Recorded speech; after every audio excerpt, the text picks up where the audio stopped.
Alright, I'm here. Late.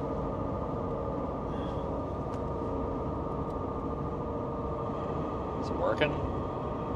Alright, I'm here. Yes, great.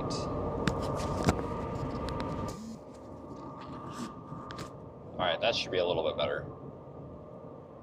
Alright, I'm here. Yes, great. You're gonna echo for a minute.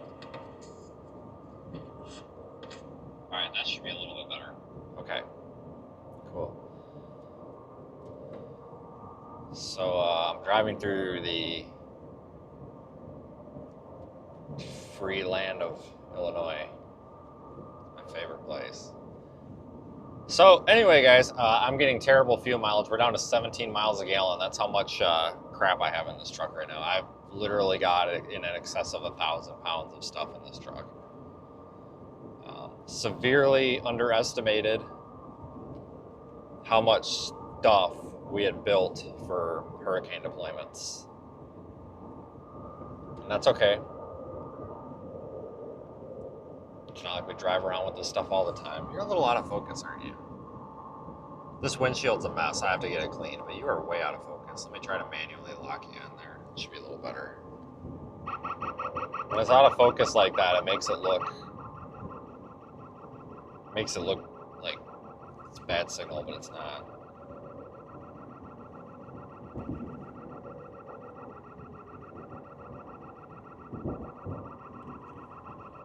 So this is Illinois, where there's like no, I don't know if anybody can explain this to me.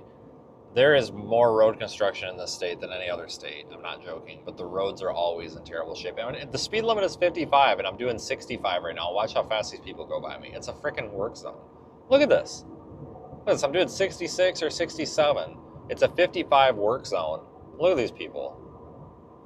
Like, don't get me wrong, like, everybody speeds, but holy shit. So they're doing like 25 over. And people say I drive like crap? No. Anytime somebody says I drive like crap, I want them to go and tell that to every one of these people over here. The guy must be watching, though. He hit the brakes. But anyway, we've got looks like a hurricane deployment coming up. So that's what I'm here to talk about. We're going to drive around for the next hour or two on my way, and then we're going to have another live stream later tonight with information.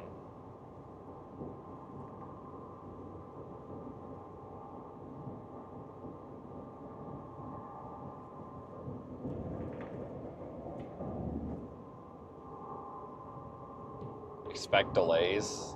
What? Oh, that's next week. Good. Yeah, I forgot how much road construction there is going north to south through Illinois, south of like Champaign. It's ridiculous. Everything is barrels and cones. But yeah, so again, folks, I received a lot of pushback from TV meteorologists and stuff, and people on X, as always. A couple of days ago, when I said that we were preparing for a likely tropical deployment, I was told that I don't know what I'm talking about. This thing's never going to come to the United States.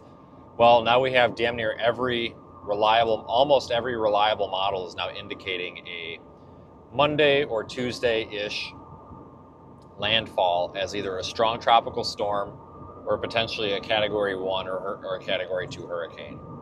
So now is the time that if you live on, basically from Jacksonville, Florida to the Outer Banks of North Carolina, you're in the hot zone right now, potentially for 94L, which will become Imelda. I already got 2 emails, folks. This is actually par for the course. I say this because this happens every time there's a tropical storm or something. Apparently I'm saying Imelda wrong. It's Imelda, but it's Imelda, whatever. I'm from Wisconsin. It's Imelda. So we're going to get that right out of the way right now. We're not cutting onions, folks. We don't need to cry over the name. It's going to be okay. I'm just not even going to name it. I'm just going to start calling it I'm just going to come up with my own names, like Bob, Joe, John. Sally. Very simple names. That way I can't mess them up. We're just gonna overrule the National Hurricane Center here. But no, seriously, we don't have a named storm yet, but we probably will within the next 1, 2, or 3 advisories.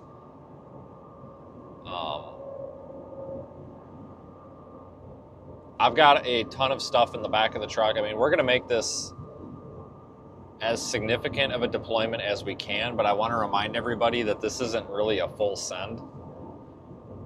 I mean, we don't have like a major hurricane or even a strong hurricane coming, so it's like, well, we're not going to sit here and put out 120 cameras like we could, but that would be a little ridiculous for something like this. But we're definitely going to do what we can do and make this as good of a run as we can.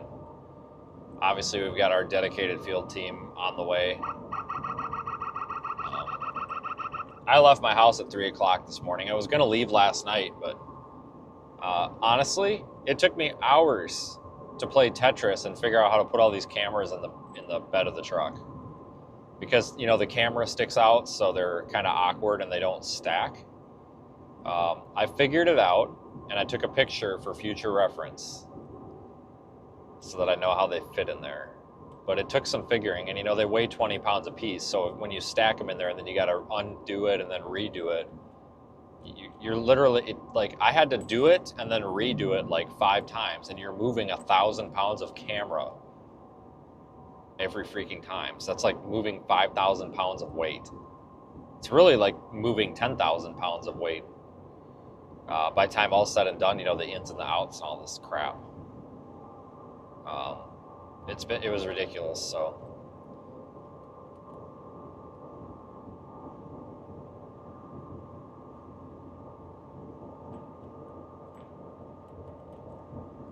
but we are heading to Atlanta now. So we're gonna kind of pre-stage here for this event in Atlanta-ish area, north of Atlanta. Tomorrow we're gonna try to move into a target zone. It's looking like South Carolina, possibly the Georgia coast. So tomorrow we might head toward like Savannah, Georgia. Looks like deployment operations will either start late tomorrow or potentially on Sunday.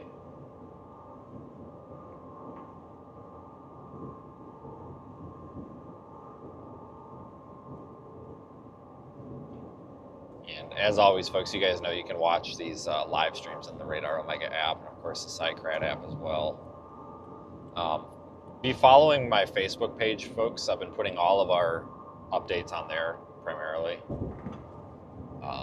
But the live streaming is going to be a little bit different, so that's kind of one of the things I want to mention today. And you guys can help spread the word in future streams. We've got a lot of live streaming coming, so I really appreciate our audience helping out the rest of our audience. So you guys can help me out, please, begging you, on in the future here for the next couple of days. We're going to be running a 24/7 live stream, basically starting as soon as we get cameras deployed. That's going to run all the way until we deem the event is over or we've run out of cameras and the batteries are dead. I want to make this very clear.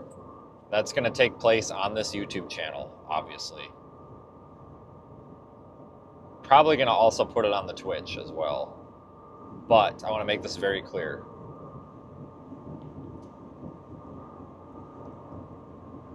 We are probably going to have to lock down the chat. There's a lot of folks that have recently, you guys don't see it because we have moderators filtering stuff, but there's a lot of nastiness that comes in. And a lot of it's from the weather community, and a lot of it's just from losers on the internet. And if we have a 24/7 broadcast going for 96 hours, I can't have a bunch of nastiness get put in the chat, because that's going to basically tell YouTube to, pull us out of the algorithm.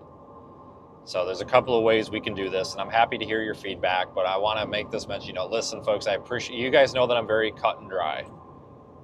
I'm not going to sugarcoat this, but I'm going to try to say this as honestly as I can. I appreciate our viewers. I appreciate all of you folks. I don't think that you should have to be channel members. I don't think you should have to be donors. I don't think you should have to be anything to watch our stuff. Appreciate everything, folks. But I'm going to say this cut and dry. Nobody has to watch these live streams, and I don't want, and we appreciate and we want people to watch them, but I'm just being honest. I don't want this to turn into a, oh my God, you did this to the chat. F you, I'm taking my money elsewhere, because I'm not going to entertain it, because if you've got that attitude, you're probably not the right person to support this channel anyway. I'm asking everybody to work with me here. This is a stressful time. We're underpaid, under budget, or wait a minute, over budget, overworked, whatever you want to call it. Just please, I don't want to hear any of the oh, I'm taking this elsewhere. Just please, I'm begging you, work with us a little bit here. Okay, work with me a little bit here, please.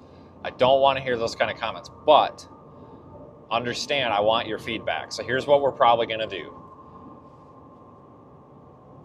We're thinking about leaving the chat open during the day. So like 8 a.m. to 10 p.m. We're thinking about leaving the chat wide open,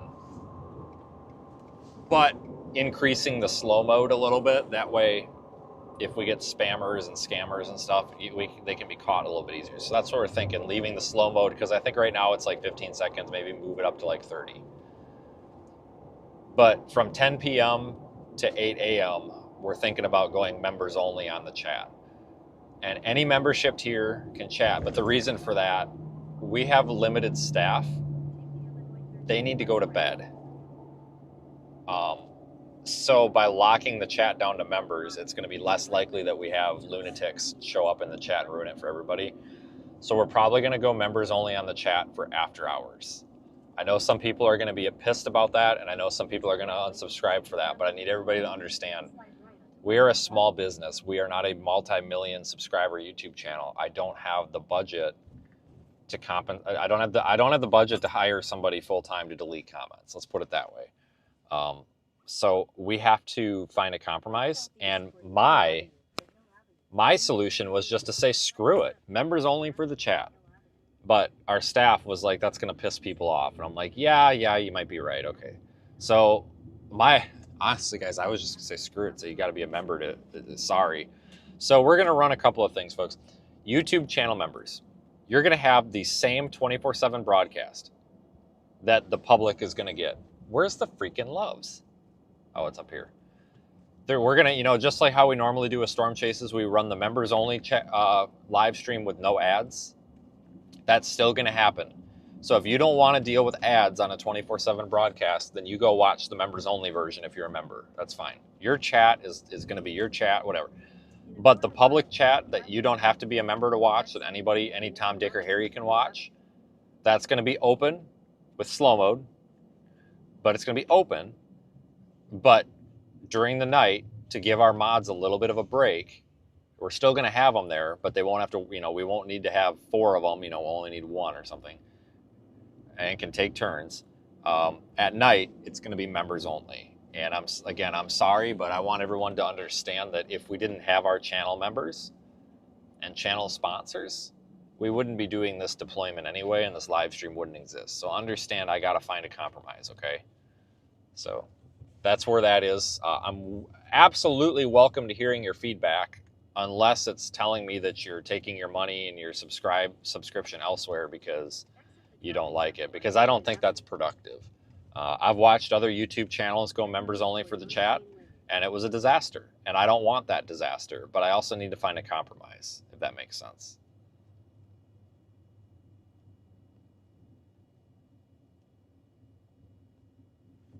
So, we have to...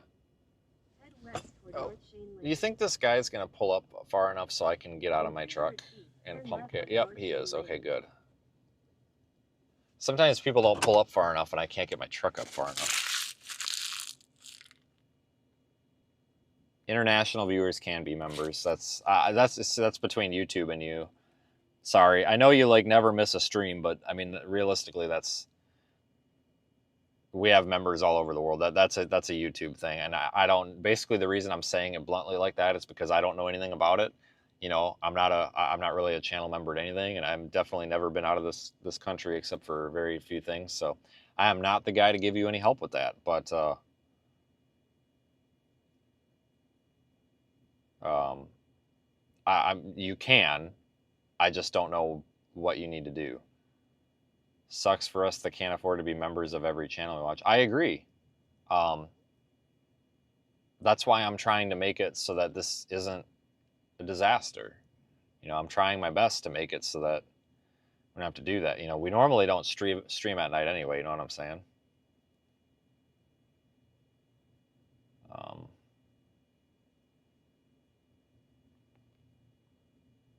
we're not locking the stream. No, we're not locking the stream down to members only, folks. Talk about the chat. I'm not closing the stream to members only. Absolutely not. Please, if that's the impression we're getting, rewind for the past like 3 minutes and take a listen to what I said, because it should debunk that. I just deleted that comment because that was ridiculous. My God, why do you have to be mean like that for no reason, unprovoked? You know who you are, in pound sand. It's ridiculous. Everybody's so damn mean in this world anymore. Not everybody. I shouldn't say everybody. But yeah, the only thing I can tell you about trying to sign up as a channel member out of the country, well, first of all, you should get an honorary channel membership because you're always here. I can't do that. There's no system. I wish I could though. I don't think you can do it on iOS though. I think it has to be done in a browser. I don't know. That's basically all I know. Am I going to be on Discord? No more than I already am, I guess. I don't know if that's an answer to your question or not.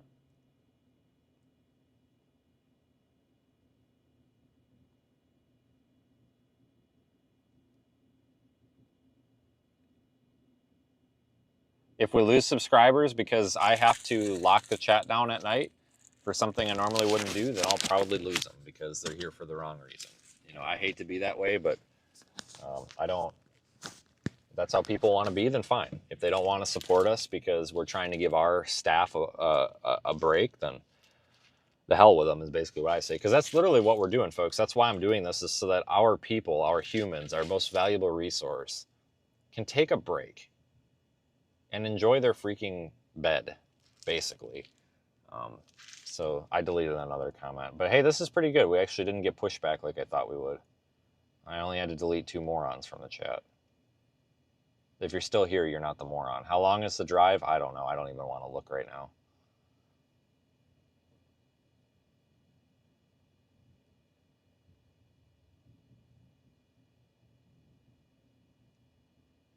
You'll have people join the chat just to cancel their memberships after the event is over. Okay, that's fine. That's fine. They can do that. Guys, I want to make this clear. The only reason that we're going to do this is because if somebody's going to pay if somebody wants to be in the chat that bad, that they're going to pay $4.99 to be in the chat, chances are they're not a spam bot or a porn bot from Russia. See what I'm saying? I'm not trying to get money. Like this idea of I'm trying to get money has to stop. And I know you're not the one that said that, but I'm not trying to get money. I'm trying to make it so that our valuable resources that I can't afford to pay a livable wage can take a nap. That's literally all it is. I'm trying to look out for people so they can take a fucking nap. That's it. That's all I'm saying. All right, I'm going to leave it at that because basically the feedback that I got was positive, other than like 2 morons that I deleted from the chat. And if I didn't delete you from the chat, then you're not the moron. So membership is only the cost of a coffee. It's worth paying, says the guy who hasn't signed up yet. I'm kidding. That's a joke. I honestly wish that I could give. I wish that I could give channel memberships to specific people, because there are people that are here all the time that I feel like should get some sort of honorary channel membership.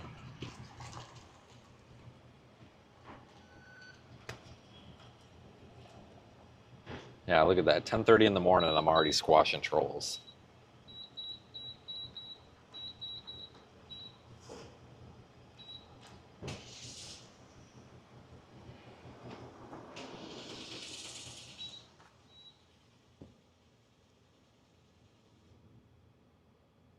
Yeah, Frank, honestly, for new, I'm not saying that you guys are newer channels, but one thing I've noticed is new channels don't have the problem because people expect it. But I think what happens is people see something and then they just assume when something changes that has anything to do with money, they just assume it's somebody trying to get rich when it's just someone trying to filter it. Because there's a lot of Twitch channels that are like that too. Um, there's a lot that have been going to that or to this because it's just people are valuable, and a lot of it's not even just trolls, it's AI bots, and it's just having somebody accessible at all the time with a delete button is expensive and crazy.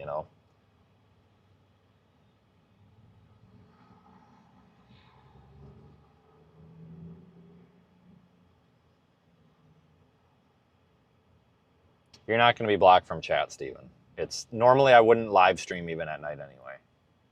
It is what it is. I mean, I can only do it so much. And yeah, there are people that would volunteer, but the thing is, guys, this is a business and I have to run it as a business. I can't as much as I would love to accept a bunch of free random people, I have to protect the integrity of this business. And that's something you're not going to find on a lot of channels. Like, we have serious integrity to protect, and I'm not going to run a background check on some random person who wants to help because I feel like that's disrespectful to them. I don't want to have to sit here and question, like, hey, are you a Looney Tune? Like, do you belong in the crazy bin? And then you Google them and they're like a pedo. Like, I don't want to have to do that to volunteers. And I know 90% people that would volunteer, they're not going to be like that. But it's also really awkward for me to say, hey, I need you to do this job for free when other people are going to get paid. I don't think that's right. Like, hey, I need you to volunteer so that somebody else can get paid and then go take a nap. I don't want to do that. Like, it's disrespectful to who might apply, so to speak. Why is this gas pump? Oh, Jesus Christ. I never pushed the button. I'm an idiot. I put the thing in the tank. And I tried to get it to go, but it didn't go, but it's because I didn't push the button. I'm such an idiot. Oh, Jesus. Wow. Really winning here today, aren't we? Are y'all chasing storms today? No, not today. Nope. You guys work with Ryan Hall? I won't touch it with a 10-foot pole. Oh, really? I did at one point. Not the most nice person in the world. Oh, really? Yeah, unfortunately.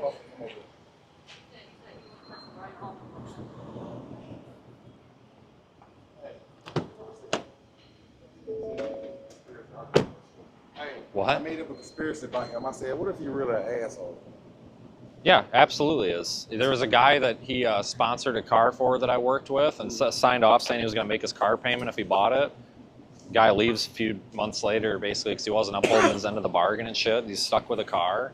It's just that these people, they start out really nice, and then as soon as like they get what they want, they just stop giving a shit about people, and like people are valuable. So what about Max Velocity? Yeah, he's all right. Okay. Does that just one incident? Does that compensate for the whole totality of him being an asshole? Oh God! Oh no, there's way more than that. Who are you now? I never heard of. Oh, we got the website on the back of the car if you just want like the website or something. I always just tell people look at the back. Yeah, I got a YouTube page. There's links to it and stuff on the back. It's wxi.org, but there's links. There's a bunch of us, but there's links on the page. But Actually, WXI. Okay. yeah, that's why I always like show people because they're like I or what. Yeah, because we're truck drivers, so we pay attention to the like storm chasers a lot. So Oh yeah, there's nothing some here. Crazy. Yeah. Some crazy storms, and I'm from Nebraska, so we always got crazy shit. Y'all follow all of them, not just Lieutenant. Chris, Freddie McKinney, he's from Nebraska. Yeah, it'll probably be quiet for a while, so you'll be all right. for a while That'll be good. until you get snow. Yeah, yeah. And I don't know if you are like everybody else, but they say when you see those little, they're caterpillars. They call them woolly bears Yeah. or woolly worms, and the darker they are, the worse the winter's gonna get. Yeah, there's a bunch of them. There's a lot. I was telling him yesterday. I was like, oh. Where you from? Oh, Wisconsin. Oh, so is that true what she said? What's that? Is what she said true? The I'm from woolly Georgia. bears? Oh, I'm yeah. from Georgia. I ain't never Yeah. heard that. The Yeah. darker they are, the worse the winter. Yeah. We Yeah, got- I we don't got know if it's Caterpillar. true or not, but I mean, if I mean, people that's think it is, yeah. Farmer's Almanac is Yeah. what they said. So. We have caterpillars all the time. That shit don't. Yeah, I know it. Well, All right, well, take care, guys. Good luck. Have a good drive. shit, thank you for talking about it. Yeah, no problem. Have a good one, man. Oh, no, my phone's dead.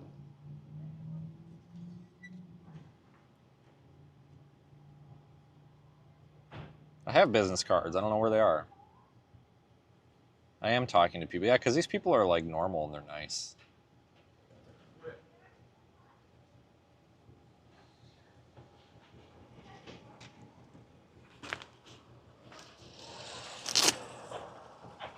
Because I'm that person. Do you mind? My what? Take a picture with Oh, yeah, that's fine. Yeah, you're normal. I meet a lot of creeps. You guys are like normal people. Seriously, that's a good thing. See if I can get that in the background. Oh, That work? everybody else can see it too. I'm gonna take a picture of the back end of it. Hey. No creep. Oh, okay, I'm gonna, when I post on my store and all that shit, I'm gonna. see if I Yeah, can spread you a little that's bit. that's why it's there. I don't have no new social media presence. I'm just regular ass motherfucker. That's all right. That's I'm important I'm a too. weather geek myself. Yeah, you never know. I mean, you might get a video of somebody doing something stupid and then you get 1 million followers. So Yeah, we well, shit. Well, you know the ratio the ratio of 2020, either 2020 or 2019. Yeah, like 4 or 5 years ago. In Nebraska. Yep. I'm from Georgia. She's from Nebraska, but we got a house in Blue Hill. We got tornado footage of that. I don't know if you, man, that shit's so far in my goddamn gallery. Well, it flattened like pretty much I-80 all the way through Iowa was just flat, like everything's Yeah, blown over. It was 2 tornadoes. One was alongside of us, and one went right over our head. We had 45,000 pound load, so that put us right almost at 80,000. The reason why we didn't flip. Yeah, I believe But it. I let Ryan Hall and Max for sure get that footage because they asked, and some other people asked if could they get it too. Right. I let them get it too. But like I said, I ain't got no following like that. I don't make no money for this shit. No, I get it. Yeah. Yeah, that was a big deal. I remember that. A lot of people are gonna remember that for a while. We was coming from Norfolk, Nebraska too. Were you? And we was trying to make it home before the derecho hit. But what happened was there was a news driver at her spot that was picking up the same load from Pelcher that we pick up. So he really didn't know like much or nothing. So when we left, he pulled over for some reason, and I pulled over too. And he was like, "I'm glad you pulled over too, cause I need your help." Blah blah blah. So I waited for him and his girlfriend. And we ended up about 15 minutes, and that made us get caught in it. But we was literally less than 15 minutes from the fucking house. We was like 2 or 3 miles an hour. Yeah, it was a big deal. Yeah. Hey, Tammy. Yeah. He remember the derecho I was talking about. Oh, yeah? Yeah. I was telling about that. Yeah, probably won't have another one of those like that for a while. I mean, just to be, I like I said, all the way through Iowa, everything was just blown over. It was because driving through it the next day, it was just all blown over, like every freaking sign. Yeah, that shit was nasty. Yeah. Like I said, the Nebraska part didn't do that much damage. You talking about when it did? Wait. I think we talking about 2 different ones. You talking about when Cedar Rapids got all that damage and all that. Are you talking about the one in the winter then? Yeah. Okay, I'm well, down. yeah, whatever, same thing. But yeah, because there was the August one and the December one or whatever, November, The December, whatever it was. That's Yeah, when we was at. yeah, December. Yep. yeah, that was What's crazy too. What's your name again? Vince. Vince. Yep. Vince what? Welty. Oh Jesus, is that good or bad? Well, no, is that? Well, hold on. Have I blocked you on Twitter yet? Stop fucking Hold on, playing. I haven't blocked you on anything, have I? No. Oh, usually people are like, "Oh, you're that asshole that blocked me," and I'm like, "Oh, fuck No, you." dog. I never really seen what you look like. Oh yeah. I follow you on Radar Mega and all that shit. Oh, do ya? I've Yeah, I never heard seen that, what you yeah. look like. Holy cow, yeah, you are one of the main ones that we follow. Okay, well, come here. I'll show you something. Come here. Okay, that's fine. Well, now you know you have context, like you know. I know, I never said it, that you were one of the main ones that watched. And you said something about Reed Timmer, I almost said, and also Chris Welty. So these are all the cameras and shit we're gonna deploy. This is literally as many as I could fit in here. I don't know how many it is, but that's all I could shove in there. Were you not saying why his voice sounds so fucking familiar? It did sound familiar, but I was just like I said, we've seen so many of them. But Reed Timmer, you, and You had disappeared McKinney. from a while. You had disappeared for a while, and what's the other one that be riding with her? Don't want you to tell me. I don't. Yes, you do. It's Vance and the other guy that be riding with him. Chris? Kind of Is it chubby. heavy? Is that Chris? Chris is, but there's a lot of there could be a bunch of them that I was gonna say, have you worked with Freddie McKinney? not really. I mean, I know who he No, is, they but new, Yeah. they're newer. Yeah, I know Freddie's newer, and yeah, cause like Yeah, I'll follow you. nice. I ain't bullshit. That's crazy. Bullshit. yeah, Damn, I've oh, never, man, I've oh, never man. said, yeah. All right, Tim. Come on, all right. I gotta get a better picture now. You got to get a picture now. Yeah, I gotta get a better picture. Oh, I gotta fix Yeah, my usually hair. when people say that, like, yeah, you blocked me on Twitter. I'm like, well, did you say something I ain't stupid? That, I ain't Like, that. I ain't right. that person. I ain't that person. Look at my hat. That's Fix my crazy. shit. Yeah, I was saying, when he said, I'm like, wait a second. That's one of the main ones that we watch. yeah, well, that's internet's working at least, I guess. Yes. And where are you just putting them out everywhere? Yeah, I mean, wherever this hurricane goes, Oh, Which- it's the hurricane. South Carolina maybe. Yeah, I don't know for sure yet, but somewhere down there probably. yeah. But yeah, it's like the only one that we might get this year, so gotta do I something with know it. they kind of just went around. There wasn't a lot, but they just kind of. Yeah, and honestly, if this doesn't happen, then it's gonna be real quiet for a while. Yeah. How you didn't ask me what his name was? I didn't even think because Project Weather I didn't put two and two together. Oh yeah, definitely. I'm talking everything in the world. All right, where you want me? Man, I got a CJ on 32 shirt on. There's another YouTuber I follow. Yeah, Is it? I'm a car guy too. Are you? Yeah. Let me try to. Man, Well- you know what? I'm gonna put them together. There you go. I'm gonna put them together. There you go. They're my favorite car people and one of my favorite weather people. So my fat ass. Do you want to get it in front of the truck? Where No. you got Project, Oh, yeah. Yeah, where you got Project Weather Eye on there. There you go. Because I was trying to get it myself, I couldn't do it. Need a longer arm. So- Stand like this Where do you way. want me? Here? This way, just a little bit. How about that? There we go. There we go. Sweet. Awesome. That's crazy. Yep. So now we met Vince Welty. There you go. Sweet. Yeah, that's the coolest my son shit. actually That's the ran into coolest shit in the world. Freddie McKinney outside of Hastings, Nebraska, when they had a bad storm. It was last year. You guys were all over in that area. Yeah, we've been in Nebraska a lot the past year or two, more so than usual. My son tries to catch you guys. He's like, I gotta find really? them. They're here. Because on like the Radar Omega, and then he gets on YouTube and stuff too. Why you never be on camera? Well, 'cause people want to look out the windshield, not the other way. Yeah, see? Right. That's why we didn't recognize him. Because Yeah. as much as we watch him, if we would have seen your face, I'm Yeah, sure. oh, we'd I'm have sure, known. yeah. It would have gave it off. Yeah, because if you got Facebook and all that, I'm not subscribed to your Facebook or Twitter or nothing like that. I don't even build to like that. Yeah, I But give up on YouTube Twitter. is mainly where I be at. And YouTube, when it come down to bad weather and shit, it be YouTube and weather radar me. Cool. You know what I'm saying? So I was like, damn, I ain't never seen him before. So I was like, I was saying to myself, like, when I was talking to him, like, why does voice sound so damn familiar? That's why I asked you your name. Well, we appreciate you using the app too. Means a Yeah, I lot. know that. We got It's more like, cool, what? I done more say cool updates coming. I done saved us so many fucking times.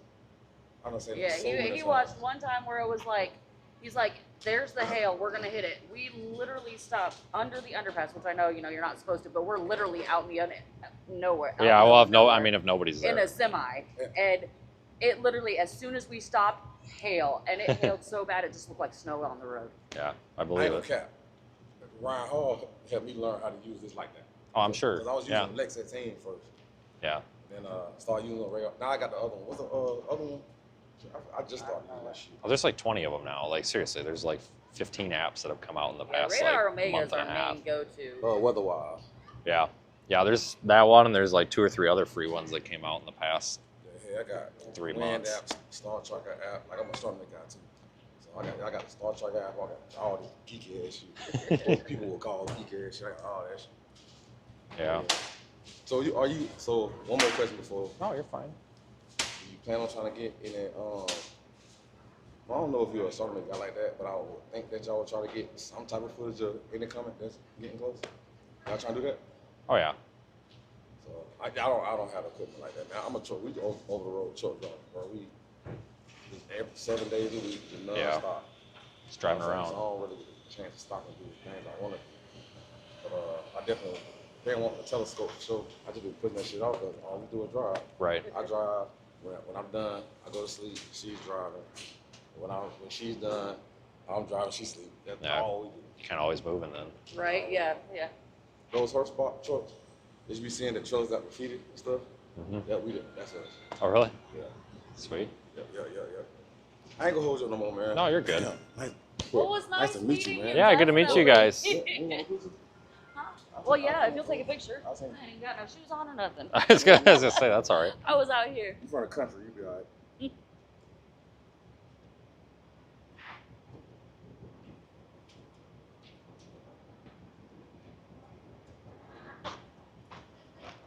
Spotify. That's Spotify, though. Yeah. Oh, yes, that works. Thank you very Yeah. much. Have a good one, guys. Yeah. Nice to run into somebody, so that's Right. not crazy. Like I said, I mainly be on Facebook. Or Instagram. Oh, you on Instagram too? Yeah, I think it's like connected or something. I don't really know how any of it works. It kind of is. I forgot to spell it down. Your last name. AELTI. There we go. Dang. Yeah. See, if I would have followed you on Facebook, I would have known that. Yeah, right. Damn, we would have. Yeah. Yeah. Yeah, right. I would have known That would have been a dead Oh, I am giveaway. fucking following him. Okay. Oh. But I don't do all that with it. Like I Yeah. said, with Facebook, it's YouTube and Radar Omega. Yeah, Facebook's weird too because you see stuff from like 2 months ago, and Yeah, I just be on Facebook and Instagram for bullshit. Yeah. All funny shit. pretty much. But yeah, I'm out fucking following. Yeah. Man, hell yeah, I'm gonna tag you. It's nice meeting you. I'm excited as fuck, bro. Cause this is my first time meeting any one of y'all. Well, usually when I meet people, they're like weird. You guys are not weird. Hey man, start So making. that's cool. Hey, make some merch. Yeah. Make some Vince Wilty. Well, your shit ain't Vince Wilty. It's the storm. What is Storm Chester? What? We do like see the storm.net, like the make, YouTubes. That, yeah. Make some poof shiesties. Yeah. Yeah, I'm trying to get Max to do it. He kept laughing at it. He was like, "What's poof shiesties?" I said, "The ski man." Google it. He like, if I get enough people that like it, I might actually do it. And people start liking it in the comments when he was live. And I kept saying, I said, "See, man, make the mask, man. Make the mask." See if he does it. Hmm? See if he does it.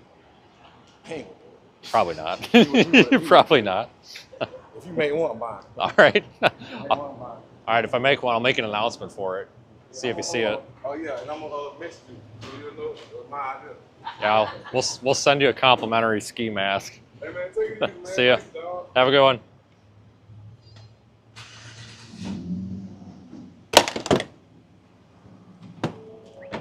I need my phone. I don't know where my phone is.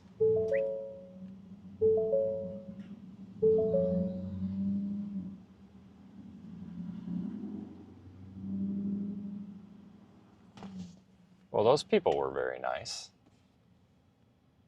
They might not know that we were live. That is possible. We'll see. But yeah, no, those people were like nice. It's nice when you run into like nice people. I'm gonna run in and get something to drink. Give me a second.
17.87 gallons of fuel in Marion, Illinois. And then tell me total fuel usage so far.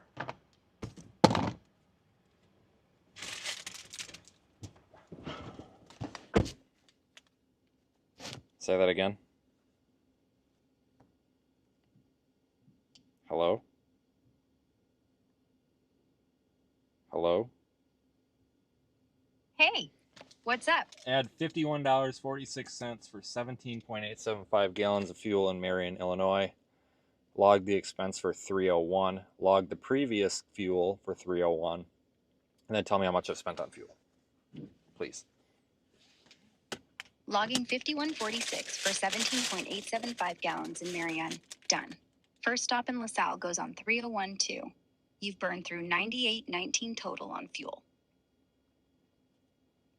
Jesus. Yeah, prices are brutal lately. You still on I-57?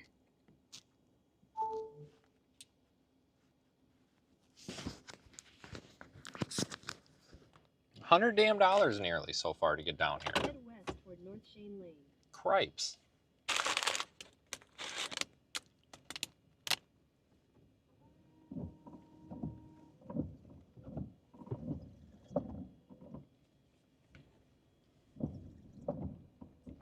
So I got so much stuff in the truck, that's why.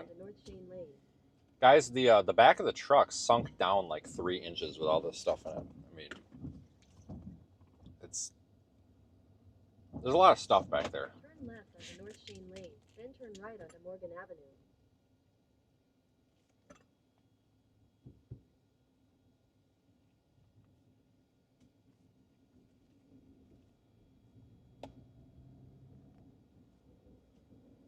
Turn right onto Morgan Avenue. Dang, my or Hill freaking Avenue. ETA just keeps getting later and later. Slightly left onto Morgan Avenue. But it's not later and later because I'm taking long. It's like later and later. I don't know if it's calculating for traffic or what, but it's like an hour and 10 minutes later than what it said when I left home. This makes me wonder if it's like calculating Nashville traffic or something.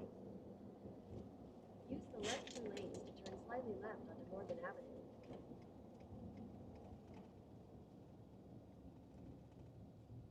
In a quarter mile, slide left onto the I-57 South ramp to Cairo.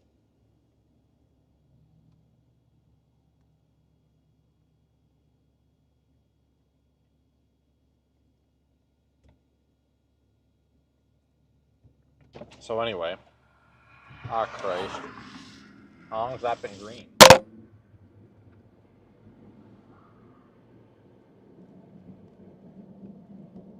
Sitting here trying to get my freaking bottle of soda. Oh, god dang it, where did you go?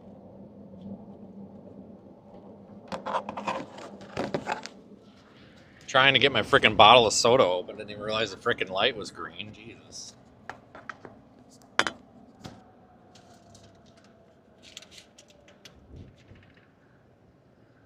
In a quarter mile, merge onto I-57 South. Continue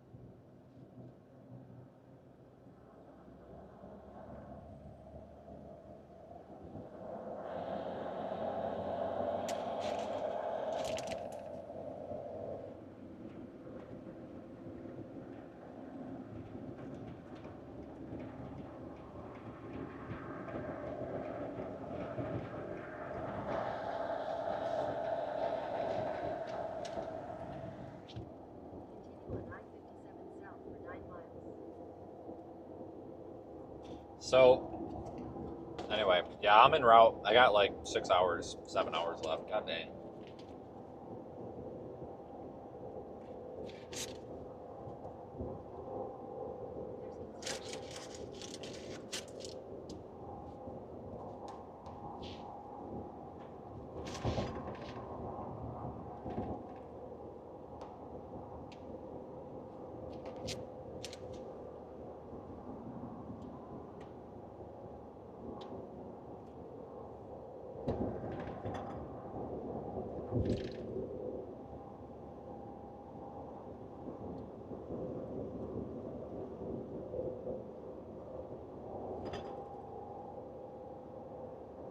Now, the real problem with roundabouts is people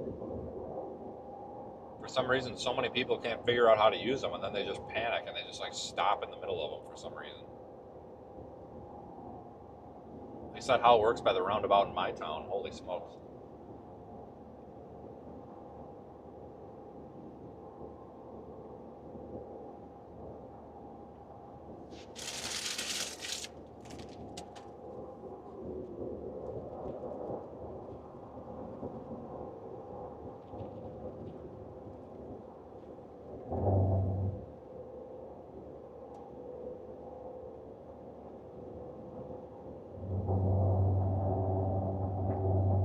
Oh, did that get updated?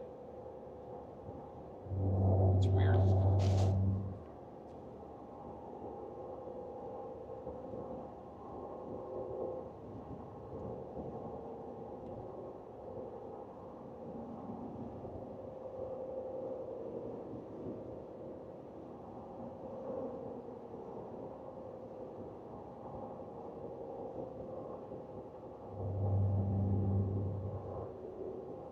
So anyway, that's kind of the plan. So I guess if we just want like an open conversation here about what the plans are for this, I'm here for it. I do have chat open, and it's actually working today, which is cool. But we're just gonna ride around for a little bit and see what happens.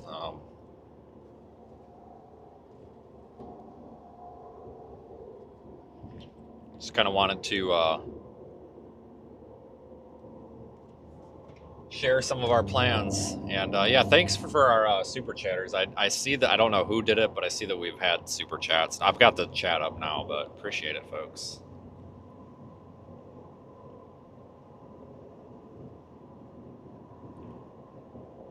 I gotta figure out how to make this text size bigger though. Like I can see the chat, but I can't really read the chat. We get a break in traffic, I might see if I can mess with the font size.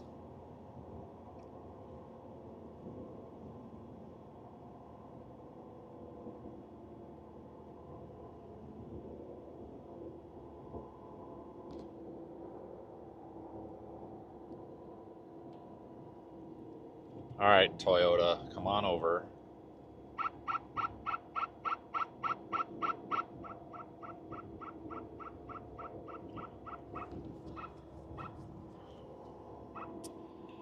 So anyway, yeah, there's probably a hurricane coming, and we're live. I always have these big plans. I'm like, yeah, we're gonna go live, and we're gonna talk about all this stuff, and it's gonna be so great, and everybody's gonna watch. And then we go live, and it's like, hey guys, there's a hurricane coming. I'm on the way. And then it's like, all right, well, let's just sit here because I'm out of things to say. So there's always, like, it always seems like it's gonna take so long to say something, and then it takes 6 seconds.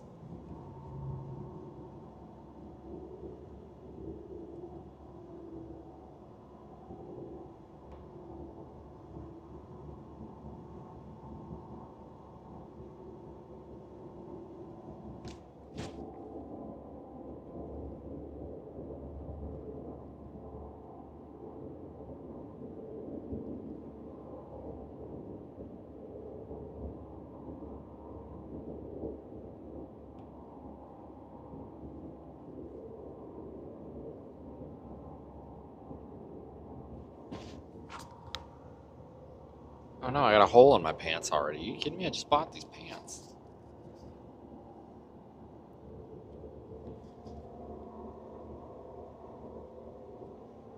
You're not complaining about what? Wait, what? Did I say something?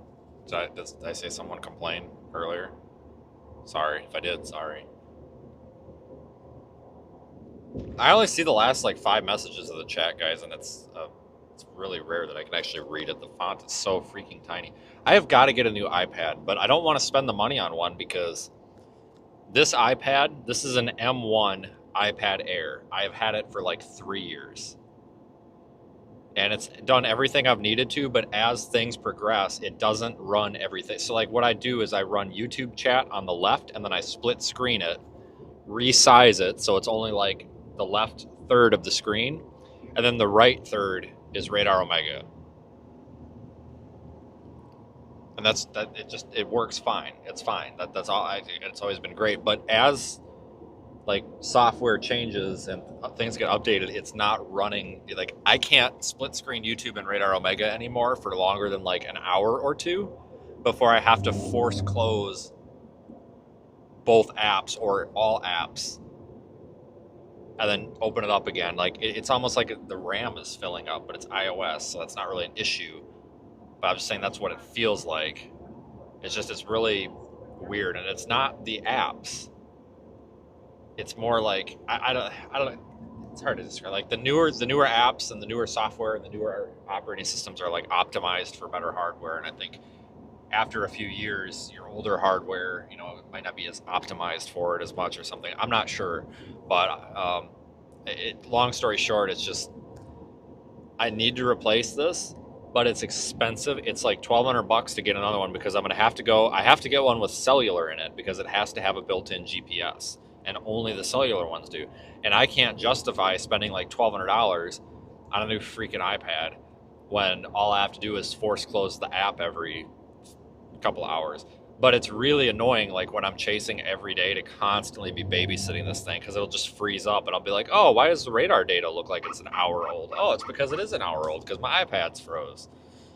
Oh, the chat hasn't moved in like 20 minutes. That's weird. Oh, it's because my iPad's froze. Like it's always the iPad. So I don't know. Like I have an iPad Pro M2.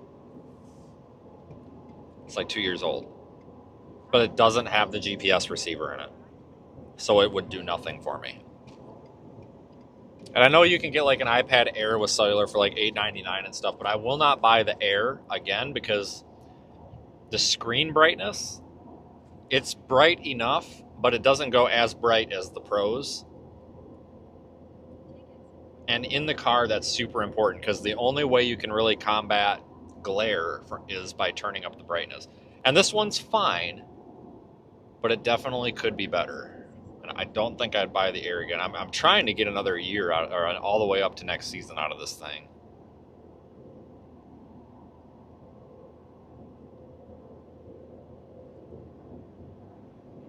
Yeah, I won't run Android, folks. I don't do that operating system. It's nothing against it, but I don't do any development on it. None of my apps run on it that I need. All of my specialty apps are iOS only.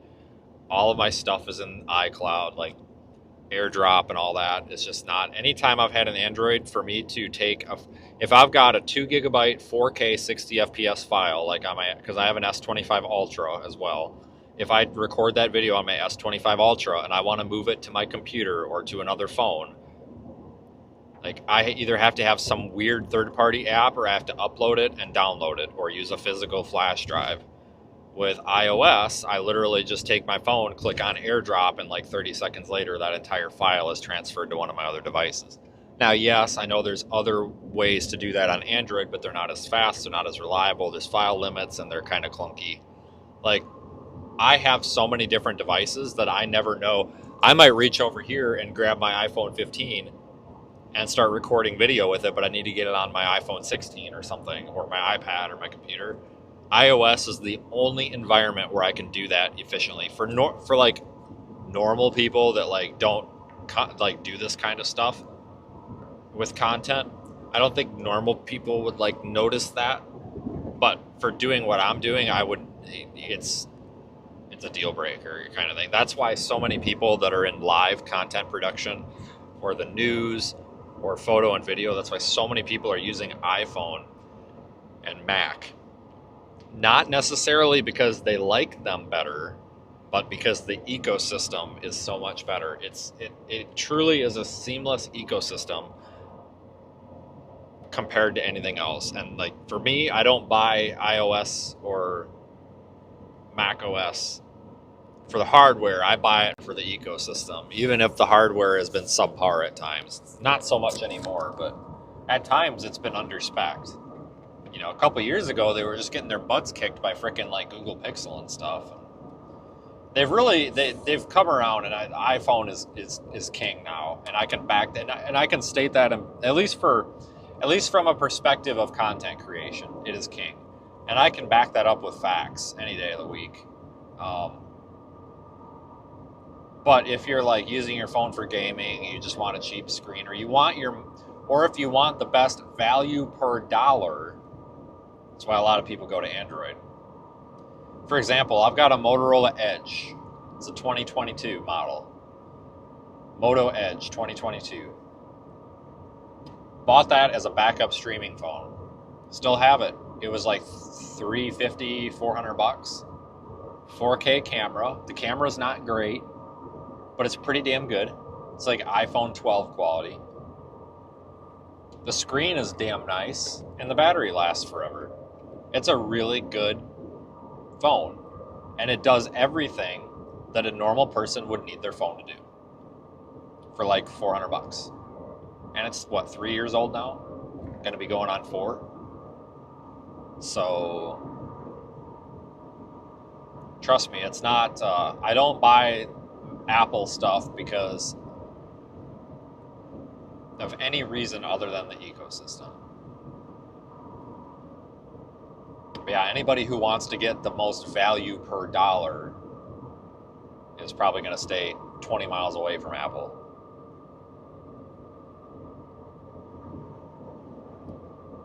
I really wish that the Android ecosystem was more seamless. But you have so many different device manufacturers and different flavors of Android that I just don't think it would be possible. For example,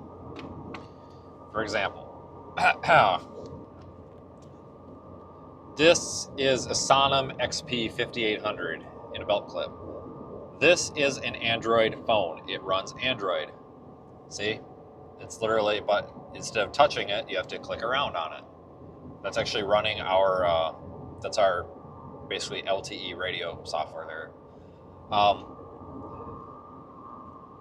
This, in theory, technically, I could put Radar Omega on here and use it. It doesn't have touchscreen. Is it going to work on here?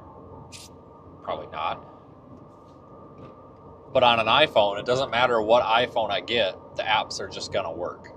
With Android, you can get Android devices. This is a smart device. This is the same damn Android you're going to have on your Android touchscreen, but there's so many different flavors of devices with Android, whereas with iPhone, you have a brick, and an iPhone is an iPhone. It doesn't matter if it's that iPhone or if it's this iPhone. Like, it's an iPhone. So the reason we use the Sonims, folks. The reason we use the Sonims, see, they had this push to talk button. I used to use Motorola Wave, and then everybody and their brother started. Motorola Wave is junk. They give you these little Motorola radios that look like physical walkie-talkies. They're basically Android phones. They run like Android 10, which is like, what, 6, 7, 8 years old? They run it headless, and it looks like an actual radio, but it's just an Android phone. But they have terrible service. They are a safety hazard to run Motorola Wave, a huge safety hazard. Here's why. They come shipped with Verizon SIM cards. You can put another SIM card in it, but there's no way to change the APN. It will not properly register on any other network except Verizon, and only Verizon towers. They do not roam. There is no roaming capability whatsoever. If you put an AT&T SIM card in there, it will load the APN, but it loads the wrong one. I know a guy that like hacked the system. It loads an old APN for AT&T that like gets rejected on like half these freaking towers. But it will not roam. If you put it on AT&T, it will never roam. If it is not an AT&T tower with AT&T signal, it's not going to work. If you put Verizon SIM, it'll never roam. Your phone, even though, like for example, my phone is Verizon, it'll still connect to an AT&T tower. It's not going to be as good a service, but it'll connect. Those won't do it. You can't get a connection 90% of the time. They're junk. Absolute junk. So that leaves you with a couple of apps for communication over a wide area. Zello, which is junk, unless you download the Zello SDK, the software development kit, and build it more bare bones, fine. But Zello out of the box is a joke. It's a toy. It's not a tool. It's a toy. It's a silly walkie-talkie app. Or you can do like we use ES Chat, which was actually made for the New York City Police Department initially, so that their people could have off-duty communications and stuff after 9/11 and interoperability without having a physical radio. So it could be tied into like physical trunked radio systems and stuff.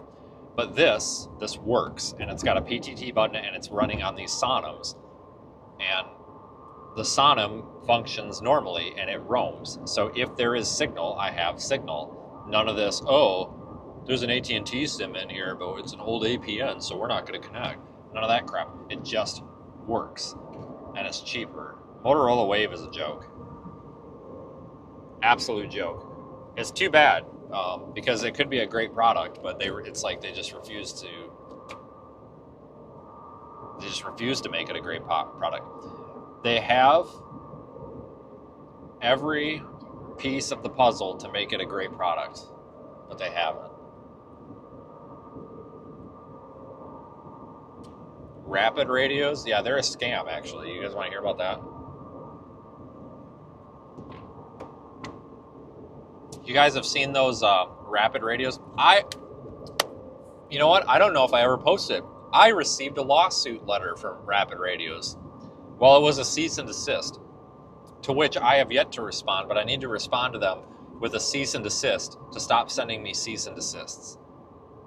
That's what I'm going to do. I'm going to send them a cease and desist telling them to cease and desist sending me cease and desists.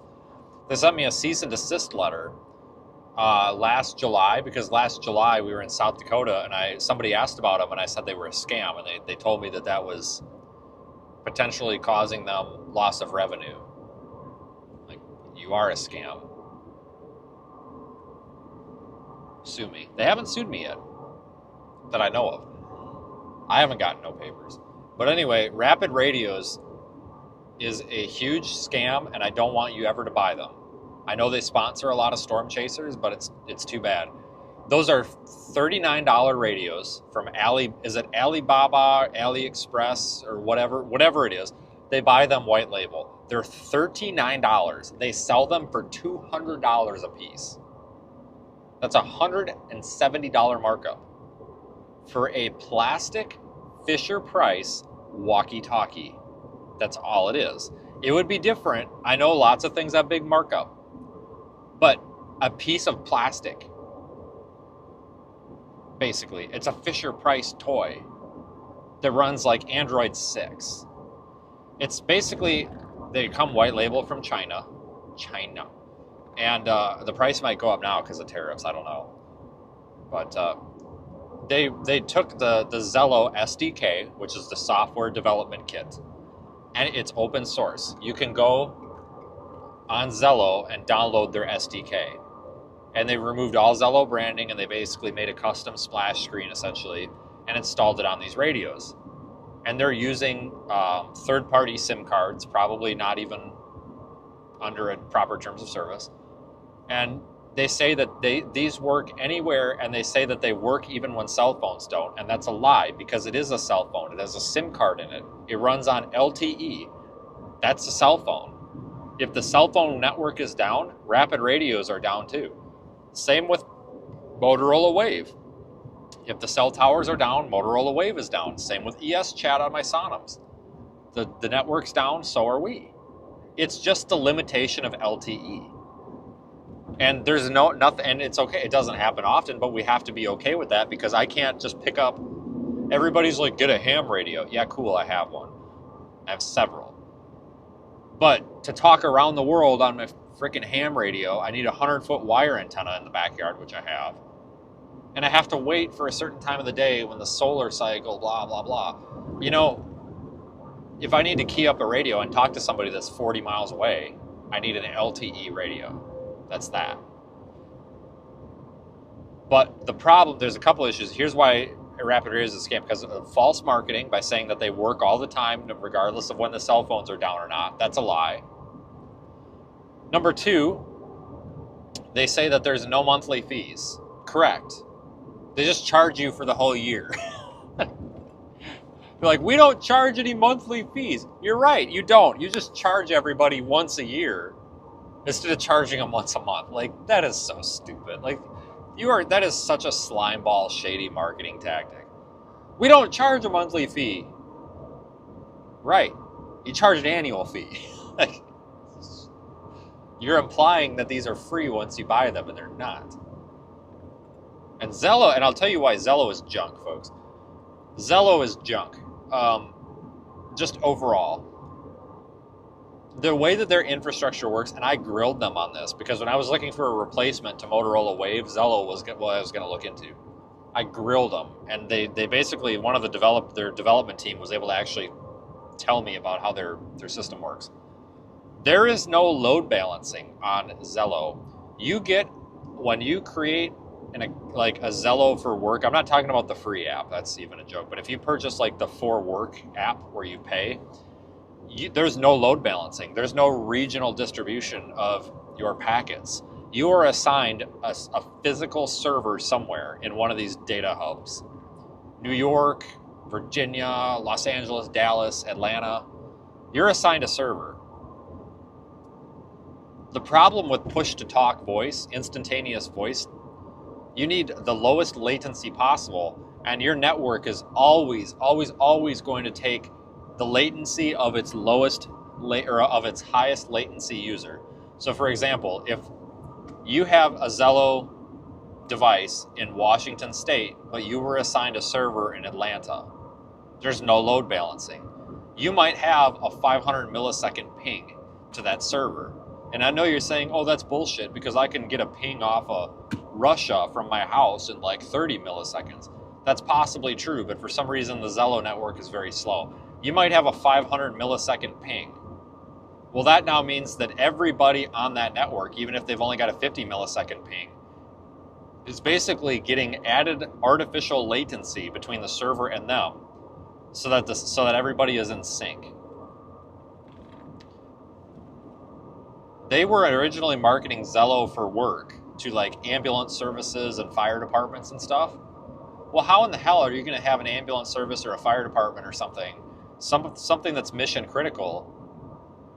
I have seen delays on that network, folks, of over 2 seconds of latency. Over 2 seconds of latency. How are you going to expect these mission critical careers to rely on something where their latency might be anywhere from 0 to over 2 seconds? I know that's not a lot, but when we're talking important communications, it's a problem. For me, it's a problem because it doesn't perform well. There's no load balancing and driving around. It just doesn't work. We tried so hard to make it work because I downloaded their SDK and I tried to make a custom version of it to run on the Sonums and all that. It just didn't work. So there's a couple options. We use the ES chat, but there's also there's Global PTT, which is a Japanese app. But Global PTT, you actually host it on your own server, so you could run it in AWS and deploy it with a load balancer, regional distribution, all that stuff, fine. But when it comes to like communications and stuff out in the field, because somebody had asked to get brought up, and then I brought up the phones and stuff, like there's very, very few options. It leaves us with like no option other than running these ancient Sonums, but it is what it is.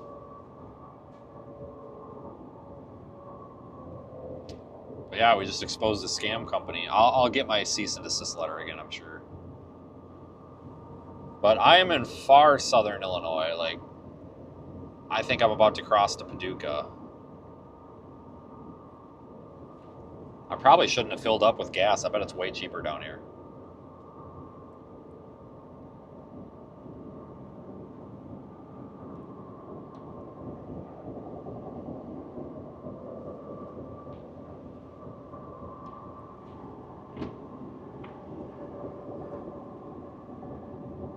The rest of the drive goes pretty quick.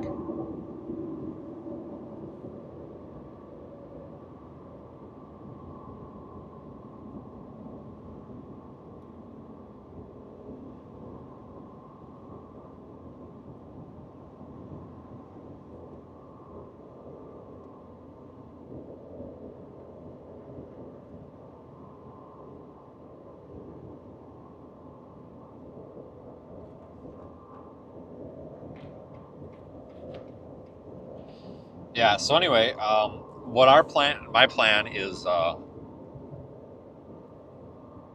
Okay. So fun fact. I saw the edibles comment. Fun fact. I don't even know how people smoke weed, let alone eat it. So I'm not the guy to probably stop and do that. But yeah, that's what Illinois is known for. If you can't tell by some of the drivers. But yeah, I actually don't drink, except for Christmas Eve. I wasn't gonna let Nikki out drink me in our own house, so I had to drink more than her. And I don't know how you people drink alcohol. And if anybody's gonna be like, "Oh my God, I watched this for weather and road rage," I don't want to hear about fucking alcohol. Well, here's the deal, folks. I'm actually telling you not to drink alcohol because I don't know why anybody enjoys drinking hand sanitizer. Any sort of alcohol, anything I've ever smelled, tasted, whatever, has. Why don't you just chug a gallon of Germex? I mean, Christ, people, how the hell? Like, and this is a hobby for some people. Like, and I actually know several people that take their drinking very seriously. Drunks. They're just like, oh yeah, I just bought this $500 bottle of wine. Oh, it's like, wow. And like, that's like their hobby. Buy a $500 bottle of wine, drink it out of a $300 wine glass. Hey, whatever floats your boat. They're not drunks, they just do that stuff. I don't know how. Because like if I just wanted to taste Germex all day, I would just go down to the Walgreens and buy a bottle of Germex and start chugging it. It's a whole lot cheaper. I just don't do it. So don't drink, kids.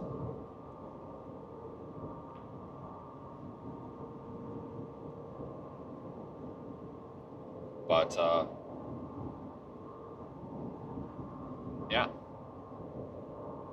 Yeah, so I used to get there was a group of I could tell you the story when I got pissed off at the storm chasers and I got pissed and I went out of Applebee's because I wasn't dealing with them.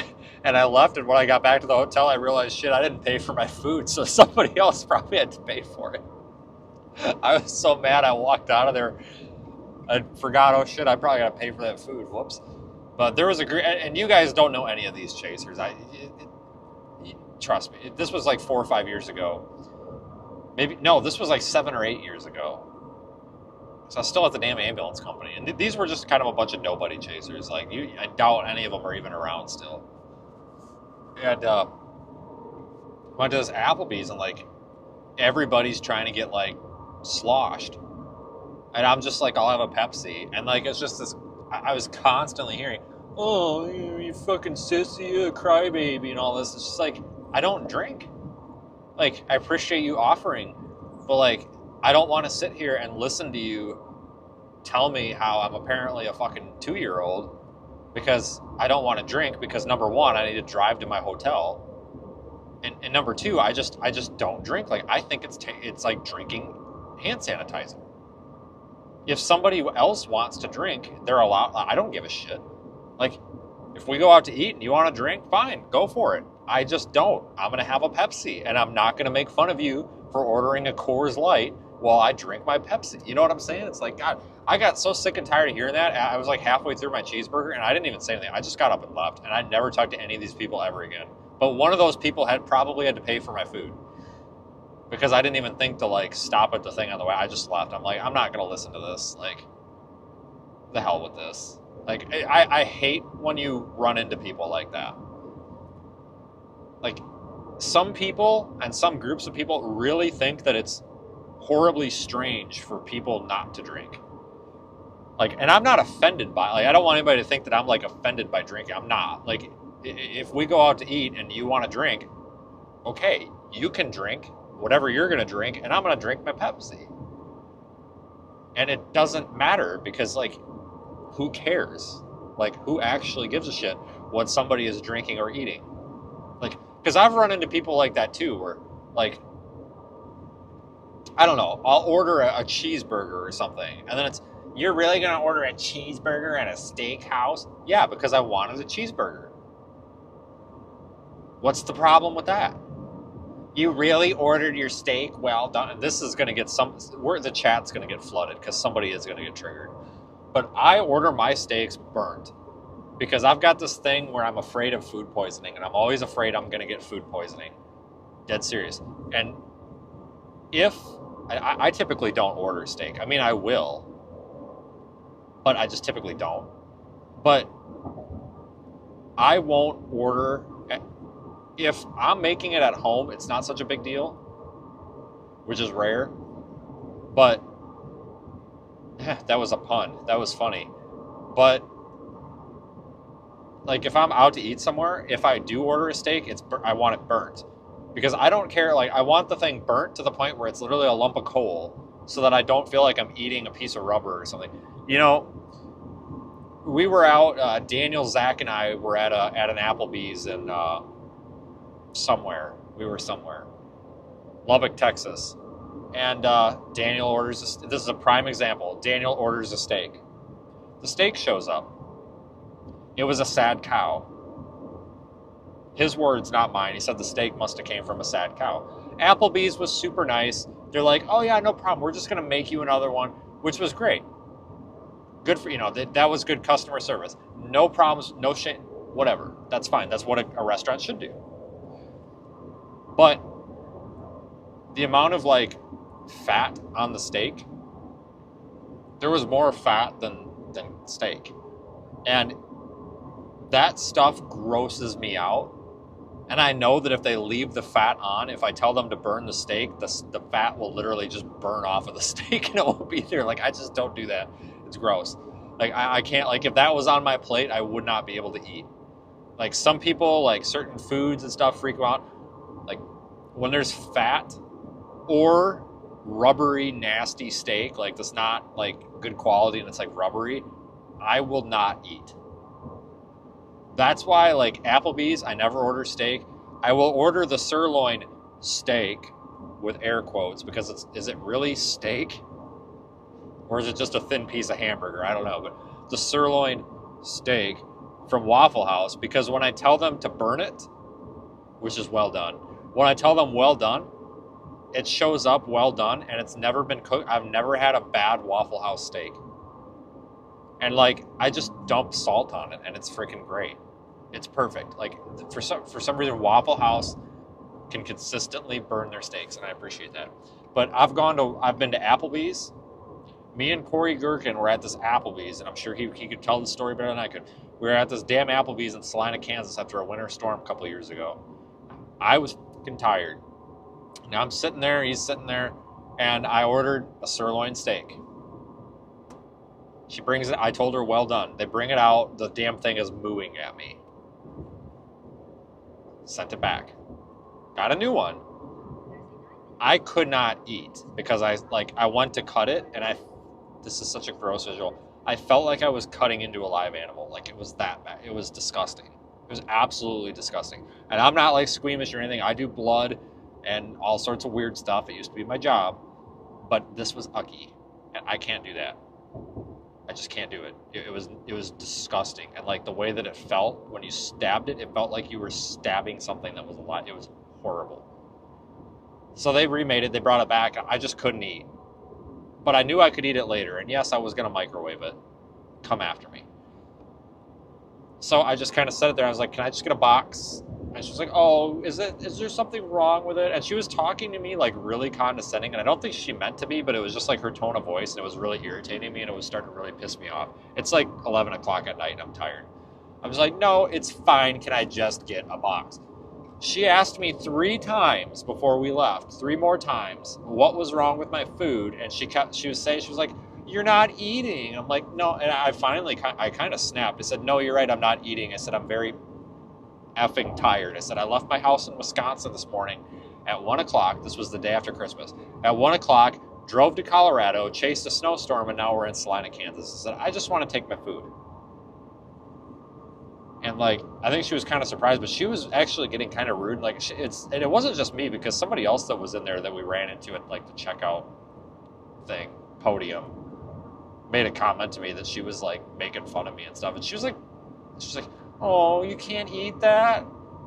You don't do steak? I'm like, no, I don't do steak that is still mooing. Like, I'm sorry. Like, I was trying to be like, I wasn't even really saying anything because I didn't want to make a big deal about it because it was late. And I kind of just wanted to eat the damn French fries that came with it and leave. Like I didn't even want like it wasn't even a problem if the thing was messed up. I just kind of wanted to leave. I'm done. I'm not hungry anymore. I'm done. I'll pay for it. I'm not gonna bitch about it. I'm done. I just want to go. And like she just kept making these like snotty comments to me, and it's like, what in the hell, lady? Like, why you're like that's my biggest annoyance is when adults talk to other adults as if they're a 3-year-old when it comes to food. Like, oh, you ordered chicken strips? That's so cute. Yeah, I did order chicken strips because I'm hungry for a freaking chicken strip. So of course I ordered chicken strips.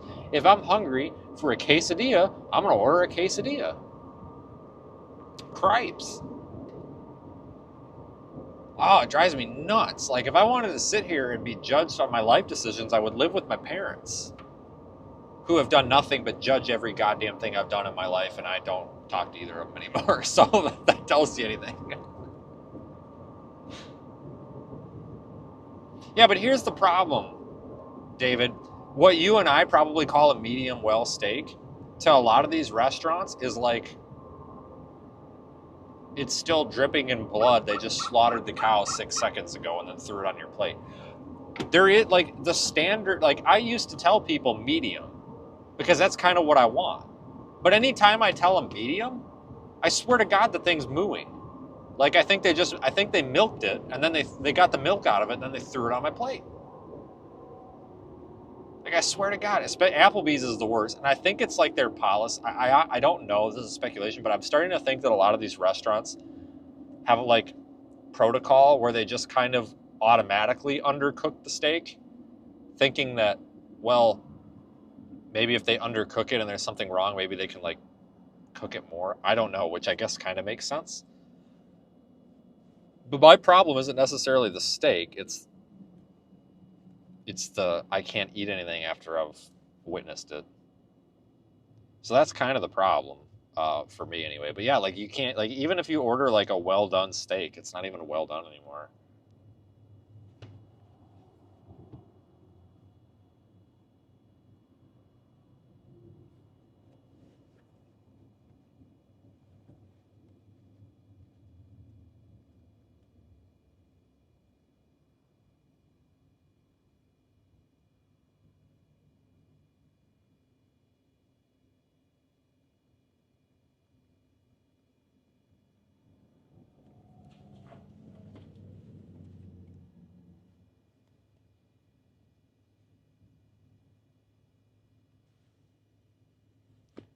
Cool.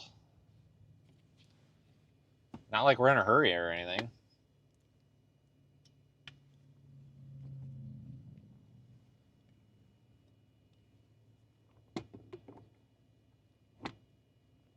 Cool car. It's got one wheel on the back. You really are from the UK, aren't you? You haven't been like blessed with Jeeps yet, have you? But hey, you know what? That's all right. At least I don't get arrested for saying that the king has fat fingers on Facebook. So we're even, I guess. I'm kidding. That was a joke. I'm probably on a like. I probably have an arrest warrant in the United Kingdom. However, I'm not quite sure how that would work because if I run, the cops don't have guns. Well, most of them, some of them do. Like, what are they gonna do? Like, yell at me? I don't know how that works. Have you ever run from the cops in your country? Let me know what your experience. But yeah, that was a joke. But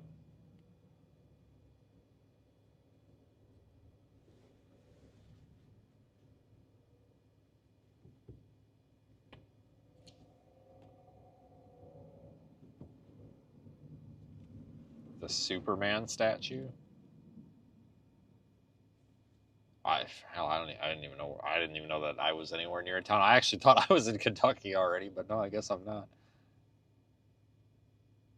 Oh, that wasn't a freaking car. That was one of those Can-Am Spider things. It's like a motorcycle, but it's got two wheels on the front. Yeah, but it's not like you can sit in it and drive it like a car. Yeah, I know what you're talking about. I remember passing that, or it went by us or something. Yeah, those things.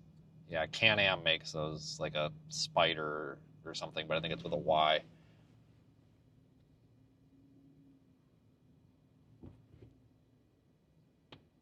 Yeah, I'm afraid to travel to any United Kingdom territory because they said they were going to arrest Elon for making fun of the king or their government or something, and I've made some pretty raunchy sausage fingers jokes about King what's his nuts, and I'm sure he's a very nice person. I've never met him, but I have a feeling that I'm probably on a list somewhere. Like there will be somebody waiting for me at the airport.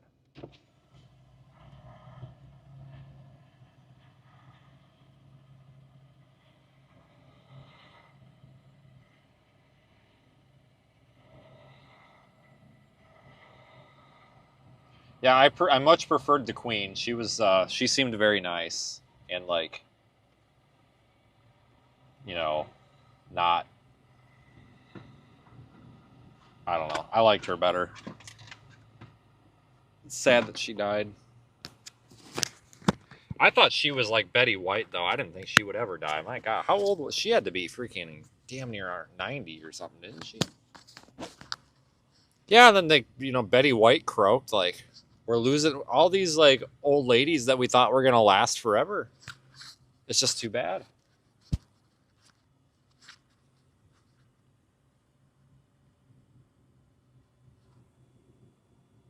She was 96. Jesus Christ. And she's in better shape than King Chuck or whatever his name is. Yeah, Betty White was almost 100. I don't know how Betty White died. I mean, she looked like she was in better shape than anybody out here. I honest to God thought that she was just going to like die when she was like 200 years old. Like she was going to end up being the oldest person alive or something. I honest to God don't know how the hell, like of all people, because I've seen some people that are 60 years old and I think, damn, that person's probably 85 and they turn out to be 60. And you looked at her. I mean, she was clearly old, but I mean, she didn't look that old. Jesus.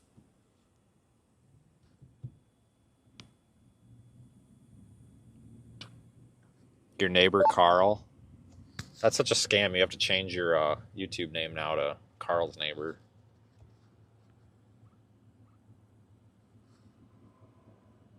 William Shatner is 94. I don't even know who that is. Everybody talks about that guy, but I don't know I don't know who any of these supposed like famous TV people are. People are always like, "Oh, do you like so and so? Do you watch so and so?" It's like, no, I don't even know what you're talking about.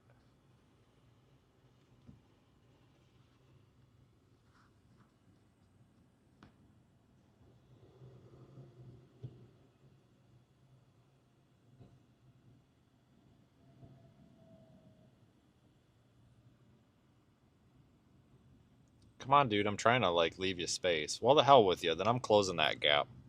I'm so that way. Like I'll leave. There you go. I'll leave you room for like a good minute or two. But if you're not taking the opportunity, to heck with it. I'm taking it back. Have you not watched Star Trek? No, I don't watch anything really. South Park. That's about it.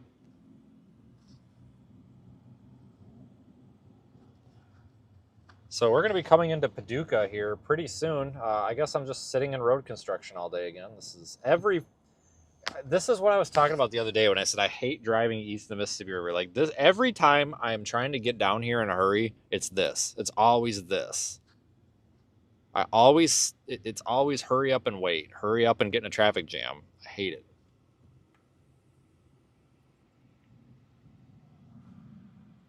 Just a lot of people on not a lot of roads, I guess. Traffic volume. And a lot of times it's not even like anybody doing anything wrong. It's just the sheer amount of vehicles on the road just causes everything to be slow.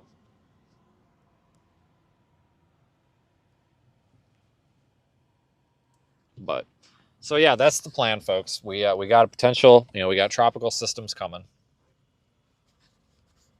And expect some live streams tonight. I've got a meeting for everybody to get ready for this deployment at 7 Central. After that, I think we'll do a live stream, do an update on everything, talk about the plan.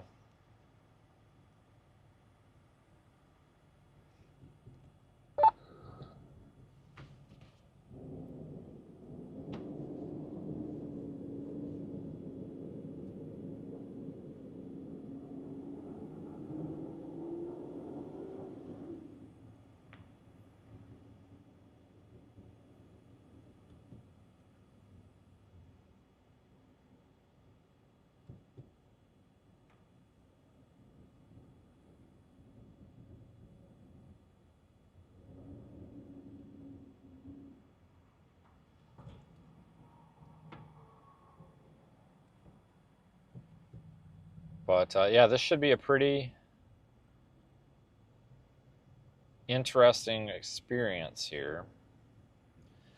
You know, and I want to make it clear, we're not expecting like the past few years we've had some pretty intense hurricanes, and I think that come on, merge, come on, there you go.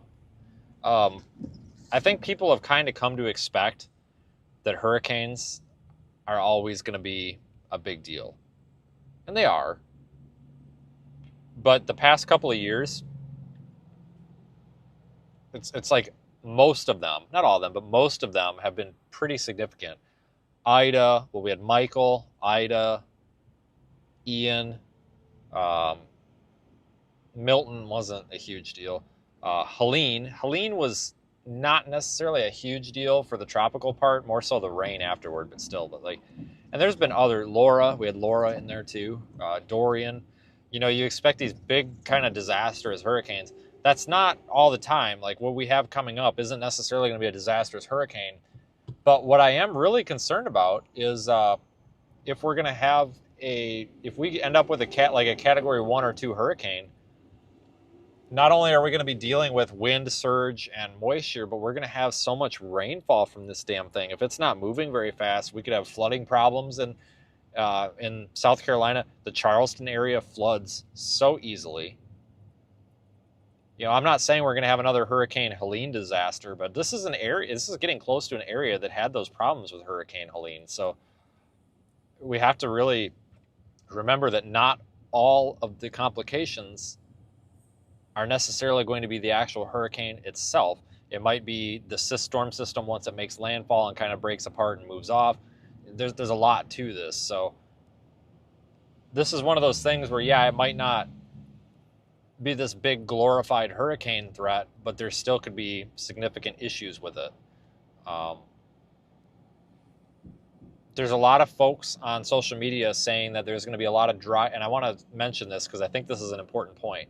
And I've been asked about this already, about a lot of the model is showing a lot of dry air kind of eating up the south half of the hurricane, which, yeah, they do show that. There's probably going to be a lot of dry air on the south half of it. But what needs to be remembered here, this is a north-south oriented coastline, roughly, you know, up and down. Onshore flow is going to be coming right off of that water. Like it's not like we've got dry air that's likely going to feed into it and wrap around it, right? I mean, this is the right, you know, the forward right quadrant of this thing is just going to be pumping wind and rain and water onto the coast, assuming this happens. You know what I'm saying? So the argument about dry air, I mean, yeah, it kind of matters, but I don't think it really matters. It's not like the storm is gonna, you know, if it does graze the coast, fine. But if it were like traveling up the coast, you know, 20 miles offshore, and it was getting a bunch of dry air wrapped around the west side and like the northwest side of it, yeah, okay, yeah, that might make it not a big deal. But we got to get off this bridge. My anxiety is gonna freaking kill me. I feel like I'm about to fall off this bridge. It's all like in rough shape. It looks terrible. We gotta get off this bridge before we end up in the freaking water. But I really do think that we're looking at a kind of a sneaky, I don't want to say disaster, because I think that's going to give people the wrong idea, but I think we're looking at a pretty sneaky weather event here that's kind of sneaking up on people, and I feel like not a lot of people are paying attention. There's been this, and I've talked about the psychology behind weather, and especially hurricanes and stuff, many times. And this is what I mean by this. It's almost not even an accuracy thing. It's like a psychology thing. So many TV meteorologists are out. Seriously, it's all over Twitter. So many TV meteorologists are like, don't even worry about this. It's going to go out to sea. If you look at the models, it's clearly going out to sea. No, it is not. The models have pretty much agreed on a landfall. It's likely not going out to sea. Why are you telling your viewers that? It's almost like this whole, oh, I said it at the beginning, so I'm going to hold on to it because I am God or something. It's just, I think a lot of people are going to be caught off guard with this, and that's going to make even a weak storm a disastrous storm potentially, because people aren't going to be expecting it. They're not going to be as prepared for it. Now, some people will. There's going to be a lot of under and not prepared people, I think, because we're talking about this being a problem on Monday. Potentially start feeling effects of it on Sunday. That's 2.5 to 3.5 days from now. The clock is ticking. Folks, do you guys remember, and I'm not trying to blow my whistle here because there were a lot of other forecasters that said this too. Do you guys remember like 4 days ago when I said this might be a problem and we should prepare for it? And then that TV meteorologist from Myrtle Beach was making fun of me on Twitter, saying I don't know what I'm talking about and nobody should listen to me and they don't know how I have a following. Yeah, you know what some of the mentions for potentially landfalling are, what cities are being mentioned? Charleston, Myrtle Beach. Not that we have a cone yet, but like that's kind of the area that the models are hinting at. And I think I might actually tweet back at this guy and be like, hey, I thought I was stupid.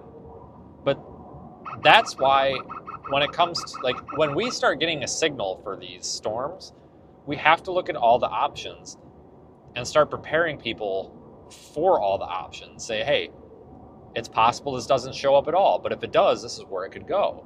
Because now we're looking at probably a landfalling storm. I really don't think it's going to go out to sea. I think we're looking at probably a weak Category 1 to weak Category 2 storm, somewhere in there. It might be a tropical storm. I'm not going to split hairs because what's 5 or 10 miles an hour? It really doesn't matter. But the point is, I think we're going to be looking at a mature storm impacting here Monday, Tuesday, Wednesday-ish. And a lot of folks were trying to warn of this, but everybody who was being shot down and said we need our credentials ripped away and stuff. And now here we are. You know, just because somebody has a forecast or an idea that doesn't seem conventional doesn't mean it's wrong automatically. That's something very important to remember in this cookie cutter society we live in. So I just want to say that. I'm not trying to say, oh, I was right. I'm just trying to say, hey, next time we need to be very respectful of everybody's forecast, as long as, you know, given if they can back it up. I'm not saying if some random guy gets on Twitter and says there's a Category 6 going to New York City, I'm not saying we need to give him the time of day. But people that have done this for a while and have a track record of making a career out of this probably should be respected with a little bit more than taking a screenshot of their Facebook post and putting it on their Twitter for their 50,000 subscribers in their Myrtle Beach market and their viewers to see. I think that's a little bit childish. I don't know how that guy thought that was a good idea, but whatever, he did. So he did take it down. I confirmed it. He did take it down.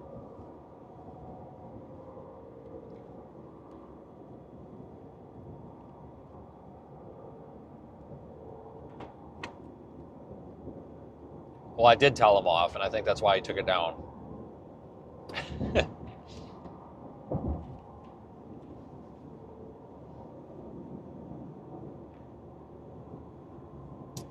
You're correct. Well, no, actually, it's the fiber optic cables that repel the hurricane. Get it right. It's LTE and chemtrails and stuff. But like I said, folks, if you want my honest opinion, if you're in kind of the potential danger zone here, I wouldn't be panicking. I would probably just make sure you got a couple extra gallons of gas for the generator. And you don't need like an emergency food supply here. I think you just might want to go to the grocery store though. And the reason I say go to the grocery store is not to cause mass panic. It's just, if you wait a day or two to go to the grocery store, there's probably going to be empty shelves because that's just what people do. The second this thing gets a name, it's going to have a forecast cone. The second it has a cone, everybody's going to the grocery store. Oh my God. So just trust me. Just go. Just go to the grocery store, do your shopping before there's a cone, or you're going to be not having much of a selection. But Also, if you live in an area that's prone to flooding or surge, obviously you probably need to take action of some sort, but you're going to know what to do because you live there, not me. When is Karen going to become a hurricane? I know, I was really hoping we would experience Hurricane Karen this year.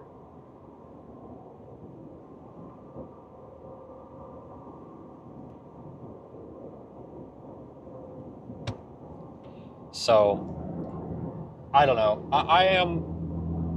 Look... Okay. I am really looking forward to this opportunity to get out and do something, though, other than drive around Nebraska.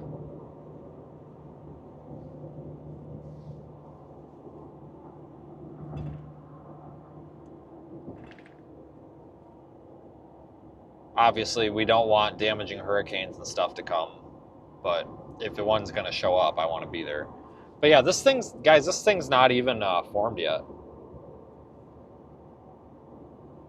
You know, well, I mean, it has, but it hasn't. It depends on what you consider formed. So there is an area of low pressure. There are showers and storms. So like, we're not just forecasting a ghost.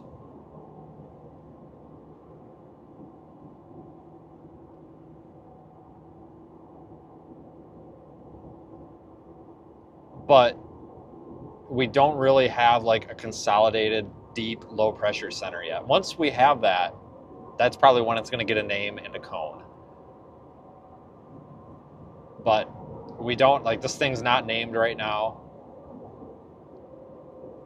I would be very surprised if it doesn't get named at the next Outlook. This thing's looking better and better.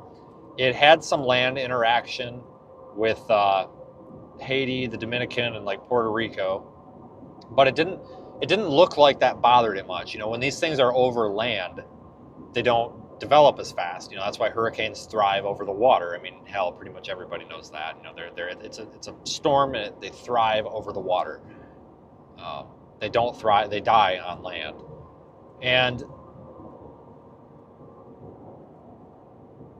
this thing didn't really get bothered. I was watching on satellite, and yeah, you know, it definitely had its ups and downs. There was one point where it looked kind of cruddy, but for the most part, this thing really held its own and continued to develop more thunderstorms, because that's basically what this is right now, is a big group of thunderstorms.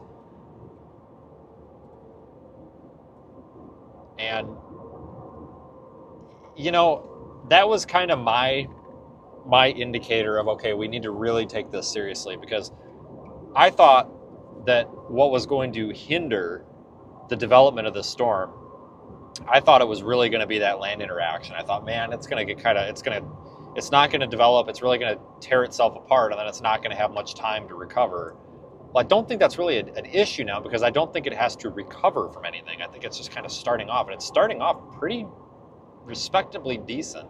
You know, and that's one way for you guys to kind of understand this. Like, these are just low pressure systems. A hurricane is nothing more than a storm system.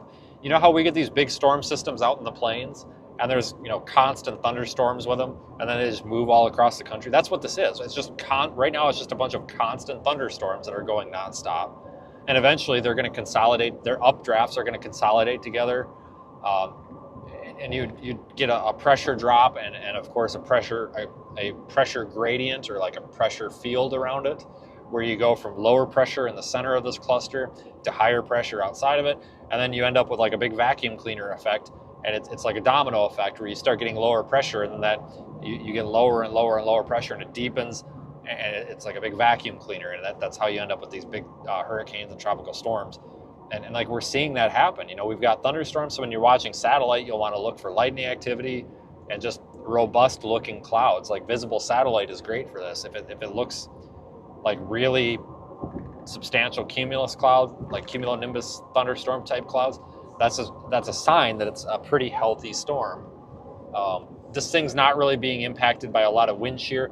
Wind shear is typically good for like thunderstorms to develop, but not really for storms like this, because it blows the column, if you will, of low pressure. It skews a lot of things, but poor venting and all that. But basically, we've got everything that we need for this to develop. It just needs, the only thing that we don't have right now is time, and time is coming as it pleases. So it could be greater than a Cat 1. Absolutely. I'm not even ruling out a major hurricane. It's probably unlikely. Hold on, people, with your screen recordings and your Twitter posts. Hold on. There's context here.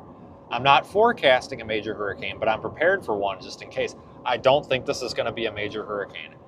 But we've seen hurricanes do weird stuff before. You never know. But yeah, I mean, I think a safe bet is to say a weak Category 1 storm to a Category 2. So, I mean, realistically, our range of possibilities is tropical storm all the way up to Hurricane 2. But I really think we're going to be in like that Category 1, maybe strong Category 1 or weak Category 2 range, probably. That's just my guess, based on what I'm seeing.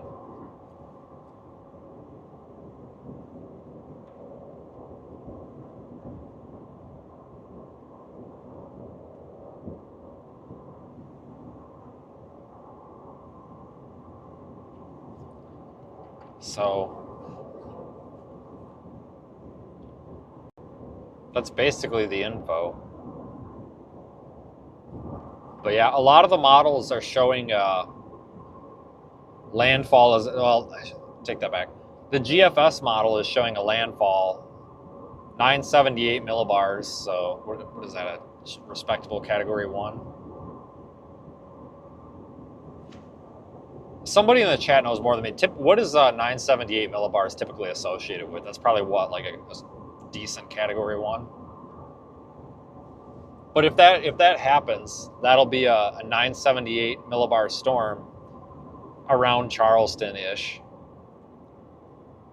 around midnight Tuesday morning.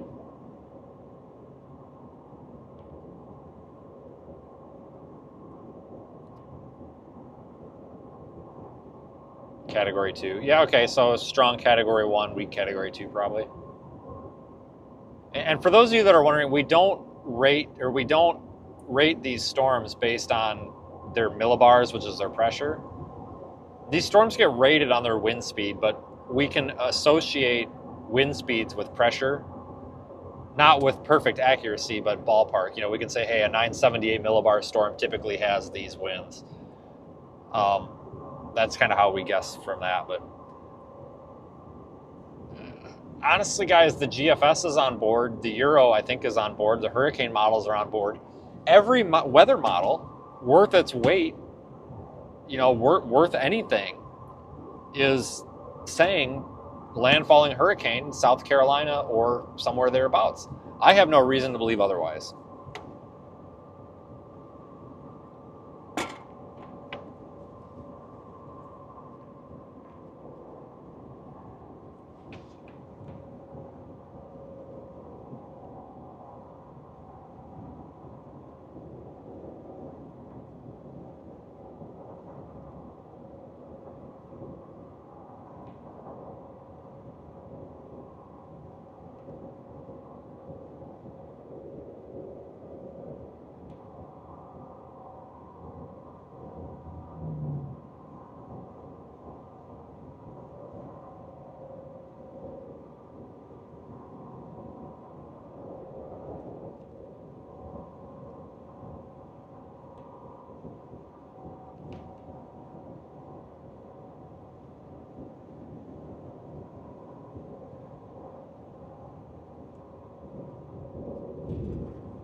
God, there is something up with this road, like it's uneven or something. It's just pulling me all over the place. Like I feel like I'm driving in wheel ruts.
That GFS model run, guys, is up on my Facebook page. You can find a link at seethestorm.net. It's up on my Facebook page.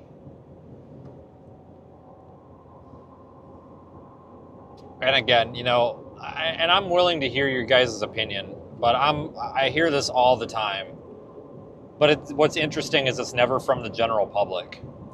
So I guess, should we really, as weather forecasters, should any of us care what anybody except the general public cares about? Because the general public's our audience, you know what I mean? But a lot of these meteorologists, storm chasers and stuff, they say that it's irresponsible to share weather models because it gives people like a false forecast or something. And I disagree. I actually think that like sharing that GFS model run, basically in the post, I said, hey, this is one of many potential solutions, but this solution shows what could happen. Monitor for variables to change. I don't think there's anything wrong with that because the general public isn't totally stupid. Like, it's not like I'm saying there's going to be a hurricane on this date. It's saying, hey, this is one of the possible solutions. You know, this is what the weather models, which anybody can access, by the way, are giving us. You know, let's start paying attention. I think that's a good thing. You know, it's a very honest, straightforward approach, I think.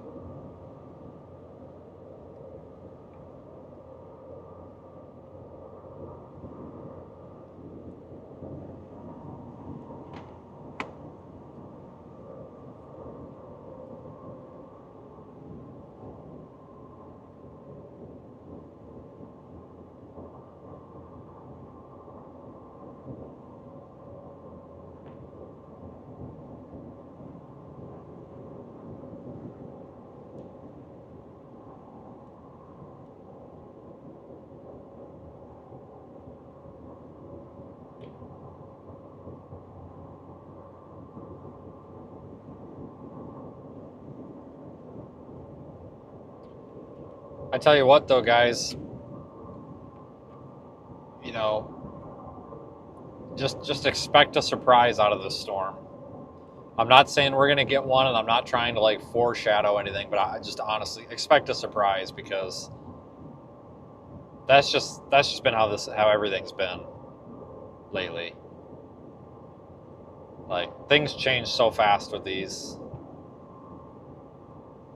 We might not, you know, there might be variables that we don't know that could make this thing be a turd when it comes in, or it could be real strong. We don't know. So it's because like I said, once this thing is formed, give it a couple, you know, officially, give it a couple more hours. I think we'll have a nice consolidated, deeper low pressure center. Once we have that, then we can start talking a little bit more about forecast track and timing. And then probably by tomorrow morning, I think by tomorrow morning, we're going to have a damn good idea on strength as well. I think tomorrow, very early tomorrow morning, is going to be our kind of our coming to Jesus moment here of, okay, we're pretty confident in this. Here's what we're thinking. And I think that's kind of going to be our one and only final major adjustment to any forecast or anything. I think anything else will be minor adjustments. So, because I know, you know, there's two storms out there. There's that Humberto. I don't think that's going to interact with it. It was originally looking like it could pull it out to sea, but it looks like this one's slipping in behind it. I don't think this is going to interact with it, but if it does, it might not matter a whole lot, but we have to watch it anyway.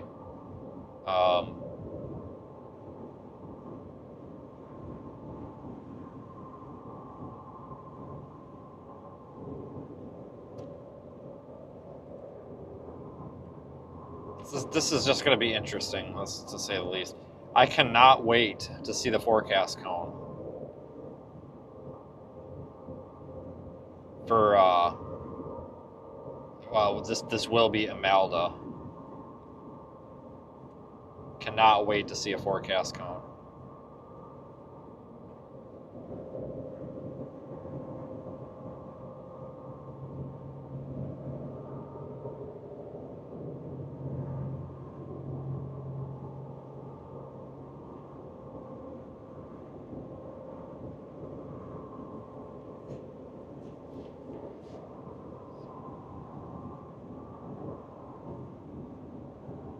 Yeah, it is time.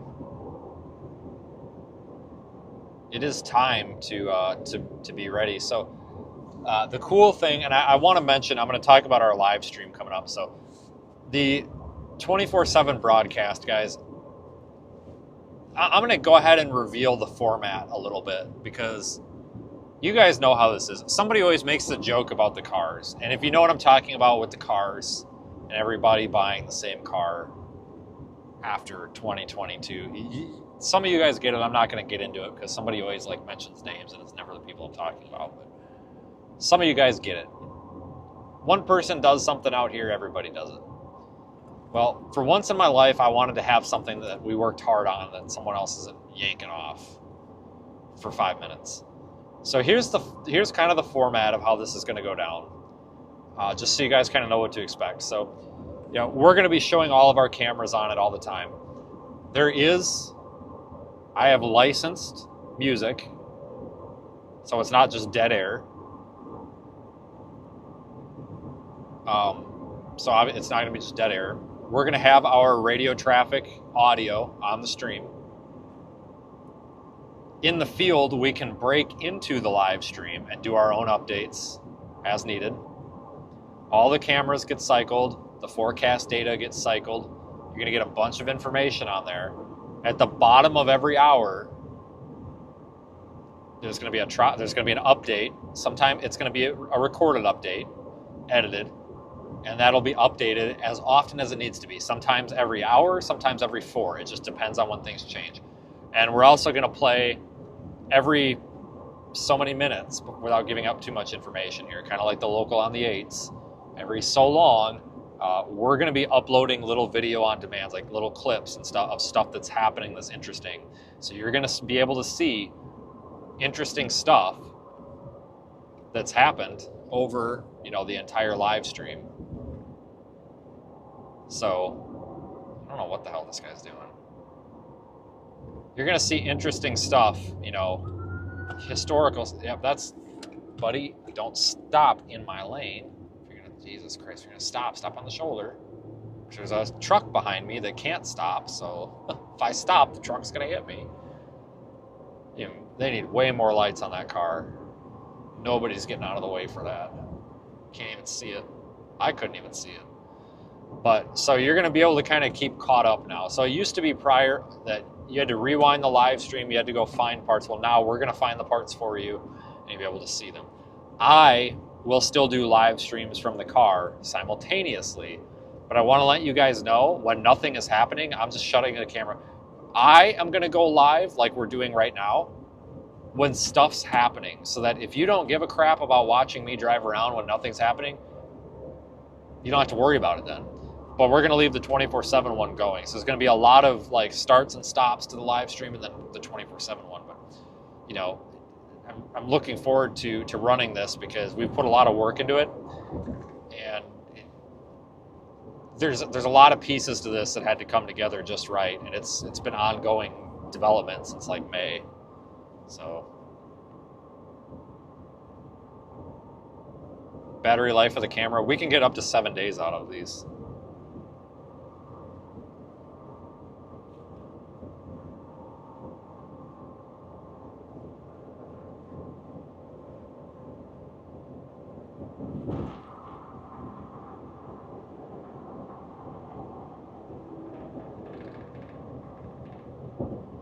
So I'm going to be doing lots of live streams though, kind of in this format. It's like I said, expect one tonight. I scheduled it if you want to turn on notifications. That'll probably happen around 9:30 Central? Or 9 o'clock Central or something. It's got to be late because I've got a meeting at 7 for this deployment. And then we're going to go over and do questions and answers, all that. And then we'll do another live stream in the morning going over this stuff.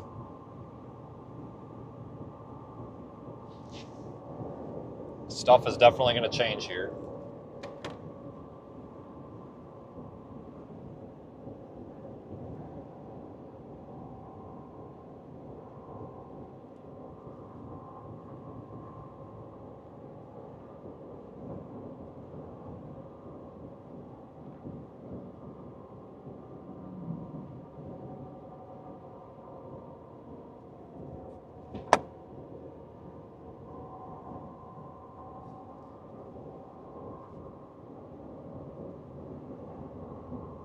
The best vehicle that I've had? This one. Those Ford Explorers are junk. Oh my god, they're junk. I hate them. I think the only reason so many people drive around Ford Explorers is because they're cheap, which, okay, that makes sense. But they're junk. You know, I'm disappointed with the newer Chevy stuff. This truck is by far the most comfortable. And honestly, folks, if I didn't have this, we wouldn't be doing these deployments because I barely fit all those cameras in this truck. There's no way I would have fit them in anything else. Would have needed a damn U-Haul trailer. But by far this truck. I'll never touch another one of them Explorers ever again. They're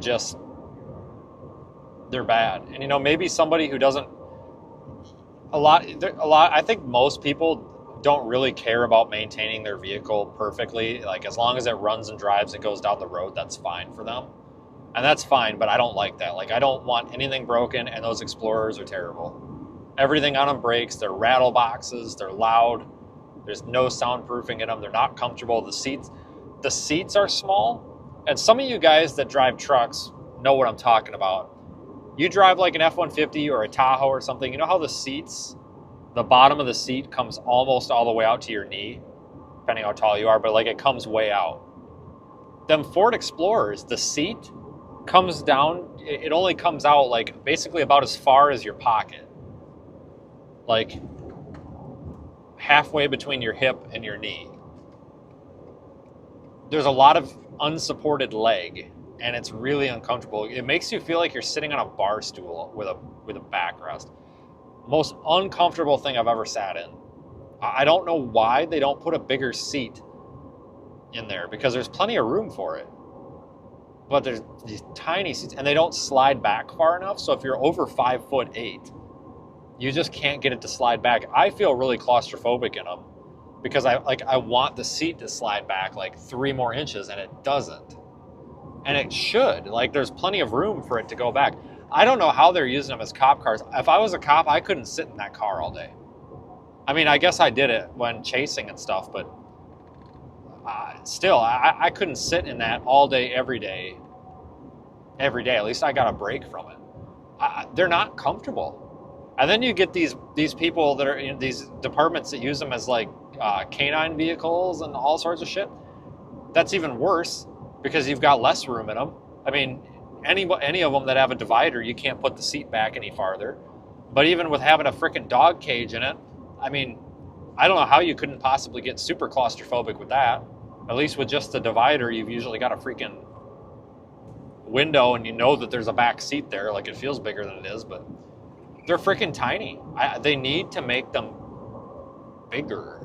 You know, I think that's why everybody went, not everybody, but so many of these police departments and stuff went to Tahoes and Durangos, because the Durango does feel bigger inside. It's definitely bigger inside than the Explorer. But the problem with Tahoes is they're all freaking junk. Like, if you bought one prior to 2021, the transmission was junk. If you bought one after 2021, then the freaking motors are junk. It's just like, god dang, can we just make a car that doesn't suck? And, you know, the same with Ford. Don't get me wrong, they have their problems. But I personally have had less issues with Ford than any other vehicle, and I drive 100,000 plus miles a year. A lot of people that have a strong opinion on Ford versus Chevy and stuff drive 10,000 miles a year. Any vehicle that you drive 10,000 miles a year and buy brand new is going to be fine. When you're driving 100,000, 120,000 miles a year, you're accelerating your maintenance and your repairs. So basically, all that stuff somebody might do in 5 or 6 years, you're going to do in 1 year. So you got to be real careful about what you buy. Not all of the Chevys are junk. Like the Tahoes and the Silverados prior to 2021 are not bad. It's just the transmissions are junk. The good news is, if you actually take care of the transmissions and change the fluid on those 6L80s religiously, like every 40,000 miles, usually they last. But the good news is also, when, not if, but when the transmission blows up, you can get the transmission rebuilt relatively cheap, because so many people rebuild that 6L80 transmission that it's become its own industry. Like there's literally shops that just do 6L80 transmissions. Like that's all they do. And they build them for other shops. And like you can get a 6L80 built depending on where you're at. You could probably get it done anywhere from $3,800 to $5,500. And honestly, yeah, 3,800, because I've seen some shops on the cheap end do 3,800. Usually they're not using the best parts, they're not replacing everything maybe, but it'll get you down the road another 150,000. It'll be better off than it was from the factory at least. So there's that. But even if you're on the cheaper end, I know that like $4,000 is not cheap. But compared to the cost of some of these transmissions and to rebuild some transmissions, particularly Nissan truck transmissions and Chrysler transmissions, it's cheaper compared to that. You know, the 6L80 is not a bad transmission once you have it built properly and have the factory known issues solved. Honestly, I do like the Tahoes, like the 2020 that I had. Like that 2016 or 2015 to 2020, I actually like those. They're comfortable, they're nice, it's just the transmission issues. The 2021 and newer, they've got a lot more lifter issues again. So it's like, cool, you fixed the transmission, but now you have a crappy engine. Like, give me a break. So the Fords are a little bit stupid. So with Chevys, you basically get like one or two engine choices. With Fords, you get a bunch. So like an F-150, you can get a 2.7 EcoBoost, a 3.5 EcoBoost. They're both V6s, twin turbocharged. Or you can get a non-turbocharged V8, the 5-liter. The 5-liter V8 doesn't really have that many problems, but it does have problems, but not very many, and the problems that it has aren't really that expensive to fix usually.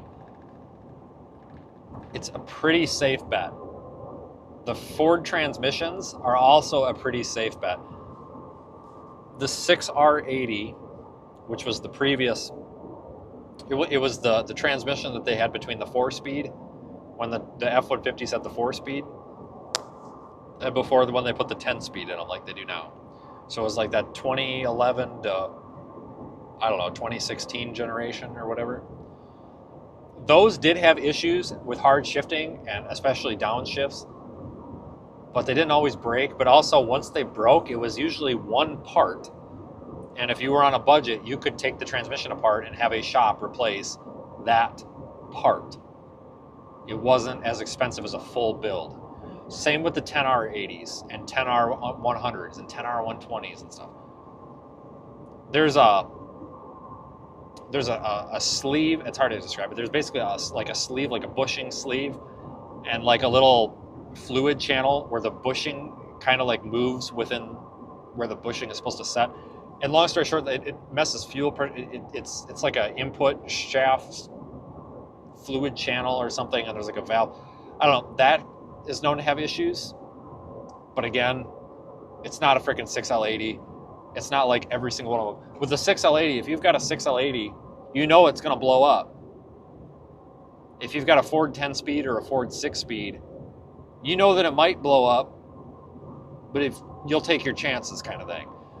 So that's a little better. But with the Fords, you got to remember, folks, I had somebody in the chat that thought they had a gotcha moment a couple of months ago, but they didn't.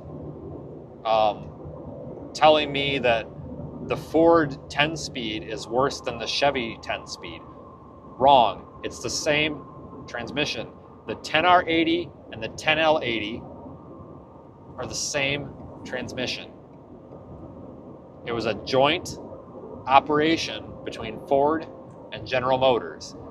The F-150 transmissions are no different than the 10-speed transmissions in the Tahoes, Suburbans, and Silverados. It's the same transmission with only a few changes. The one change that sticks out, the Ford transmissions have a plastic composite oil pan. The GM ones have a metal oil pan. There's really not much else for differences. There's a few, and I mean very few, small differences like the wiring harness and the computers. but it's the same transmission. They collaborated on it. So if you're concerned about transmissions, the Ford and Chevy debate is no longer valid. It's the same thing, which is a fun fact a lot of people didn't know. But I actually like the 10-speed transmissions because they keep a lot of power, especially with a turbocharged engine like this. My max torque on this engine is like 2,400 RPM. This makes the most power at 2,400 RPM. This thing doesn't rev. This is a very low revving engine. It's low revving, high torque, which is good because that's easier on the timing components. It's easier on the engine. It's easier on the turbos. With like the V8, you've got to get that thing up into like 4,500 RPM to get max power. These EcoBoosts have a lot of low end torque, which is what you need for pulling and hauling and shit. But these 10 speeds really do well with these EcoBoosts because like you always have power. They downshift really quick, and there's always you never feel like you're hunting for a gear because it'll knock through the gears really fast. And the way that it skips gears is really nice too. So like if you're accelerating fast, you're not constantly getting hammered with a shift. Like if I'm at a stoplight and I got to go fast, it'll go from like 1 to 3, 3 to 7, but it matches up really nice. Like it's not jerky, like it's a really nice transmission. Like these are really nice. I know they have their issues, but like from a drivability perspective, these drive so much better than like my old F-150s and stuff. Like they really did it. And it's great for fuel mileage because you're keeping like, I'm doing almost 80 miles an hour and I'm only at 1,400 RPM. Like I'm barely running the motor. And if you can run your motor at lower RPM, that's less time, that's less wear and tear on it. So that's kind of my opinion. So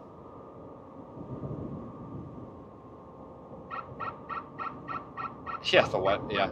So there's a couple of vehicles manufacturers over here that have gone to the an oil bath, oil pump belt, which I just think is not a great idea. I think the EcoBoost has it. Actually, no. I think it's a chain. I think it is a chain on these. I think the smaller ones are, but it's just seriously. Some of these like they're putting the oil pump on a rubber belt in an oil bath, and a lot of folks know that like oil will deteriorate rubber. So I'm not quite sure how that works. But I'm not a fan of EcoBoost, with the exception of the 2.7 liter, which is what I bought. Guys, when I had the choice of this vehicle, there were a couple of trucks. There was an F-250 with the 6.7 in it. I didn't want the F-250 because the F-250 would be terrible for what we do. It's too heavy. We can't really off-road that in the way that we do. It's too heavy. So that one was out. There was a 5-liter F-150. That was out because I just don't like the 5-liter. I just don't like how it drives. I don't like having to floor it to get power. There was a 3.5 and then they had the 2.7. This truck was identical, same year, same color, same everything as the 3.5. But I wanted this one because the 3.5 is known to have a lot more issues than the 2.7. For some reason, they built the 2.7 a lot better than the 3.5. So that's why I got this one. And as long as you take good care of it, it'll take care of you. You know, a lot of people are like, oh, your turbochargers are going to go out at 200,000 miles. That's going to be a $6,000 repair. No, it's not. I can purchase a remanufactured turbocharger, which is what you're going to get at the dealership anyway. A remanufactured turbo for $625. It's like a hour and 10-minute job to put it on. I'm not joking, folks. The hardest part is probably cutting off the exhaust downpipe bolts. And you'll just replace them with new ones because they're rusty. Exhaust bolts are always rusted. There's 3 bolts. You cut them off. And then all you have to do is unbolt the oil line, the 2 oil lines, and basically the clamps, and then the mounting bolts. It's not rocket science. And in fact, on the F-150, there's plenty of room. You do not have to pull the motor. I had a bunch of people telling me, you'll have to pull the motor or pull the cab. No, you don't. I could pull over right now. I'm not going to, but I could show you guys. You literally can take the fender liner out and the turbos are right there. Like you don't even need, you need a ratchet wrench and like 3 sockets. That's it. There's nothing to it. And you're right, it would be like $5,000 or $6,000 if you go to the dealership, because they're going to charge you $2,000 per side per turbo plus $2,000 for labor. If you go to an independent shop to do both sides, I wouldn't be surprised. I'm just guessing. My guess is that a lot of these independent shops are probably right around $2,200-$2,300, which is a fraction of the dealer. But if you know what you're doing, you can buy the parts for like $1,300-$1,400 when all is said and done, and spend an afternoon, and you can do it yourself. It's not rocket science. It's not complex. It's not like you're opening up the engine. It's nuts and bolts. Super easy. That's what I like about this engine versus a lot of other turbocharged engines out there from other manufacturers where you do have to pull the engine or the cab and stuff, because turbochargers wear out. They do have to get replaced. They are somewhat consumable. So yes, at some point I will be doing it, but it's not this $6,000 death sentence at the dealership unless you actually want it to be. You know, if you want to take your car there and spend the money, fine. But you know, if you're not a mechanic, you know, you can have an independent shop do it, and they're going to do it for a third of what the dealer is going to do it. And they'll probably take your money happily all day long because they know that it's a high-paying job for a pretty simple job. So,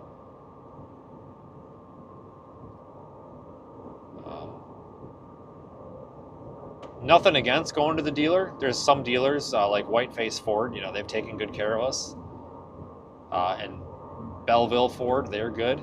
There's some good dealers out there, but there's also some bad ones, like my truck. I've taken this truck in for an alignment 4 times because I put the lift on, I've changed the lift, changed components, whatever. They didn't charge me for the last one. It was the 4th one, and the kid's like, he's like, "Why'd you bring it back?" And I'm like, "Well, I put a bigger lift on it." I said, I'm sure it has changed something. He's like, "All right." He's like, "We're not going to charge you." He's like, "You just had like 3 done." I'm like, "Well, I appreciate it." So they just did it for free, just because I've been there a lot. I didn't expect it free. It's $150 for an alignment. That's cheap. And I know, yeah, alignments used to be $60 or whatever, but you know, it takes an hour to line up a truck. It really does, guys. It takes an hour now. You know, you've got it's not just where you're setting the toe anymore. Like my truck with the lift kit, I've got cam bolts in the lower control arms, and I've got cam bolts in the uppers. So you've got 3 adjustments to make on each side. And then, you know, with the electronic power steering, you kind of have to calibrate that with the alignment rack. It's not a lengthy process, but it adds 10 minutes. I mean, it's an hour-long process to line up a truck. So they got to charge for an hour. $150, there's nothing wrong with that. That's fair. But they didn't charge me. Yeah, I know, which I thought was good. So like, to me, that's a good dealer because yes, they're more expensive hourly, but they're not going to sit there and shaft you and milk you for everything. Like I know if I take my truck there, I don't know, to get brakes done, I know that the price on the brakes is going to probably be fairly competitive, at least for a dealership. Not that I would have anybody do that, but you know, because the going rate at most Ford dealerships to do pads and rotors on one axle is $795. I'm not kidding. That's robbery. An independent shop's going to charge you like $300 max. It's ridiculous. It's just ridiculous. They're like, "Oh, we use quality parts." No, you don't. Like, I'm sorry. Dealership parts, when it comes to brakes, are junk. Go aftermarket.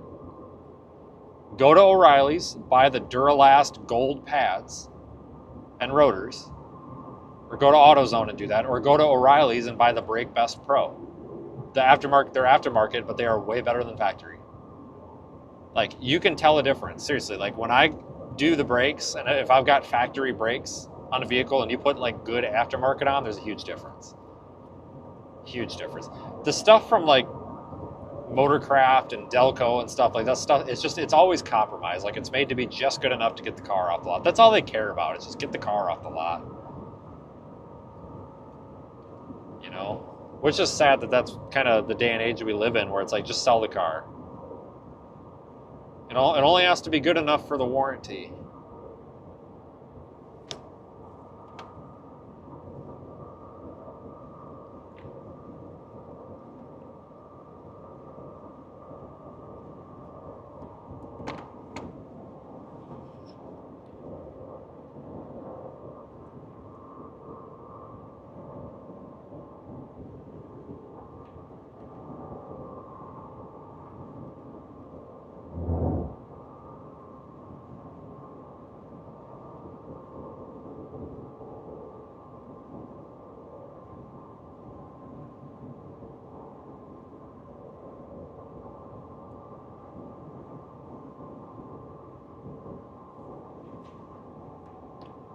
But anyway, we'll keep streaming for a little bit, guys.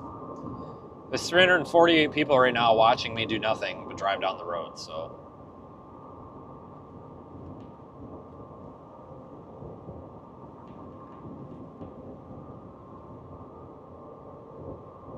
Carrie, I gotta get that Tahoe over to you at some point. One of these days I'll drop it off whenever works for you. And you can just do that rear main for me. Honestly, because like I don't need the vehicle unless I have a breakdown, and if that happened and figure it out. But it's like it's been parked for the past 3 weeks, like, but I need to get it done because I'm sick of dumping oil. And I think it's the rear main. I don't know for sure, but I think it is. I mean, you can look at it, but I think it is because it's just pouring out of the back, and I don't think it's coming from up top. The good news is two-wheel drive, so it's not a huge deal, but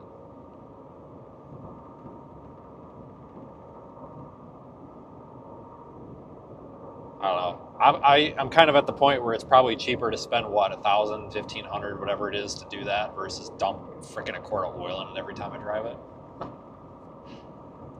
Fun fact, guys, I got a quote from a Chevy dealer, $2,600 to replace a rear main seal on my two-wheel drive Tahoe. $2,600.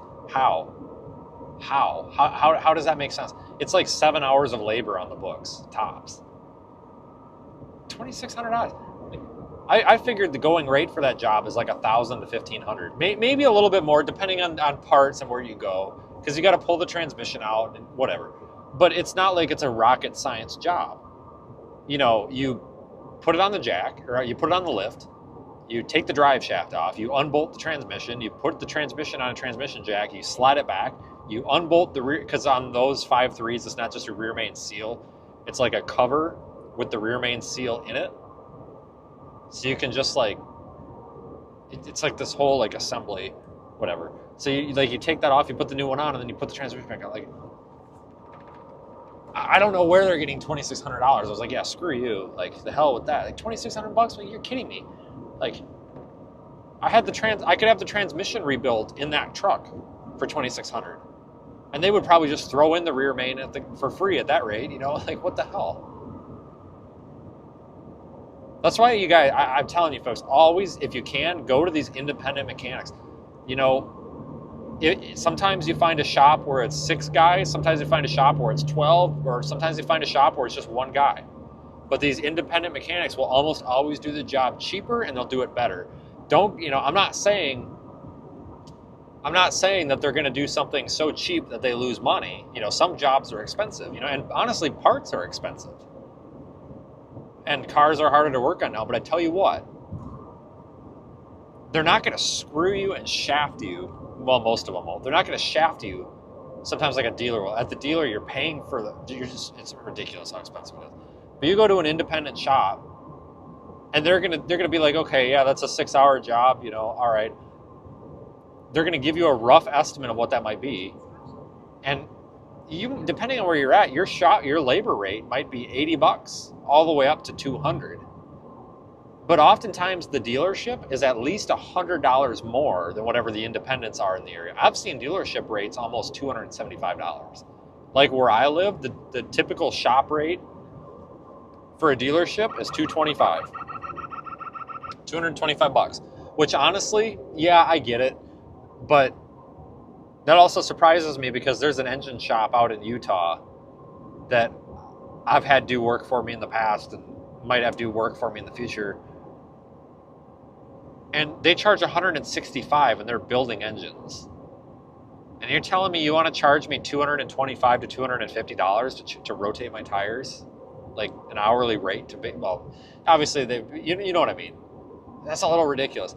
But like some shop, like down south, you'll see shops that are right about $100. Up in Wisconsin, a lot of times the independents are anywhere from like $125 to $175. And I think that's more than fair.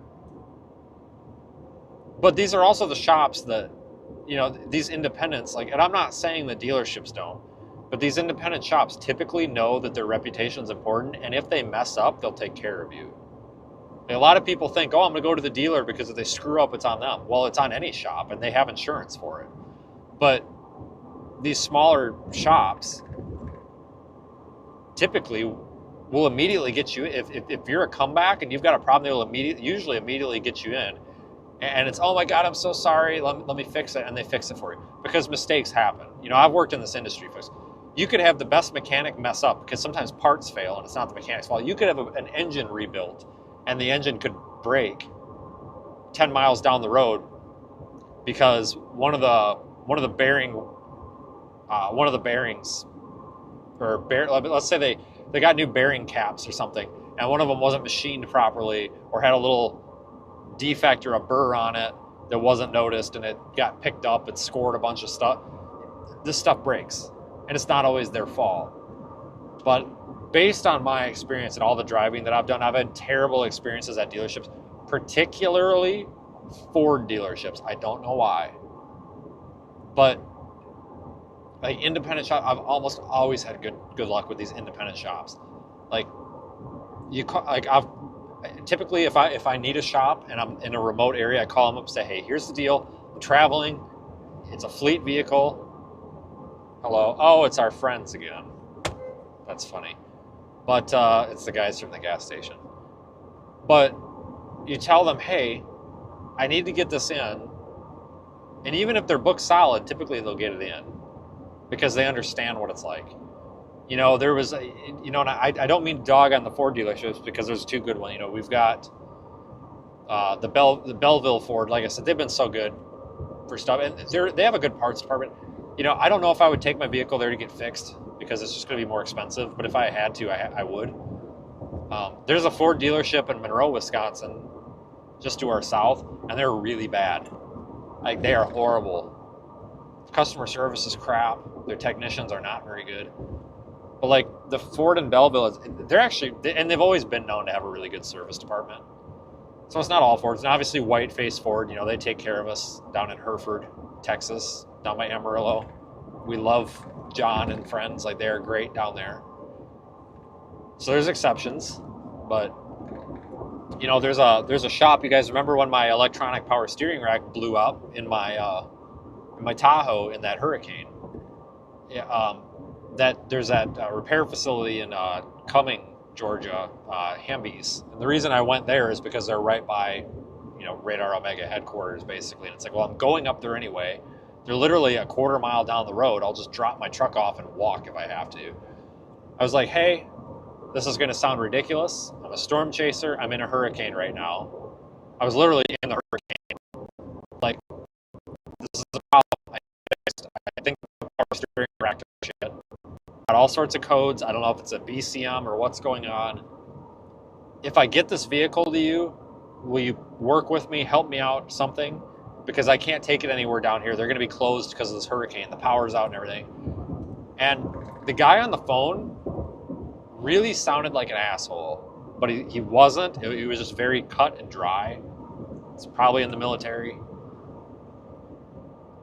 Just one of those people, like, no bullshit. Just get me. His response was, he said, yes, get me the car. And I was like, oh, okay. I'm like, this is what I think's wrong with it. He goes, buddy, it don't matter what's wrong with it. He goes, just get me the car. And I didn't know what to say to that. And I was trying to be patient. And I about frickin' was like, what's your problem? But I was like, okay, well, I'll try to get it up there tonight or whatever. He says, he's like, just give me the car. Whatever the problem is, we're going to take care of it. He's like, just get the car up here. He goes, obviously, if we have to order parts, we're at the mercy of ordering the parts. He goes, just bring me the car. He goes, I don't care what you think's wrong with it. I don't care what is wrong with it. I don't care what you got to do. He goes, just bring me the car. Okay. Got it most of the way up there. Got to the point where the steering actually locked up and would not turn at all. So I'm like, well, we're screwed. So I call a tow truck. Thank God it happened in a parking lot. And called the tow truck. They towed it over there. I got a phone call like 4 hours. This was after hours. 4 hours into the next business day, they called me and they're like, hey, bad news. We don't know what the hell's wrong with this thing. We don't know if it's if you've got a broken wire, if it's the BCM, or if it is the power steering. He's like, I'm not sure. He's like, I just want you to know this is going to get expensive really fast. And I'm like, nope, I get it. I knew it was going to be expensive. I said, what's your shop rate? And he's like, our shop rate is $165, but he's like, whatever we put into this, he's like, if we tear something apart, and we have to go back into that spot to repair it. He's like, I'm not going to double charge you the labor. And I'm like, okay, that's fair. He's like, he's like, whatever we do, including the repair, he's like, we're just going to charge you for the amount of hours we have into it. He's like, I'm not going to go by the book because you're just going to get screwed. And he's right, because if he would have went by the book, the power steering rack is like a 7-hour job. That would have been like $900 to $1,000 by the said and done, plus the diagnostic. It would have screwed me versus them just doing it. So he's like, I wish I had an answer for you, but he's like, we've got this in here. He's like, it's a priority. I'm like, okay. They called me the next morning, like first thing in the morning, and he was like, all right. He's like, confidently we can say it's the power steering rack. It's like, we unplugged it. All the codes went away, because what was happening is none of the modules would communicate. All the lights on the dash were on. There was a short in the power steering rack that was, causing low resistance on the computer, the data lines, the data wires basically, and just causing the computer not to be able to do anything. He's like, we tested everything. He's like, but we were afraid that maybe this was like an intermittent issue. So we went back and checked. He's like, we pulled the wiring harness apart. We looked at everything. We checked the connectors, all that, blah, blah, blah. He's like, we're about 7 hours into the diagnostic on this. He's like, but we had to take, because he's like, we had to take the skid plate off. He's like, I had to take a bunch of stuff off the bottom to be able to get our hands up in there and actually unplug the rack. He's like, it was work. He's like, so we're going to just take the 7 whatever hours that they had into it. He's like, from here out, we're just going to charge you for the part, and then whatever amount of time it takes from here to get that out and put it in, which was good, because I actually looked at the invoice and it was $400 cheaper doing it that way versus charging me for the diagnostic time and then actually charging me for the job, because you know what I'm saying, because it was already partially torn apart. Dealership would have charged me for both. Most of them would have, and they were real honest about it. It was a $4,000 repair. I'm not joking. So I'm like, all right. He's like, I don't know where to get the part. He's like, I'm gonna do some research. He's like, because this isn't exactly. He goes, I've never seen this before. He goes, I'm gonna have the mechanic get the part out, so that as soon as we get the part, it can go in. He's like, I'll call you as soon as I figure out where we're getting the part from. I'm like, okay. He called me like 5 hours later, and he's like, okay, well, I got really bad news for you. And I'm like, well, don't tell me that the fucking truck is like on fire. And he's like, well, no, but I'll tell you some good news first. I'm like, what's the good news? And he's like, well, we got the part out. I'm like, oh, great. I'm like, how far on back order is the power steering rack? Because I know you're about to tell me it's on a 3-week back order. He's like, oh, no, it's not on back order, but I can only get it from the dealership, and it's $2,700. And my response was, I'm not kidding. I literally said, are you fucking serious? He's like, yep. He goes, Cardone has a remanufactured one that I can get from O'Reilly's, but that is on a 2-week back order. He goes, that power steering rack was $1,200. And he's like, honestly, I would go with that one because, it's Cardone, it's got a warranty. He's like, it's probably the same thing you're going to get at the dealership anyway. And he's like, it's $1,500 cheaper. He's like, but it's going to be, he said, probably 2.5 weeks. He goes, but it might be longer. He said, they could not promise me that. I'm like, I'm like, Rock Auto, anything? And he's like, there is one on Rock Auto. He's like, but it's like $600 something. He's like, I don't have a good feeling about it. He's like, if you want to look on there, and he's like, or if you can find one that you want to pay for on your own and ship it here, he's like, I'm fine with that too. So I did some looking, and honestly, the one that was on Rock Auto, I got a real sketchy feeling about it. That something like it might have been like it was way too cheap. Way too cheap. And I was like, what about a used one? I'm like, could we just get another one from the junkyard? And he's like, we could. He's like, but the problem that I'm seeing, he's like, I did some Googling and some research, and he's like, this is apparently a common problem with these. He's like, I am afraid if we get you a used one from the junkyard, he's like, you might have the same problem. He's like, but let me call and see what the prices are. So he called, he got a price on one from LKQ. It was $1,100 from LKQ. Of course, plus freight, plus about a week and a half wait. And I'm just like, okay, man, just get it from the dealership. I'm done with this. And he's like, all right. So they got it from the dealership. comes into the dealership. Dealership wouldn't drop it off. They had to drive an hour to the dealership and pick it up themselves so that I didn't have to wait for them. They got this thing in. They got it in within like 4 hours of having it actually in their hands. We're about 5 days into this now.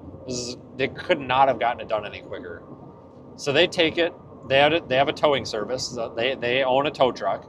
They tow it to the dealer at no charge to me, which they shouldn't. They're doing their repair. But they tow it to the dealer because the power steering rack has to be programmed to the truck. There's ways you can do it aftermarket, but they just didn't have the software or whatever. He's like, we're going to tow it to the dealership. We'll figure it out. They tow it to the dealership first thing in the morning. The shop called me at lunch and said, hey, I just want to let you know I have not heard from the dealership and they're not answering their phone. And I was like, great. He's like, just letting you know. He's like, so I don't know when they're going to get to this. He's like, but I'm going to stay on them, but now they're not answering the phone. I'm like, you're kidding. So I start calling the dealership. Well, I happen to be in town. So I drove over to the dealership and I saw my truck sitting there. So I walked into the service department and I was like, hey, what's the deal with that Tahoe out there? And they're like, oh, another shop brought that to us. I said, okay, well, that's my truck. I said, and they told me that you told them that you were going to reprogram this today and it's almost the end of business day. So what's your ETA? Oh, yeah, we got that on the books for Wednesday. It was Monday. And I got pissed. I said, all right, man. I said, I'm not being a dick, but you told my shop that you were going to program this today and they could pick it up today. I said, the shop doesn't know that I'm here. They didn't send me. It's not their fault. But I need this taken care of. I said, I am basically stranded here. I have a loaner vehicle, but I'm sick of paying for a hotel. I said, I need this, please. I'll see what we can do. I left. I called the shop. I was like, hey, I actually just went down there to figure out what the hell was going on. They're telling me Wednesday. And he goes, hang on a second.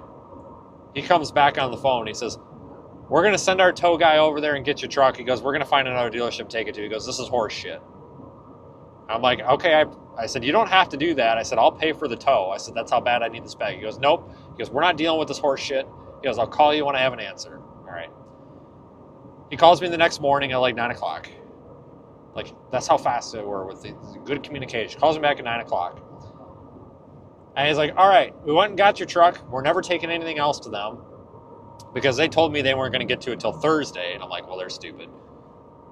And he's like, so we found another dealership. He says, they told me that they're going to do it while it's on our tow truck. And they did. They did it while it was on the tow truck. It took them like 6 freaking minutes. He said it literally took them no more than 10 minutes. And like they literally just towed it to another dealership and were like, hey, can you do us a favor? This guy's in a hurry. And they're like, yeah. And they sent a guy out with the computer and it literally took him 10 minutes on the tow truck. They didn't have to take it off. So he brings it back, he calls me. Like, all right. So I go to pick it up the next day. Me and somebody from Radar Omega gave me a ride. We go to pick it up next day. When I picked it up, it was washed. The inside was spotless. My wheels had a bunch of dirt and grime on them. They clearly scrubbed my wheels. They like detailed this thing in and out. Like, I mean, this thing was clean. I keep my cars clean, but this thing, it was dirty because it had just been through a hurricane. It had sand in it. It was dirty. It had like that salt on it. This thing was spotless. Like, I'm not joking. The thing like could not possibly have been any cleaner inside or out. I had a bunch of equipment in there.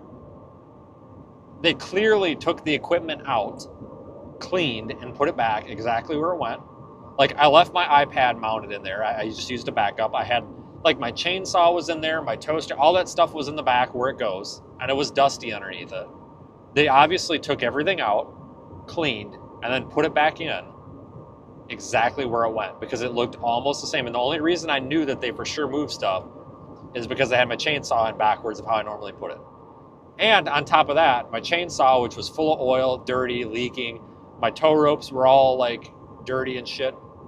It honestly looks like they power washed the stuff or something. And they probably did. They probably just took all my stuff out, thought, oh, that's dirty. Let's just wash it. You know, or washing the truck, just power wash the ropes, the tow ropes and shit. Why not? It don't matter. I didn't ask them to do that and I didn't expect them to do it. But it was the fact that like I spent so much money with them that they just did it and they did a good job. And normally I would be pissed off for someone touching my shit, but they literally, like, the truck, it was cleaner than when I bought it. Like, everything was spotless. And they don't have a detail shop. I doubt that they took it somewhere to get it detailed, and I doubt that they had someone come out and detail it. It was probably just the owner or the service writer that thought, okay, this guy spent a lot of money, he's having a bad week, let's just clean up his car for him. Or maybe it was just another guy that wanted some overtime I don't know. But like, it was extremely clean. Like, they cleaned inside all the cracks, like in the radio and stuff. You know, I had a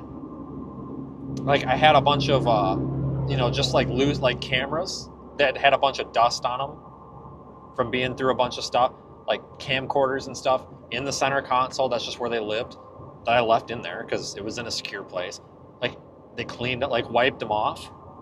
Like, they literally went through my truck, and I honestly think that they took everything out of my truck and cleaned it, including the truck and the stuff in it.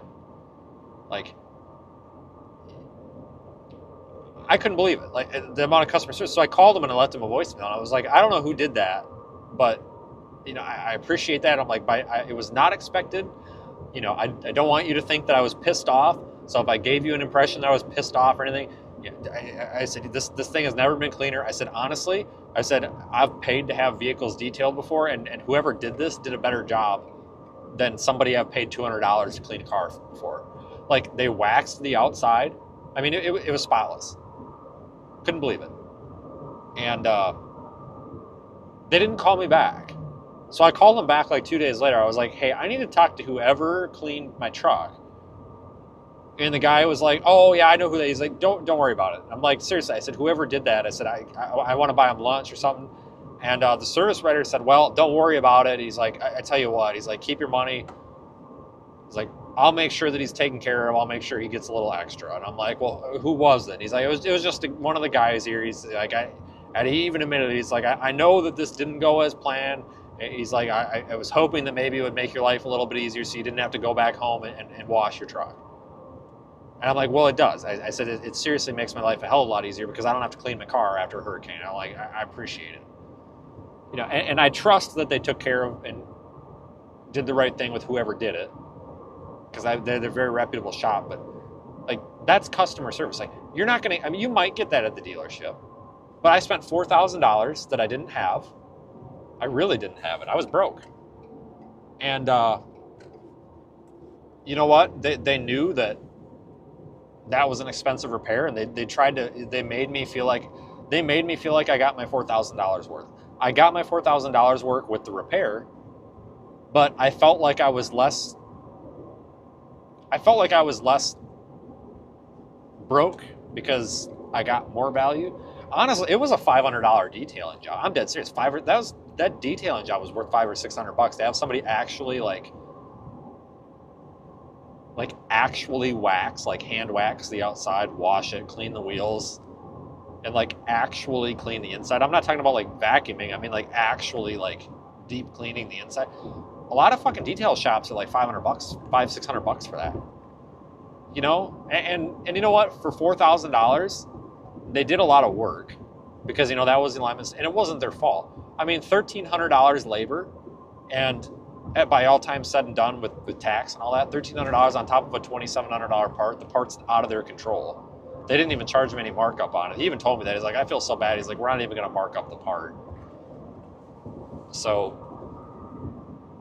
that's why you got to find a good shop and take it there. I'm not saying that every mechanic has to clean your car when you have a bad day, but these shops that actually value your time will go a little bit above and beyond, whether that's picking you up and taking you back home so you can get your vehicle worked on because you can't get it there or something, or just making sure that they do their job 100% right. Like, there's been good, and like I said, that those guys in Georgia did a really good job. I was very happy with that. Like, I will absolutely, because of what they did, I will always take a vehicle there if I have to. If I ever have to get something done in that part of the country, that's where it's going to go for like that kind of work. And I don't know. It's just I've had good experiences and bad experiences all over the country, and you got to do your research, but be careful with Google reviews because a lot of times A lot of times people will leave a shop really bad reviews for no good reason. Like, you know, our friend Bob, he tells the story where some lady came in for, it was like a power steering pump or something, and or a belt, something. But something was leaking oil on her alternator. And I guess they said, hey, oil is being leaked onto your alternator. It might not last very long. Do you want to replace it? And she said no. And then, like 3 weeks later, the alternator died, and she left them a bad Google review saying that they did it. Well, they didn't do it. They told her that it was probably going to die because it's bad oil. It's been in an oil bath for the past who knows however long. She chose not to replace it. That's not her. That's not the shop's fault. But she left them a 1-star Google review because of it. And that's ridiculous. That's not right. So be careful. Sometimes shops will have really bad ratings, but you got to read the damn reviews, because sometimes the reviews are super petty like that, and you're like, okay, this is stupid. Because people just get pissed off and leave a 1-star review. Like, you got to be real careful, because a lot of, and like this place in Georgia, folks, I think they've only got like a 3.6 on Google, and they are way above a 3.6. And it's all petty stuff. Like, some of the reviews were like 2 stars and 1 star. Like, they want to charge me $65 for an oil change. That's ridiculous. 1 star. Okay. But that's not a reason to rate somebody 1 star. And honestly, guys, $65 for an oil change is pretty cheap these days. So. But like, you don't give somebody a 1-star review because you went on their website and found their oil change price to be too high. That's ridiculous. Because some people put a lot of stock into Google reviews, and people will only go to places with good reviews. So be careful when you're looking for these service businesses. You cannot always trust Google reviews, unfortunately.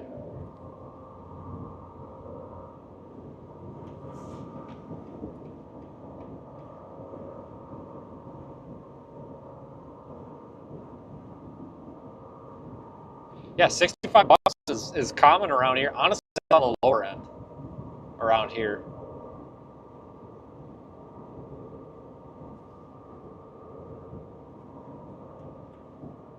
So around here, if you go to like a Valvoline or a Jiffy Lube or whatever, they'll typically charge you like $85 to $95. It's ridiculous. But if you go to a shop, like a lot of these small mom and pop shops, it seems like anywhere between 55 and 75 bucks. There's not a lot of money to be made in oil changes, because oil's, even in bulk, oil's not super cheap. But like, I change my own oil, guys. I mean, it costs me, because I buy good oil. You know, it costs me like $35 in oil and filters to do it myself.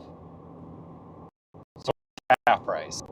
But some of these like Valvolines that charge $100, like they'll charge $109 sometimes. It's just ridiculous.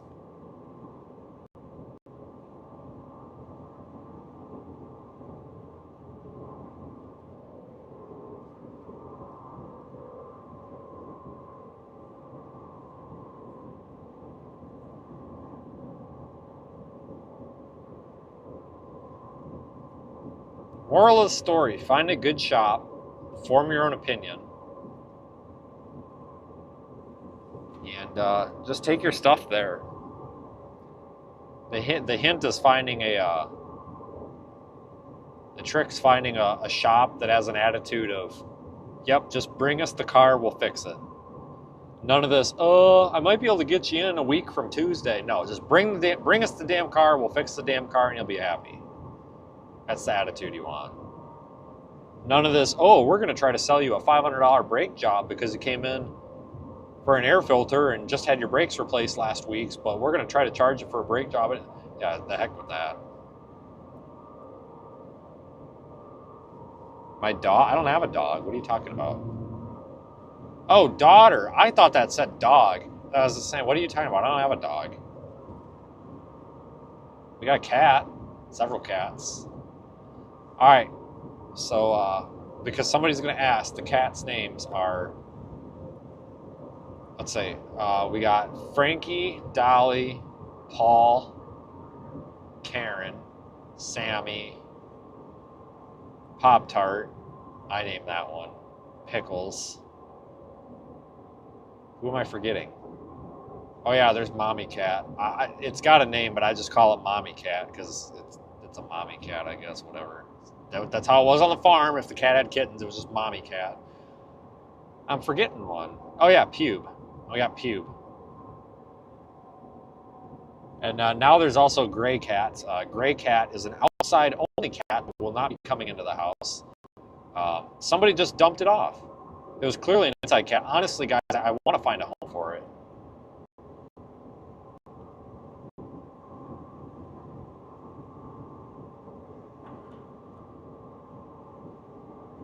Freaking dead zone. I don't know if Nikki plans on finding a home for it or if she's attached to this cat, but Gray Cat, honestly, we need to find a nice home for that cat. He's not super healthy, like he's super skinny. It's just like a skeleton with some fur on it. Like that's why I'm pretty sure it's an indoor cat. I think someone just dropped it off and it went a while without like eating because it was an indoor cat, didn't know what to do. But like he's got food now and he's getting better. Like he's not sick. He's just, the cat will be fine, I promise. He's a very friendly cat, but that cat needs a home because I'm 90% sure that was an inside cat, which is really sad that people just dump their pets. You know what I mean? Like if you're gonna have an inside cat and then get sick of it and dump it somewhere, like that's stupid. Like that's crappy. People do that to dogs all the time. They get sick of the dog and they just go dump it somewhere. Like that's not right.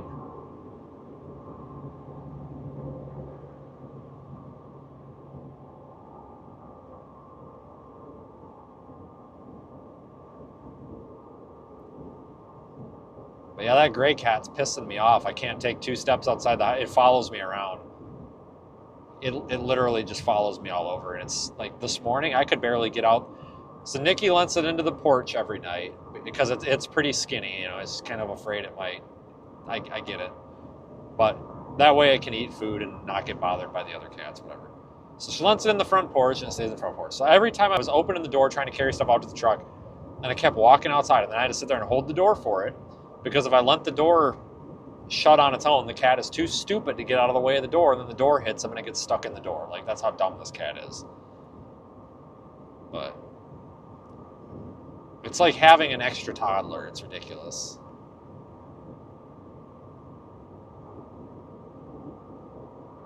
Yeah, great cat needs a home. I feel bad for that cat. You know, it's one thing to, like, relocate barn cat or outside cats, or like I get that. Like, okay, too many barn cats. So yeah, that's usually how it works. You know, we farm stuff. I was little. If you had too many barn cats, God, why would you drop it?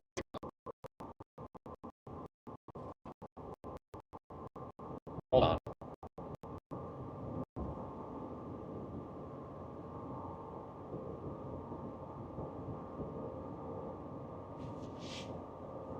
That's usually how it worked. You know, on the farm, it was like, okay, if you've got too many barn cats, like you've got 20 freaking barn cats, but the neighbor up the road only has 3 barn cats, well, then you took a bunch of barn cats up to the other farmer.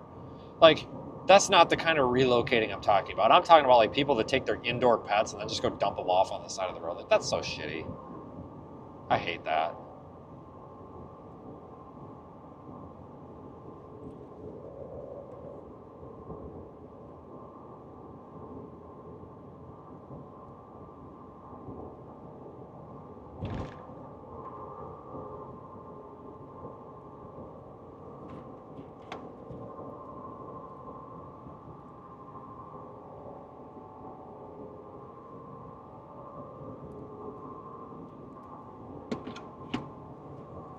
All right, well, we're going by Clarksville now.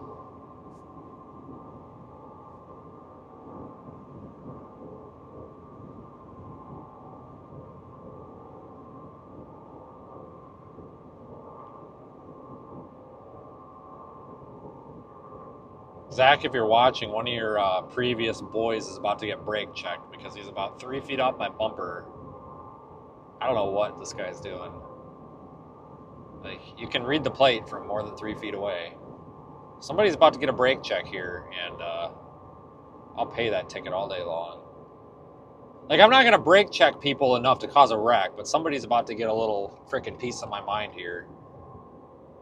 Like, that drives me nuts when these cops do that shit. Like, you can read the license plate from more than 3 feet off my bumper. If you want to run my license plate, you don't have to be, like, kissing my bumper. God dang. We just need to replace license plates with, like, like RFID transponders. I'm dead serious, folks. License plates are ugly. They're expensive. They get in the way. We just need to replace them with, like, transponders, like toll tags. Why haven't we done that yet? And then you like,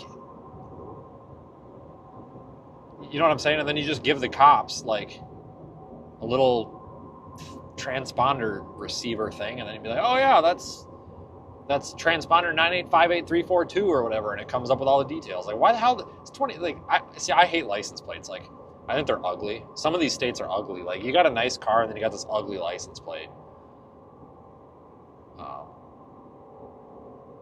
I hate that. Like, we have the technology. Because I tell you what, the toll transponders seem to work just fine because they have no problem sending me a bill in the mail. That's what we need. Yeah, we don't have any good license plates in Wisconsin. Like, some states have some nice plates, but like, I think our Wisconsin ones are ugly.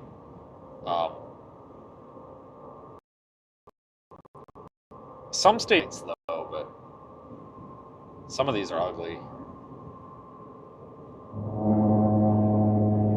This is how I'm indicating to this guy behind me that he needs to pass me. It's like, take a hint.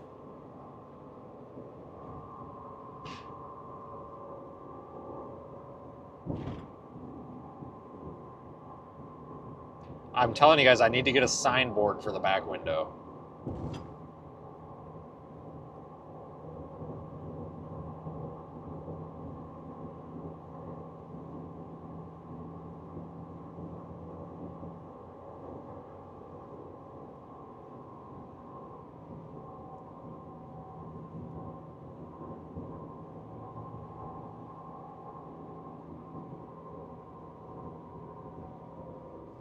Oh, now we're stopping. This is exactly why I don't want somebody on my bumper.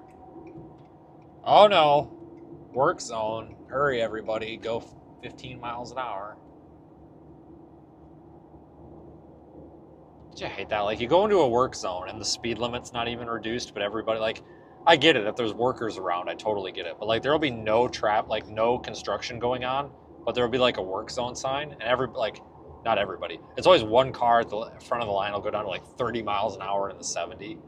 It's like, what are you doing? Go.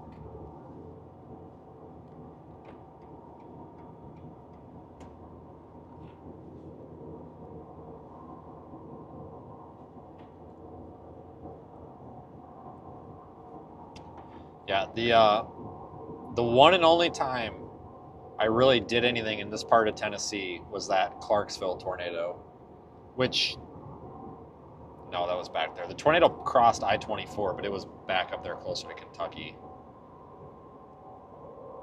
But yeah, that was a mess.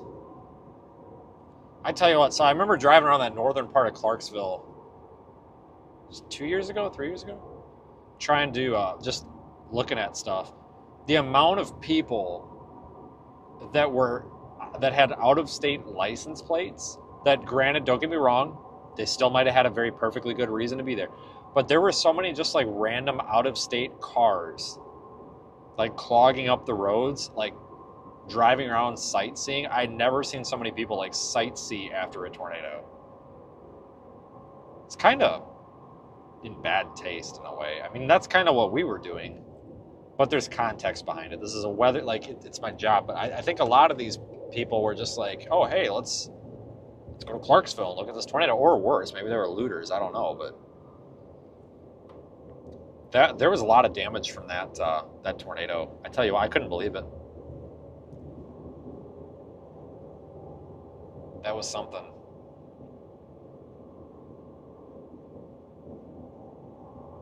It's a military town? Really?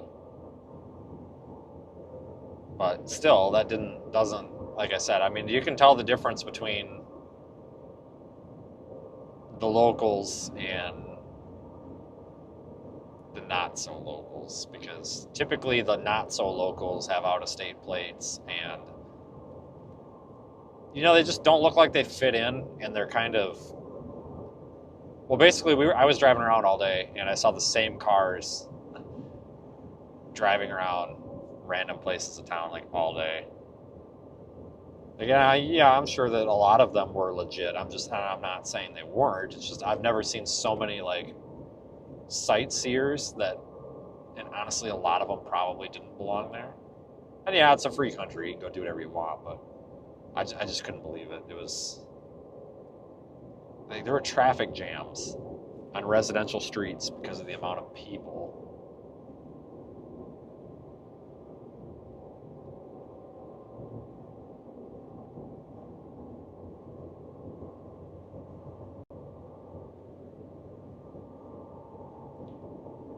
It was also the most unsafe I ever felt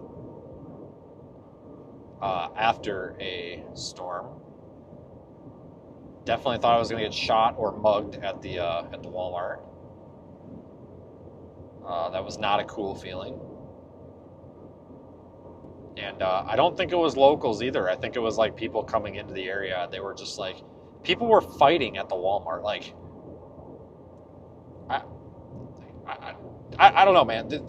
They had so many cops there, like just arresting people, like at the self checkouts and stuff. Like, we walked in to get a bunch of crap. This was not what the time I was live streaming. This was like the next day or whatever. We walked in to get a bunch of crap, and like when we walked in, they were arresting a bunch of people that were like causing a scene. And when we walked out, they were like arresting more people. Like they were just constantly filing people out in handcuffs. They were like causing problems at the self checkout. Just like, what is going on here? You could hear them like screaming and fighting from the back of the store and stuff, and it's like, holy Christ, people. It's like, what did I walk into, and do I want to be in this Walmart right now?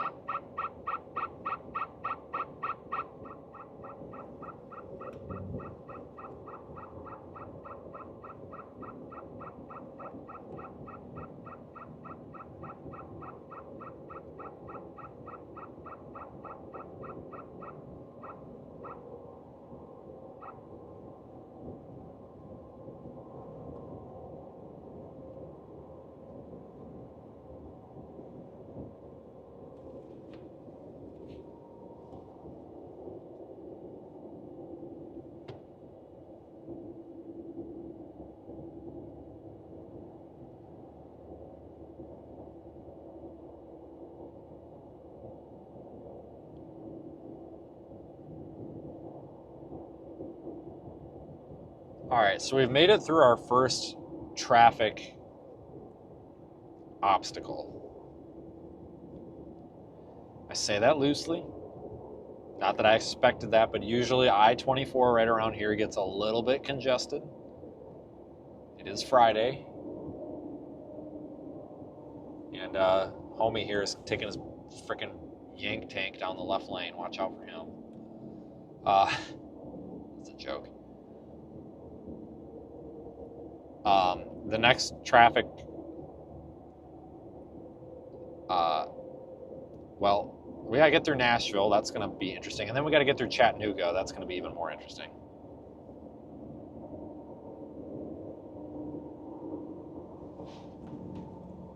Not really sure how excited I am about Nashville. All right, we're gonna file in behind the freaking Brodozer here.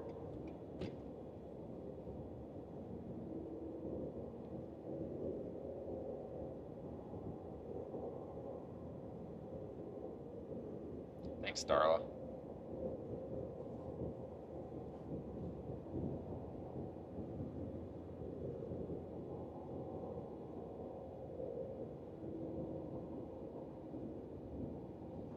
Oh, we're slamming on our brakes again. Why?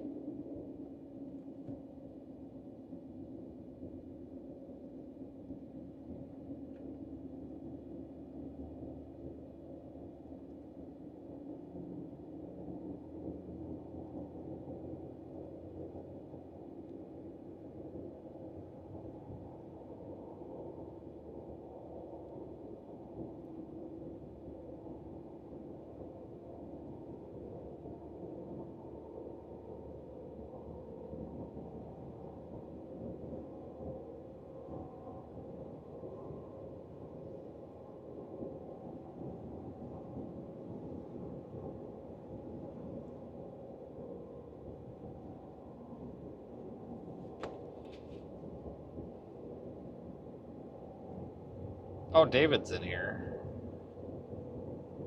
Maybe David's been in here. I don't remember. I just saw your message too, by the way. Yeah, well, I think we're gonna plan on making a call for like the deployment area in the morning. Which I mean, I think it's pretty obvious where it's gonna be. But yeah, we're not gonna roll out of Atlanta until tomorrow morning anyway. So I think we're only like 4, maybe 5 hours out anyway. We're probably the same distance from me. Those of you that don't know, David's gonna come out and help pick up the pieces here with us.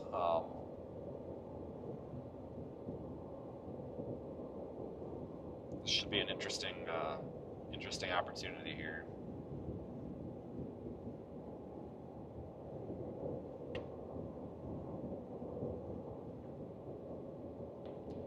David is the certified tire plug expert. In Hurricane Ida, he got holes in 2 of his tires in a not very friendly area, and it was a little bit sketchy, but we all made it out alive. So that was a cluster, but it wasn't his fault. I mean, I don't think he put the nail in the middle of the road. Oh, for Christ's sakes, buddy, really? Come on. And he didn't, we're staying way back. He didn't sweep off his flatbed. You see all the rocks on there? I'm not taking one of them to the windshield. Irresponsible operator right there. God dang. Freaking Big Dad wouldn't let that happen. You guys know who I'm talking about? The GFYM dude on the trucker guy on Facebook and TikTok and stuff. You guys know who I'm talking about? Massachusetts, I'm not answering that. Alright, now we can go. Yeah, seriously, folks, I've broken windshields that when you see a flatbed like that with rocks and dirt on it, just stay way the hell back, because they didn't sweep it off, obviously, and those things will go right through your windshield.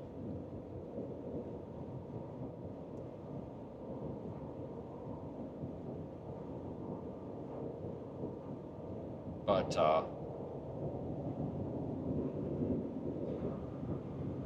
yeah, David's a tire plug expert, so we're good now.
Yeah, we should. I wish I could run a poll. Maybe I will. I don't know. I wonder. We should run a poll and see what people think this thing's gonna get to. Like, we could run a contest of who's gonna guess the hurricane intensity at landfall or something for bragging rights.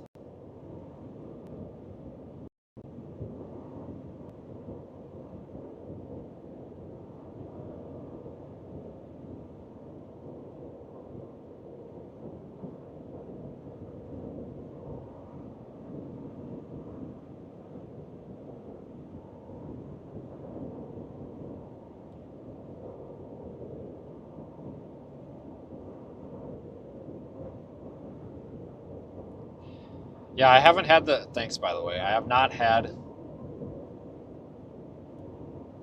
chicken nuggets yet. I might have to get some, but I think I need to get through Nashville first. I have a feeling that Nashville chicken nuggets probably aren't top quality.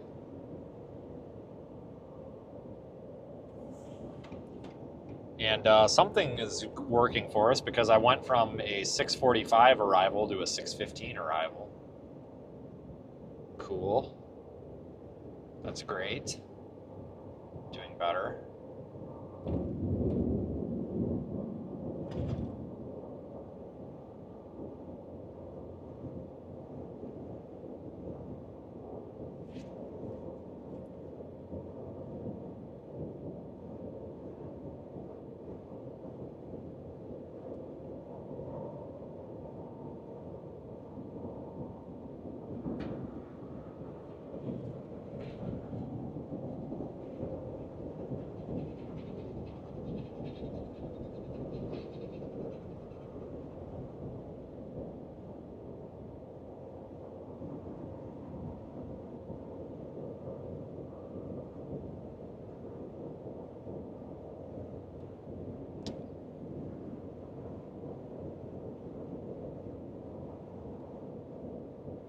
Yeah, Hurricane Isaias or whatever. I remember that one because I couldn't figure out how to say it. That's why I remember it. Yeah, it might even be a category frickin' 30. I don't know.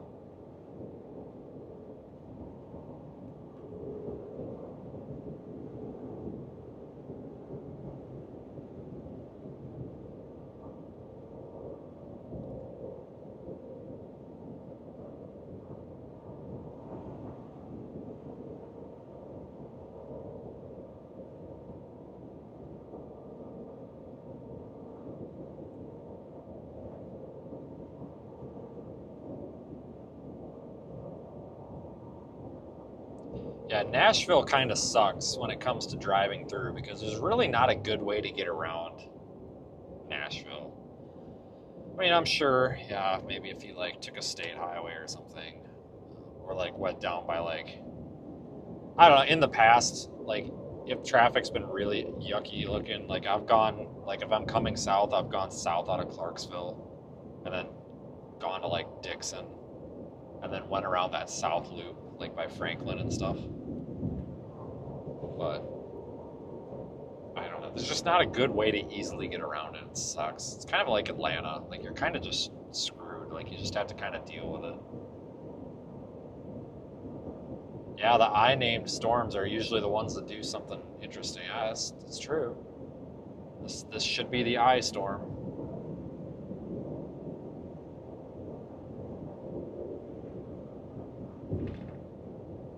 Imelda. I have to keep. I keep wanting to call it like Ida or Adalia or something. It's Imelda. I'm gonna have to write that down. I'm gonna have to write it down. I have to stop and get a notebook so I can write stuff down. But I'll wait till I get down to Georgia because where I'm gonna stay tonight is kind of a nice area and I know where everything's at, so I'll just get stuff there. But the good news is, I'll be able to be to a hotel at a decent time tonight, not screwing around. So I just have to pick one because that part of like north of Atlanta there, that part of the state is weird for hotels because some of them are like $200, but then some of them are like $90, and like you think that well maybe that one's in the ghetto, but it's not. It's just the neighborhoods they're in, like they're fine, but if you look, significantly cheaper if you just drive to the other side of town or something.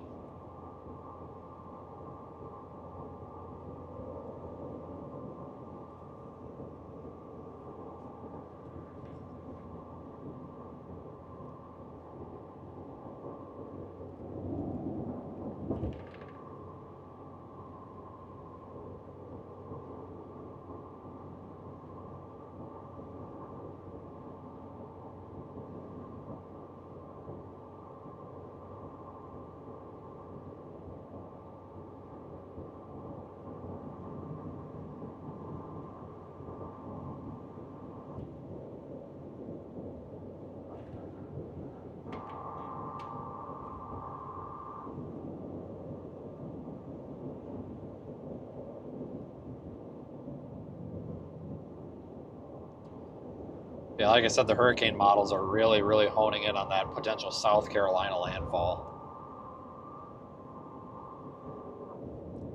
It's just kind of funny because I keep, like I said, I keep dogging on these TV meteorologists. I don't mean to, but like, there's another post from someone saying there's still a good chance this goes out to sea. No need to panic, buddy. Show me one like legitimate model that anybody gives a crap about that's been favoring this thing out to sea. Like, oh wait, good lord, people. Like, at what point are you going to let it go and start alerting the public that there might be a storm coming? God dang. Like, what kind of, like, it's almost like we're in denial here. Jeepers. But yeah, I don't know if this thing's going to be a storm or not.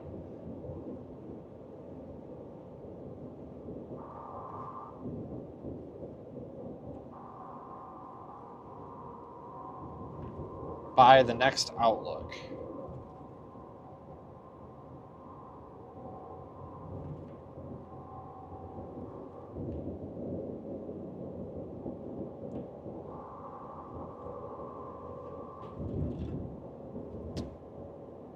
I'm going to pull up satellite. Oh, what's it look like here? Reader Omega. Caribbean.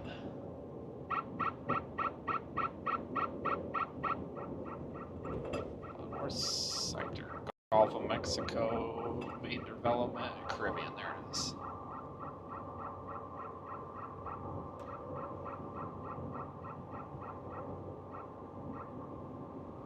Okay. It doesn't look terrible. Seen worse. This thing's definitely trying to organize. I don't know if that's going to be a storm or not by the next, or a depression storm or anything. I don't know if it will be by the next one or not. If it's not, I wouldn't be surprised, but if it is, I wouldn't be surprised either. Like, I could see that going either way.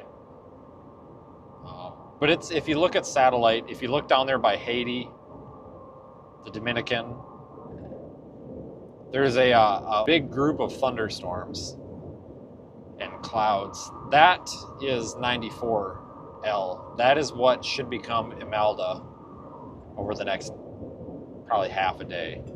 So as that lifts northward into the water and gets away from that land, it should intensify a lot quicker.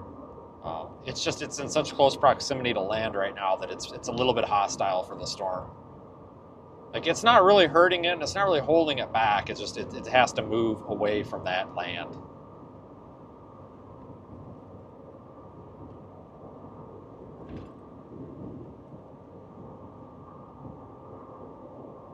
So, God, this road is awful. But it'll be a little while, folks, for that thing to get going. So I know it's, you might be looking at that and being like, well, what the hell is the point? Like, this isn't even anything.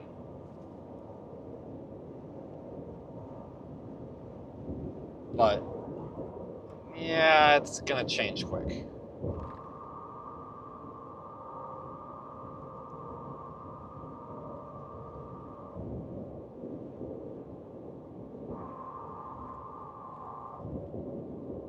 It should change quick, I think. Unless I'm wrong, but yep. We've got the potential for strong winds, rain. I think there might even be a tornado threat with this, maybe. And that's not based on a lot. It's hard to forecast right now. But typically, when it comes to getting tornadoes out of tropical storms and stuff, you need some dry air to get involved. And we probably should have that with this.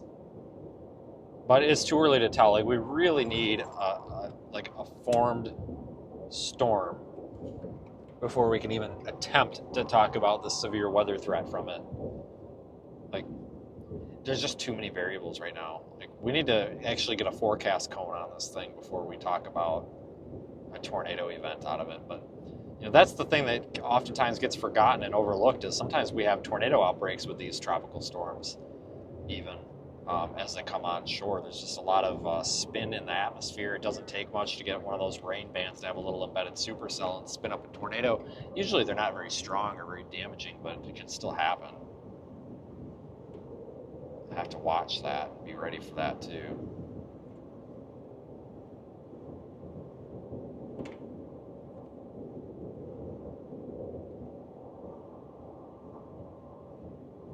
Eastern North Carolina. Yeah, I would imagine too, if it holds its current track, that the tornado threat would be Eastern North Carolina as well. So like typically, and I guess I probably should have said this, but like the tornado target usually ends up being like the right front, or maybe the right front is the best way to say it.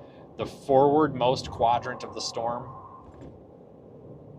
like the forward right-most quadrant of the storm, and usually a little bit of ways away, so usually in those outer bands, not right under the low pressure center, not right under the center of it, like actually out on the little spiraling bands. We saw that with was it Milton? Helene, Milton, I don't know, one of those storms last year. We had that tornado outbreak in Florida, and a lot of them were just little piddly squat tornadoes, but still there were a bunch of them in the Eastern Peninsula.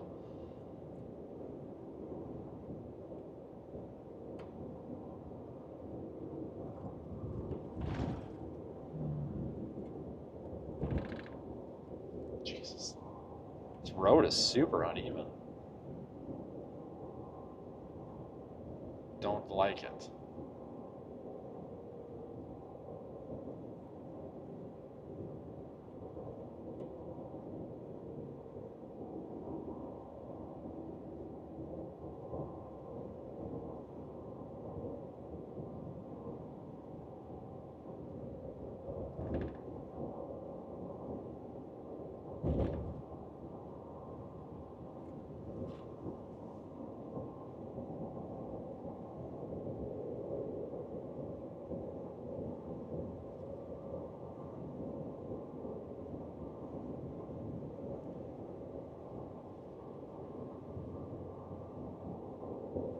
Yep. So things that we need to, of course there's construction ahead. Welcome to Tennessee.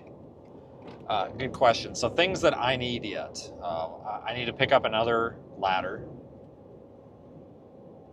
I ordered extra ladders, but Amazon apparently delayed them. So I have telescoping ladders that we use for this. They just work the best. And they're a little bit narrower. And I've found that they're more stable than like a normal ladder up against a tree. Which you would think a wider one would be, but you put all of the tree, like a palm tree or a pole, with that extra like 6 inches on each side of the trunk or the pole, that top rung where the ladder rests always wants to rock back and forth. But these slightly narrower, like telescoping aluminum ladders,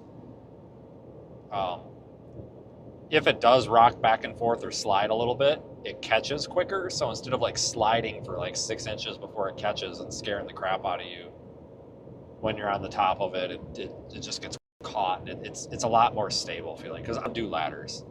I don't do heights. I don't do ladders.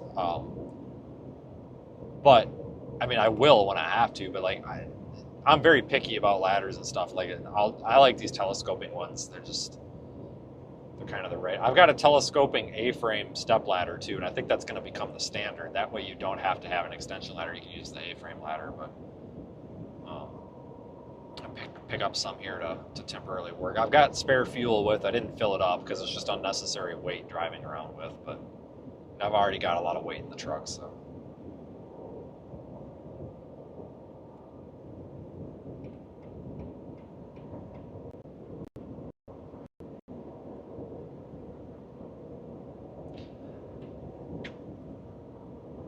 I need to pick up a few more straps. I want to have some extra straps, so I'll hit up a Harbor Freight tomorrow. It's no big deal. But every time that I've gone to Harbor Freight to purchase the cases that we made the camera packs out of, almost every time there was one of those member sales going on, and because I'm a member, they give you a free item.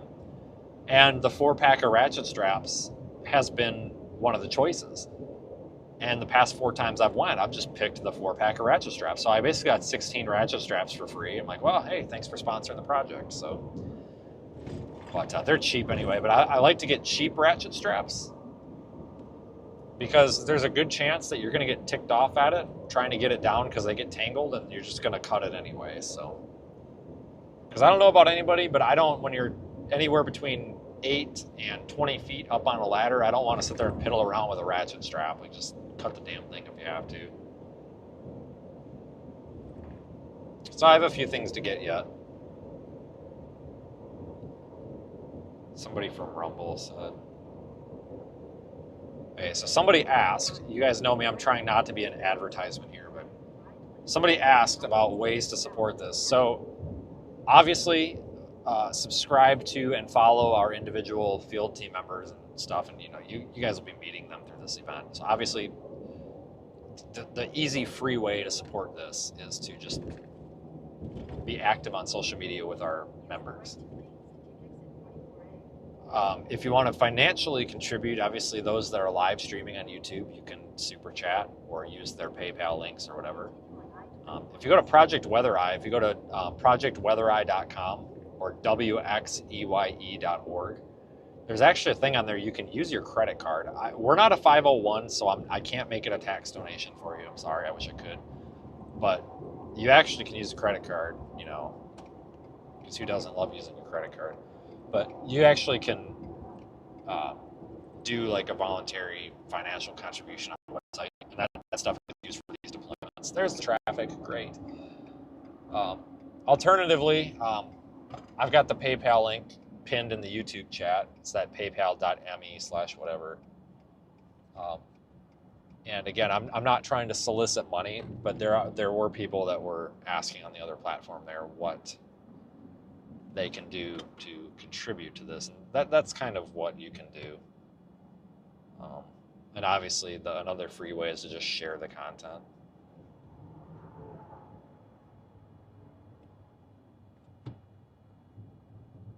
Do appreciate everybody who watches.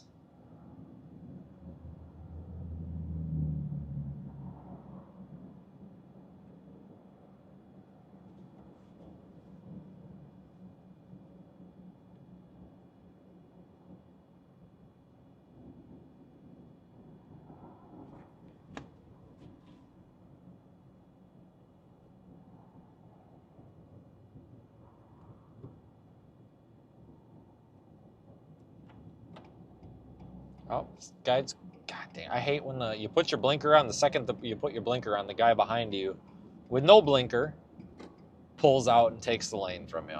God dang, at least use your blinker.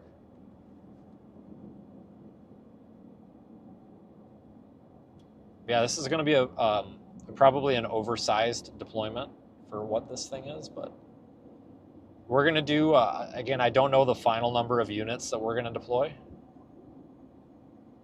But we're going to do a couple of waves. We'll assess that tomorrow. We're going to do a couple of waves. So we're going to do wave 1, which will go out maybe late tomorrow. Maybe late tomorrow. It's going to depend on timing. But for sure early Sunday. Wave 2 is going to be Sunday afternoon into Monday. And then wave 3 is going to be on Monday. Because I think the landfall is going to be late Monday night, I think. So Monday is when we'll do wave 3. So we're going to stagger them a little bit. And that also allows us to be able to kind of position them where they need to position while adjusting for the track. And having multiple people out here gives us the ability to have one person, go up the coast, another down the coast, whatever,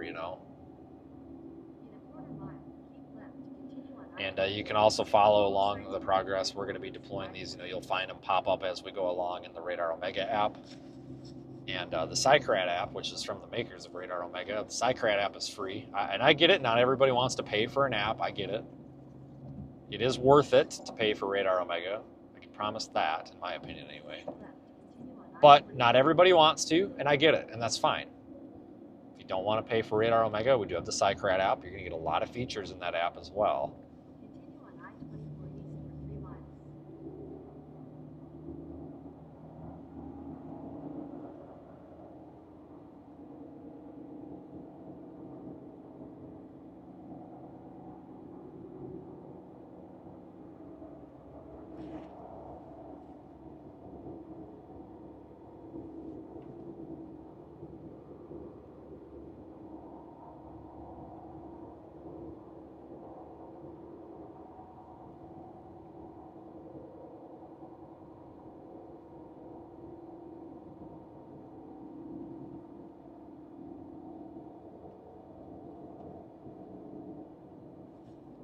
Great. Traffic. Again.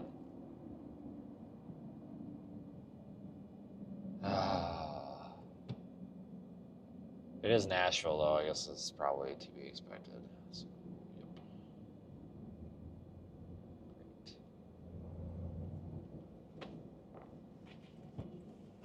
Great. Hold on, guys. I'm going to take some Tylenol so I can get autism.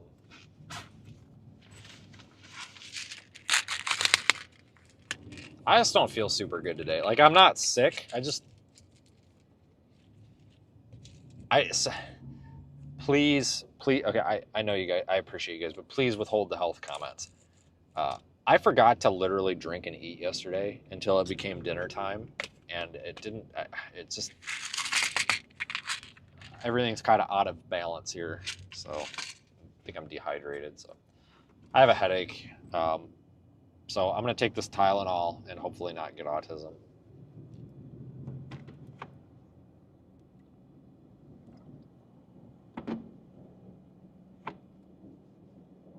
That's a joke. And it's not a political thing. I'm not trying to cause a political fight because whatever. We can all laugh about it, right? It doesn't matter if you're a Republican or Democrat. We can all laugh about the Tylenol thing. Those of you that are not from here, our government has made a huge deal saying that Tylenol causes autism. I don't know what I'm supposed to do with that information, but being a content creator, I'm pretty sure that I am supposed to take it and run with it and make funny comments about it until it's not funny anymore. So I'm just doing my part.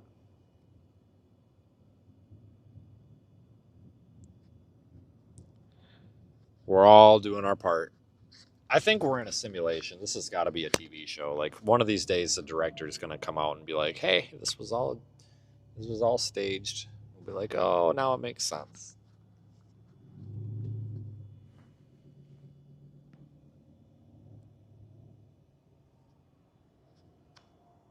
Well, this actually isn't bad traffic for Nashville, believe it or not. This is actually like fine.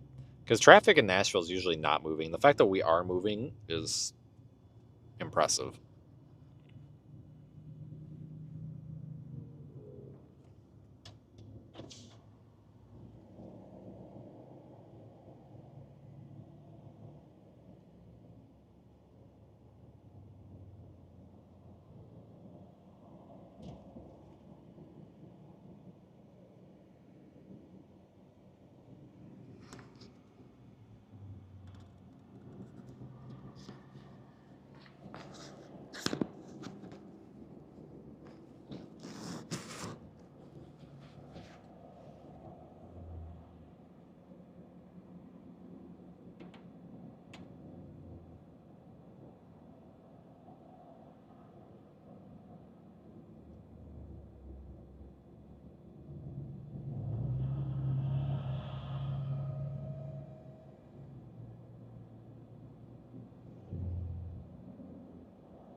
We're not doing too bad. I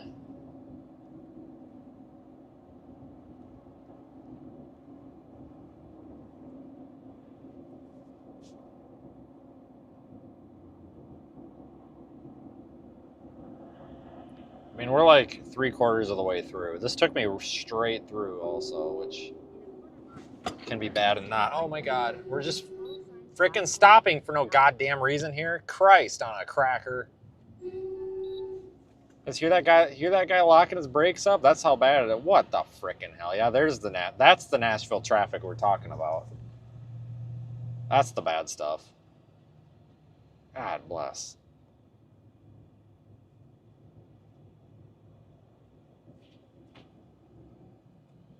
I knew we were due for it.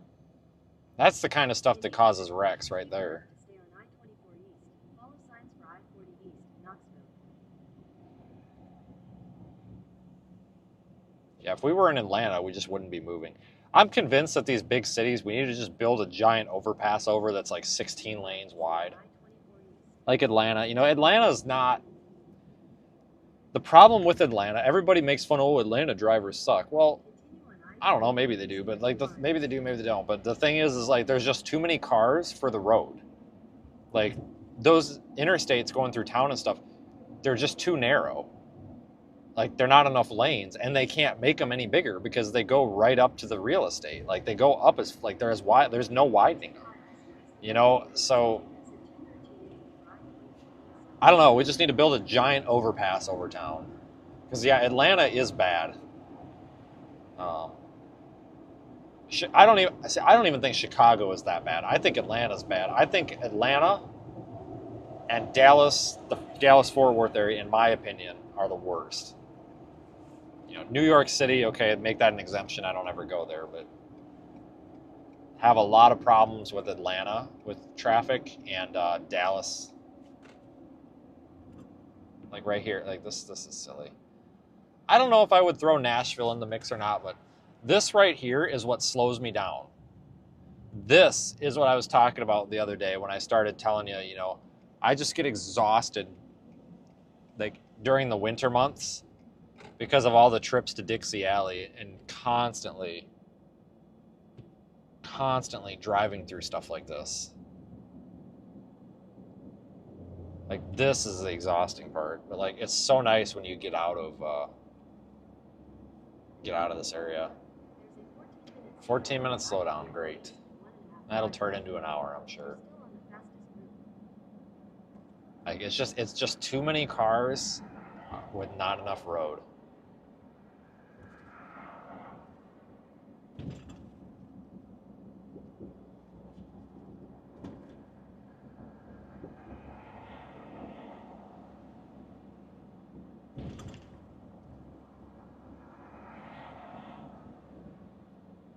I really hope this slowdown up here doesn't become a thing. Like, I hope it's not going to become a huge deal. So I'm not behind schedule, but it wouldn't take much to put me behind schedule.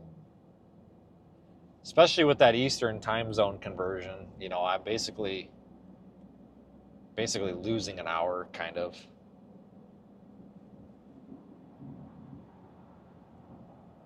I don't think I'm in Eastern time yet, but we will be. So this wants me to take 24, Chattanooga, which there is an alternative option. You can take 40 and then like go out toward Knoxville, and then you can drop south and go down to Murfreesboro.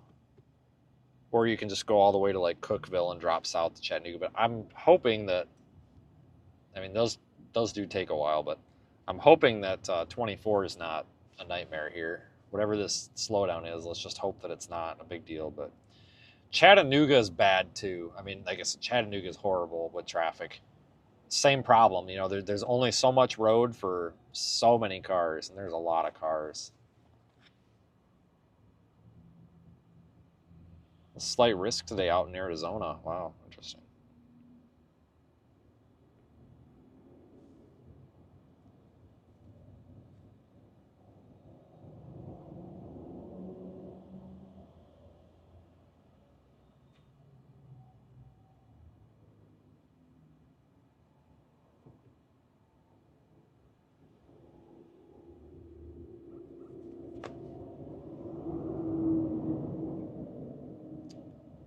Driver needs to slow down a little, dude. Jeepers. I hit that car up there, you go like that. Well, we're almost to the exit.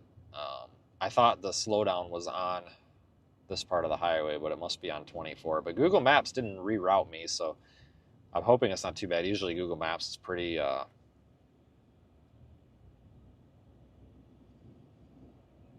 good about that.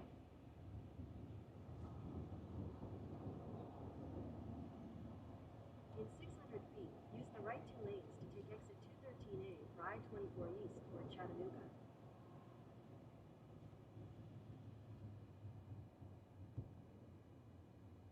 the right 2 lanes to take exit 213A.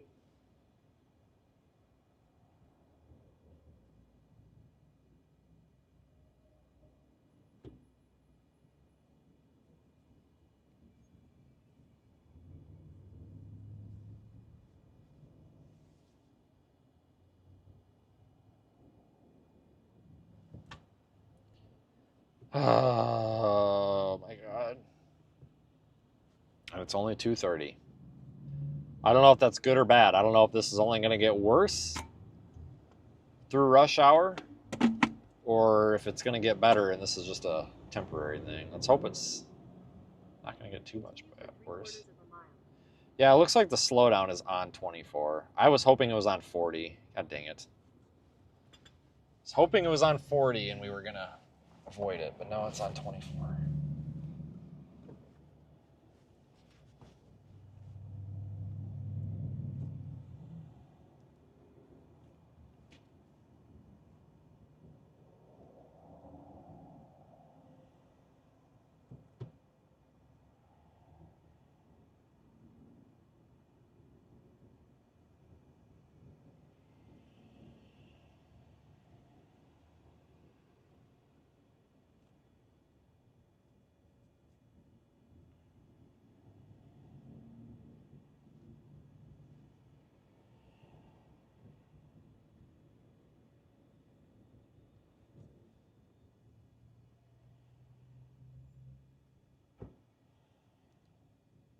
It's not like somebody just hit someone.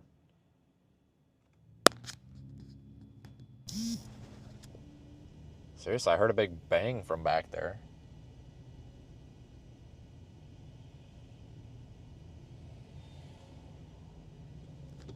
Hope it wasn't my tailgate opening. No, I would have heard that. I would have felt that. It's probably that truck back there. No, it honestly sounded like somebody hit someone.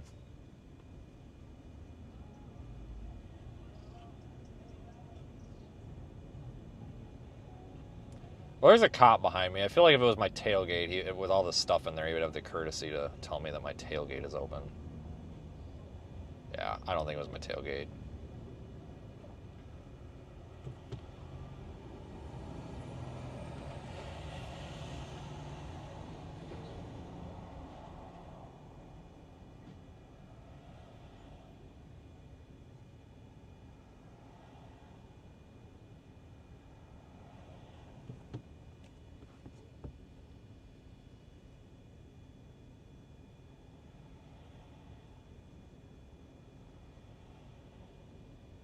Yeah, I would definitely know if someone hit me. I agree, for sure.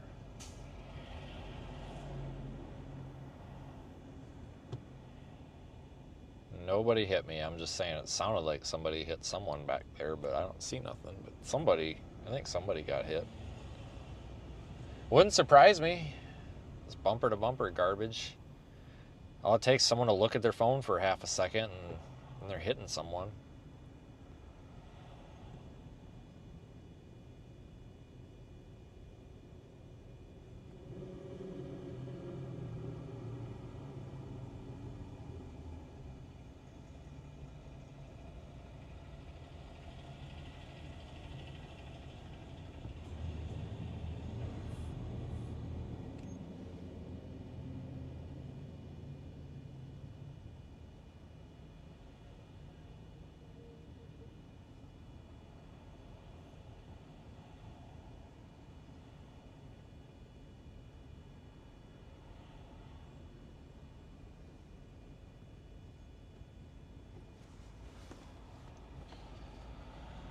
Oh, now it says 23 minutes slowdown. You gotta be kidding me.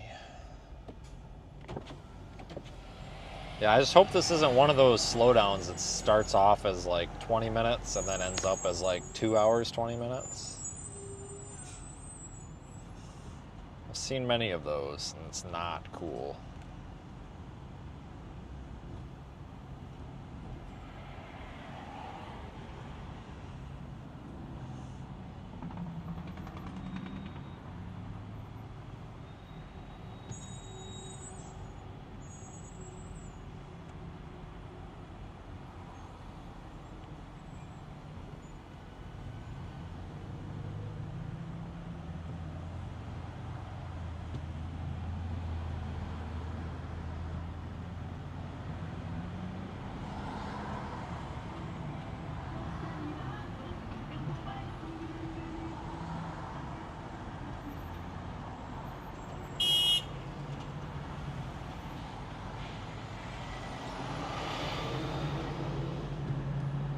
These people, it's this little gray Toyota up here that's honking at people.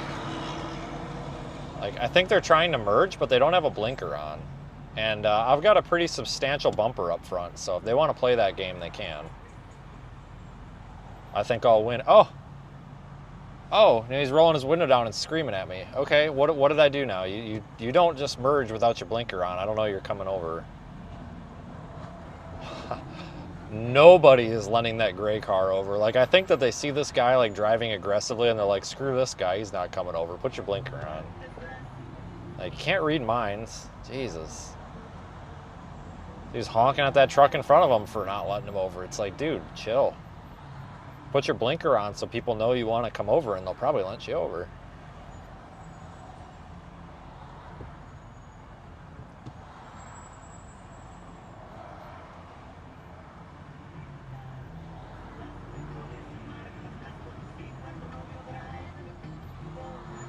Got the frickin' concert going on over here next to me.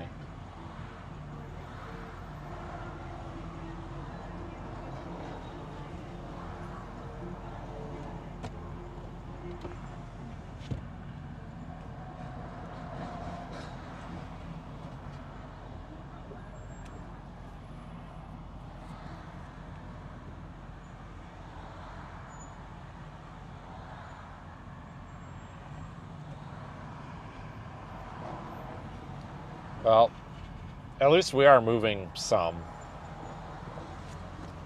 That gives me hope that it's not just a sit and wait.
In 600 feet, keep left, continue on I-24 east, follow signs for Chattanooga.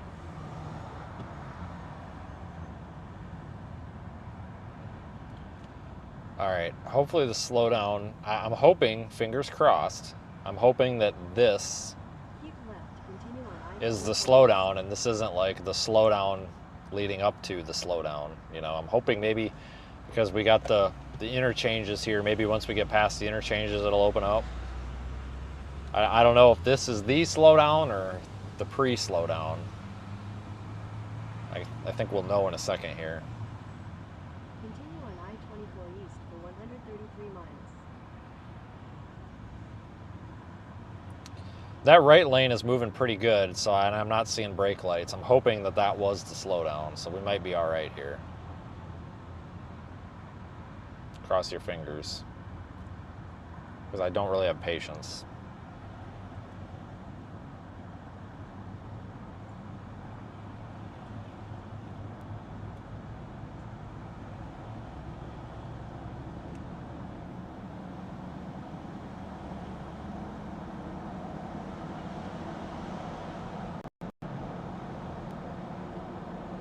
Just kidding. We're slowing back down.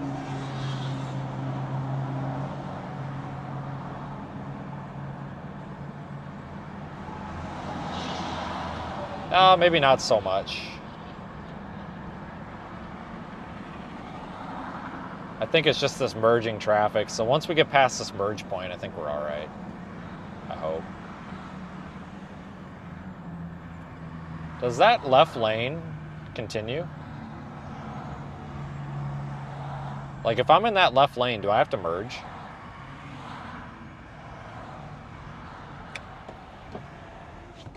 Because, you know what I'm thinking, guys?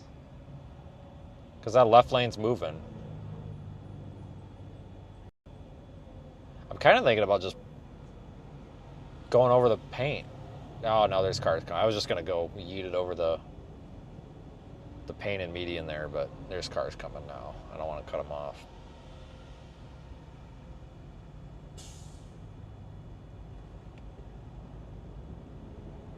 Come on, cars. Come on, truck. Go.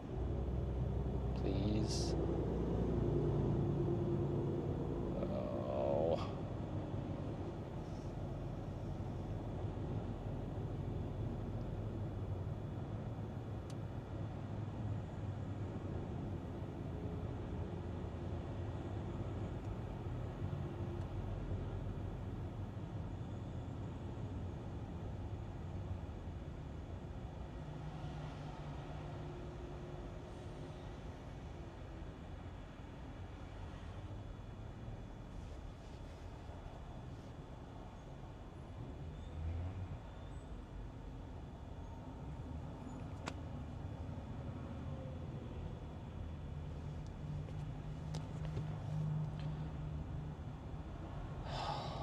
Still working on the helicopter, guys.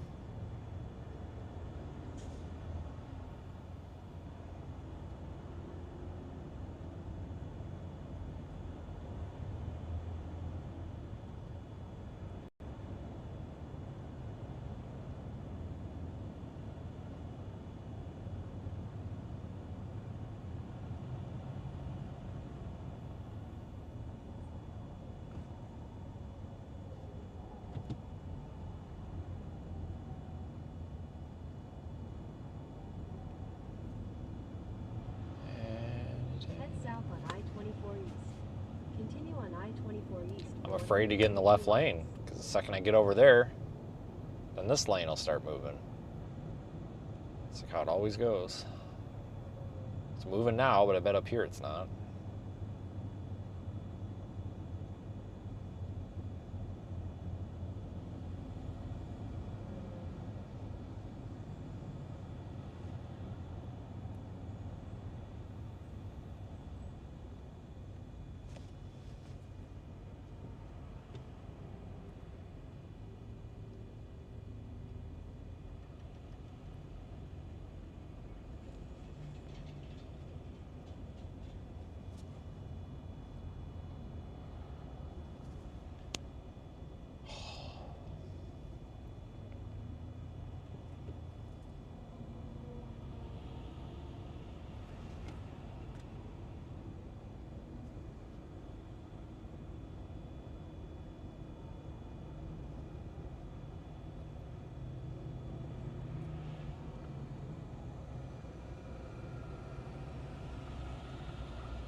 My God, what's going on?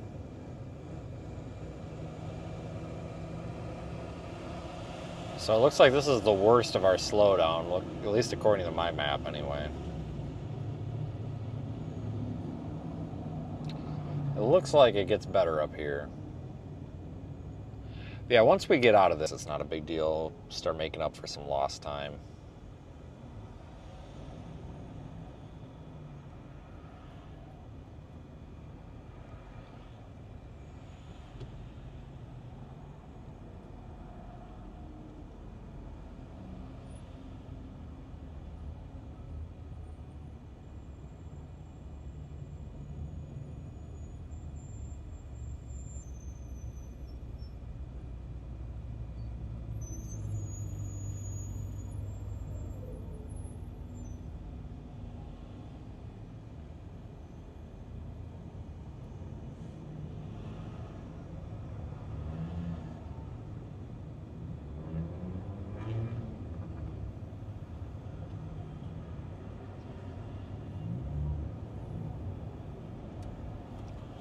Whoa, buddy. I got sideswiped there, damn near it, because this guy's on his phone. Jesus.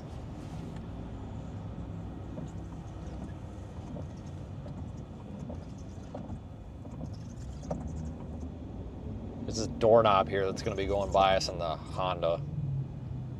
On the left here, you'll see him in a second. Real doorknob. Yeah, that guy. All right, I'm getting over here because that semi-truck, that exhaust tells me everything I need to know. That semi-truck that passed us is like way the hell up there. So yeah, this left lane's moving better.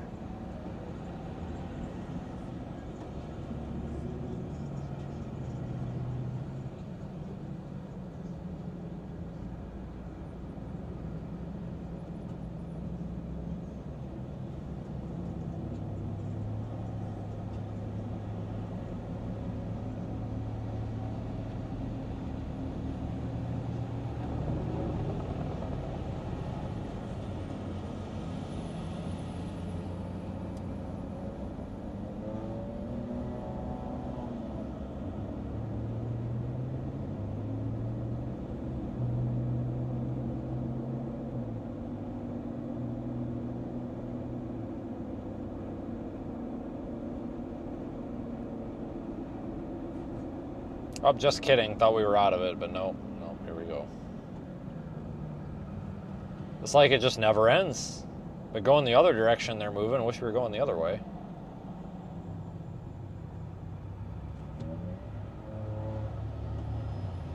Now we're going to play the game of how fast can I possibly drive to make up for the like hour that we've screwed around here.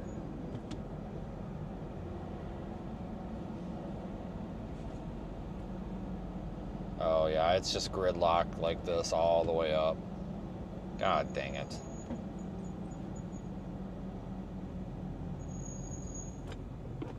Give me a break.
Airplane.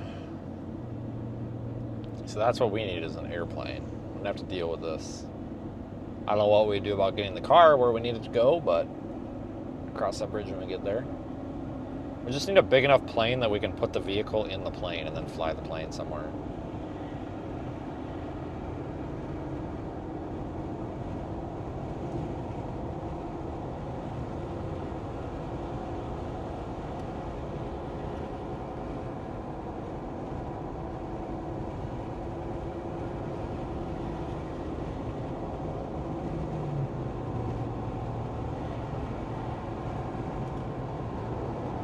Well, this is the carpool lane, but I'm carpooling today, so.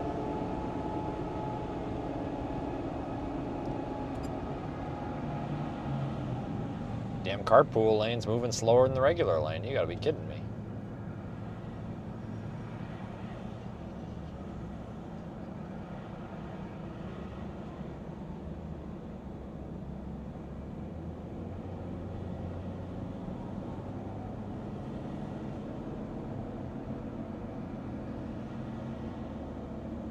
Oh. It's a carpool lane, but it's not the carpool lane until 4 o'clock. Oh well. Probably still be on it anyway, honestly. Like, you know what? And maybe I shouldn't say this, but I'll say it anyway. I 100% of the time use the carpool lane if it's moving faster than the rest of the traffic. Even if I'm the only one in the car. And I know somebody's going to get mad at me for that, but here's the deal. Like, I don't think anybody pays attention to the carpool rules. Like, there might be one cop in the whole state that does, maybe. But, like, if you look in the carpool lane during carpool hours, like, almost every car has one person in it. Like, it's like if everybody else is just going to be over there, and that's like, I might as well go over there too. You know, whatever.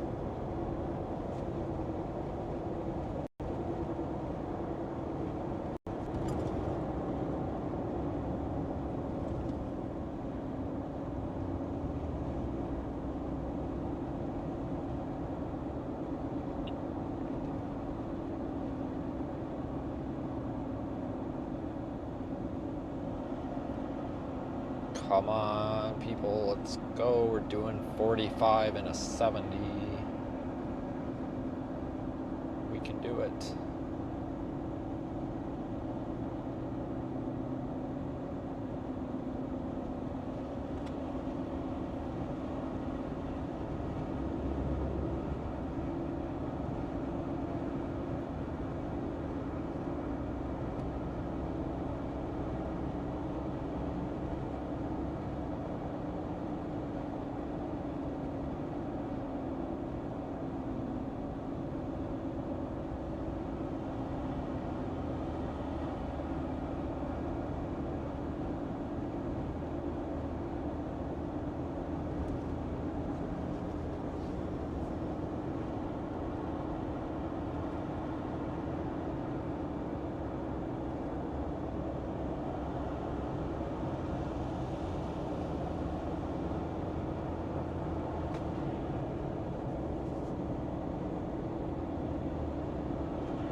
Alright, there's a ton of cars on this road, but at least we are moving again, so I have hope.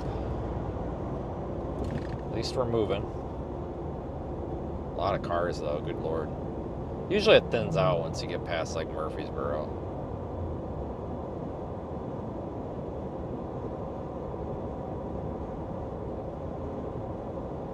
Yeah, I've been driving for like 12 hours now. No, not that, hold on. No, I started packing the truck at 3. I've been driving for about 9.5 hours now. I think I left at like 5, no, 4:30, 4:30, maybe 8 hours. I don't know. I think I left it. Okay, yeah, change that. I think I left at 4:30. Yeah, it was 4:30 that I left X. I meant to leave at 3, but I didn't start packing the truck until 3.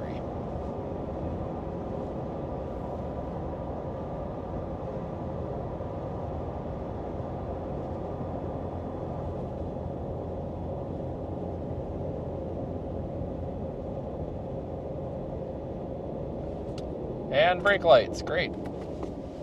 Oh God, we're hard on the brake. Buddy, get off my ass. Ooh, Jesus Christ, we about had a wreck. Dude, I don't think if I wouldn't have turned my lights on, I think this idiot would have hit me. And I'm sorry. Some people are like, why do you think they're an idiot? Well, because they damn near wrecked into me. This freaking Nissan Altima. It's always that Nissan Altima, too. That guy was not slowing down until I threw my lights on. Jesus. That's why, like, I'm not getting anywhere near this truck up here because, number one, I don't think he's got those boards strapped down and I don't trust him. But number two, I really don't want to get rear-ended. Like, we're a little busy here. We don't have time for that. Freaking Nissan Altima. No offense to any Altima drivers. It's just like it's always an Altima. There's also a lot of those on the road.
And brake lights again. Oh, maybe not.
All right, well, if we can keep up this pace, I'm happy.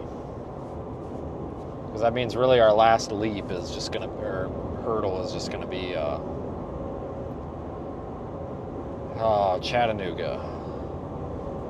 But that can be hit or miss. Sometimes you just blow right through there. Not a lot of rhyme or reason to it.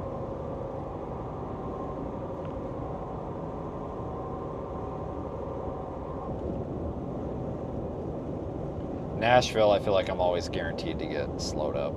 Unless it's the middle of the night. Like at night, it's not a big deal. Really, the only city that I have a problem with at night is Atlanta. Like Atlanta just never gets better.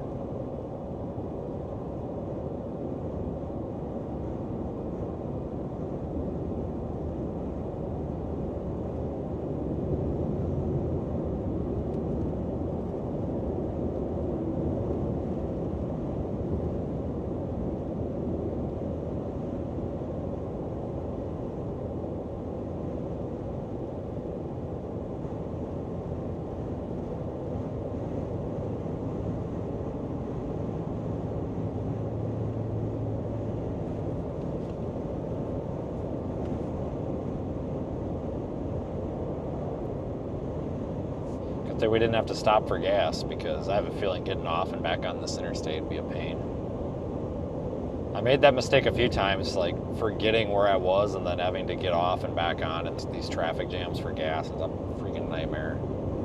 You work so hard to get down the road and then you get off, and then all those cars you passed, you gotta pass them again.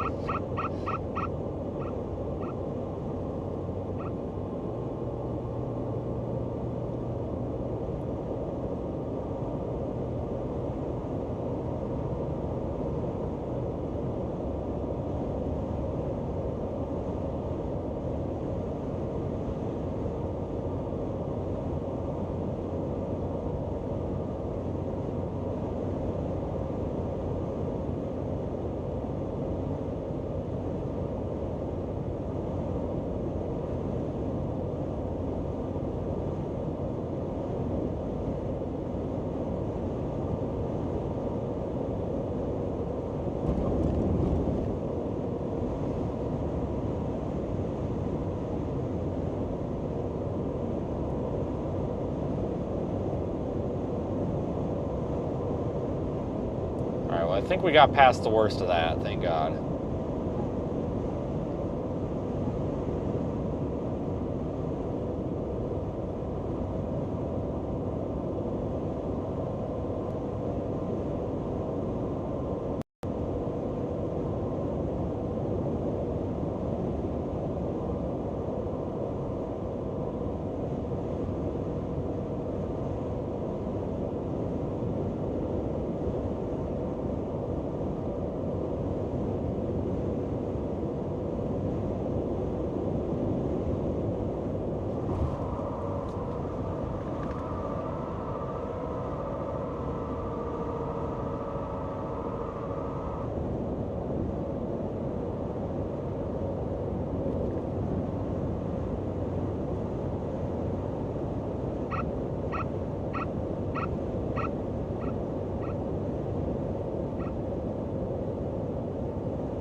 All right, so pending any issues with Chattanooga, we're in pretty good shape now. Oh, just kidding. Here's a bunch of cars going. Oh, it's because there's a cop here, so everybody's afraid to drive. Now they gotta slow down because they don't want to get pulled over, even though this guy's probably just eating a sandwich. And it's congested as all hell up here. Oh no. Hope we're not going back into it.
Oh, I'd hate to be in that right lane. Oh, this is just infuriating. I probably should have left last night for this reason. Seriously, I probably should have left last night so I could be coming through here at like 10 a.m.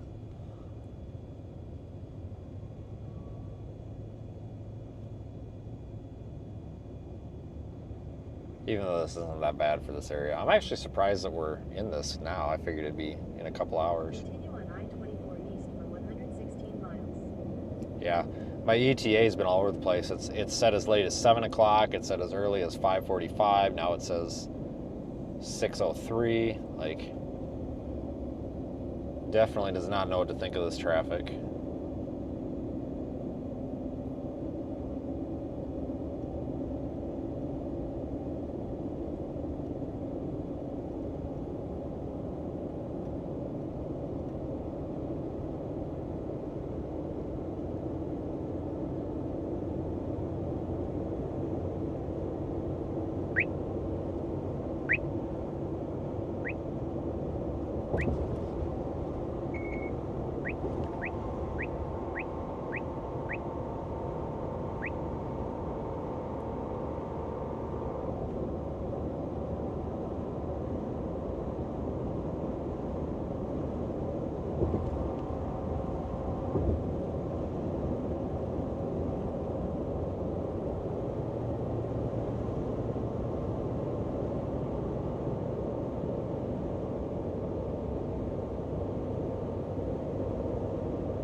This is why I prefer driving in the plains. Don't see this many cars on the road.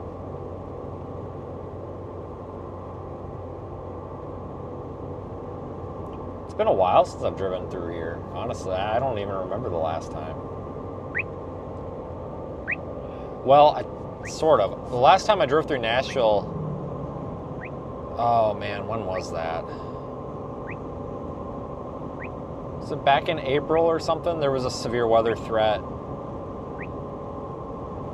Somewhere I ended up in Alabama or something. It's been a while.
well. Alright, well. That looked way worse than it was, so.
Might have some information coming in here about this tropical system here that may be of interest. Give me 1 second here. We're gonna hold on a second. I saw that too.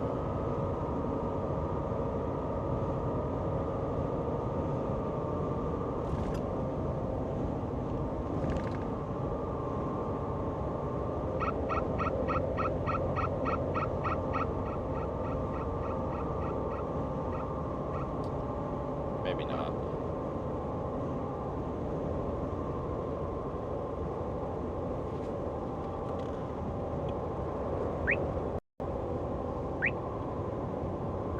Yeah, potential tropical system Cyclone 9. Located near eastern Cuba. We're going to get advisories at 5 p.m. Eastern.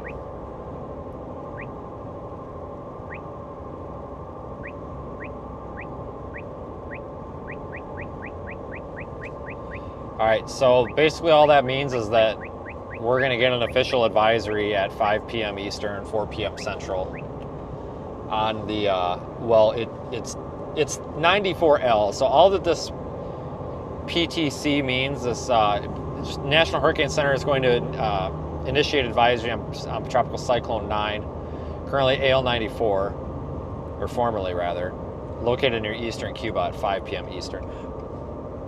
Basically all that means is that they intend to put out a statement on it. You know how we get our tropical weather updates and stuff every couple of hours for named storms and such.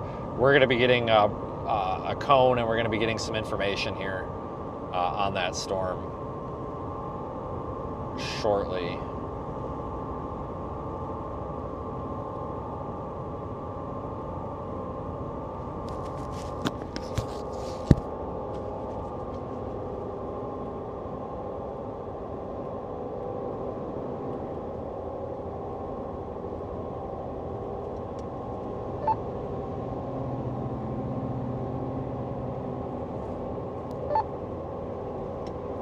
Anybody listening, PTC 9 is 94 now, and we're going to get an advisory in 45 minutes.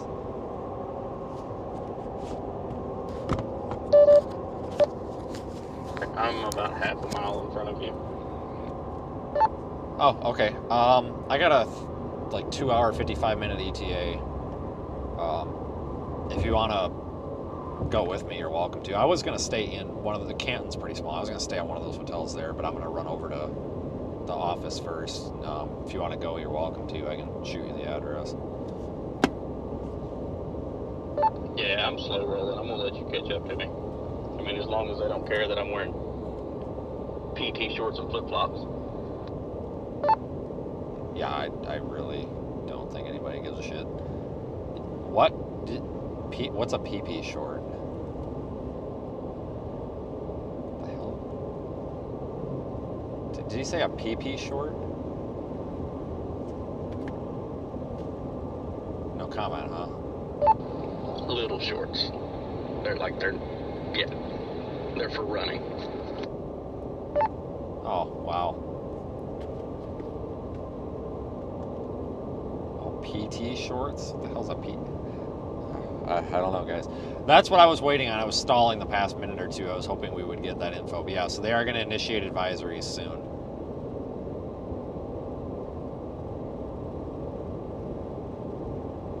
All right, I'm getting in this left lane.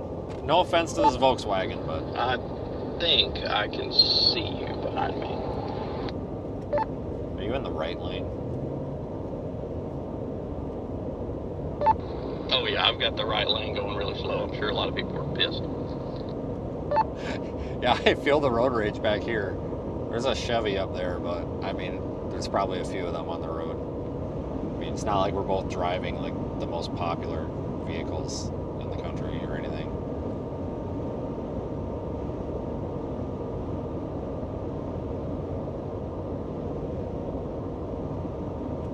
I mean, we're moving pretty good. I'm running 72. Doing like 80.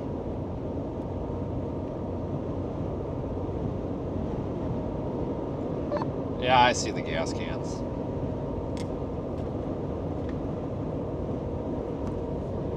Yeah, Zach has like the same color truck that I do now. Like, his is that dark Chevy blue and mine's the dark Ford blue.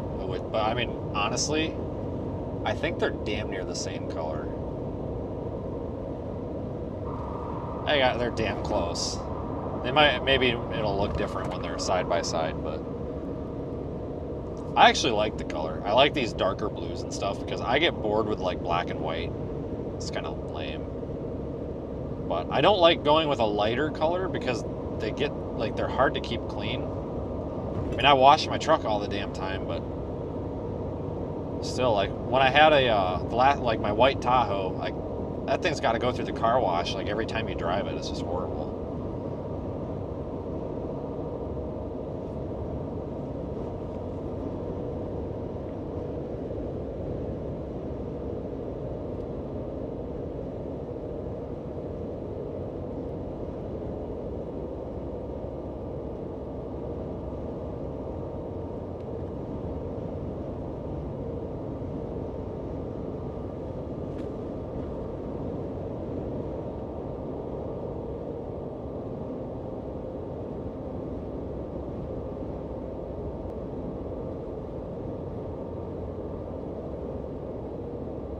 Alright, well, we're blowing his doors off. He's probably waiting on us. Hello.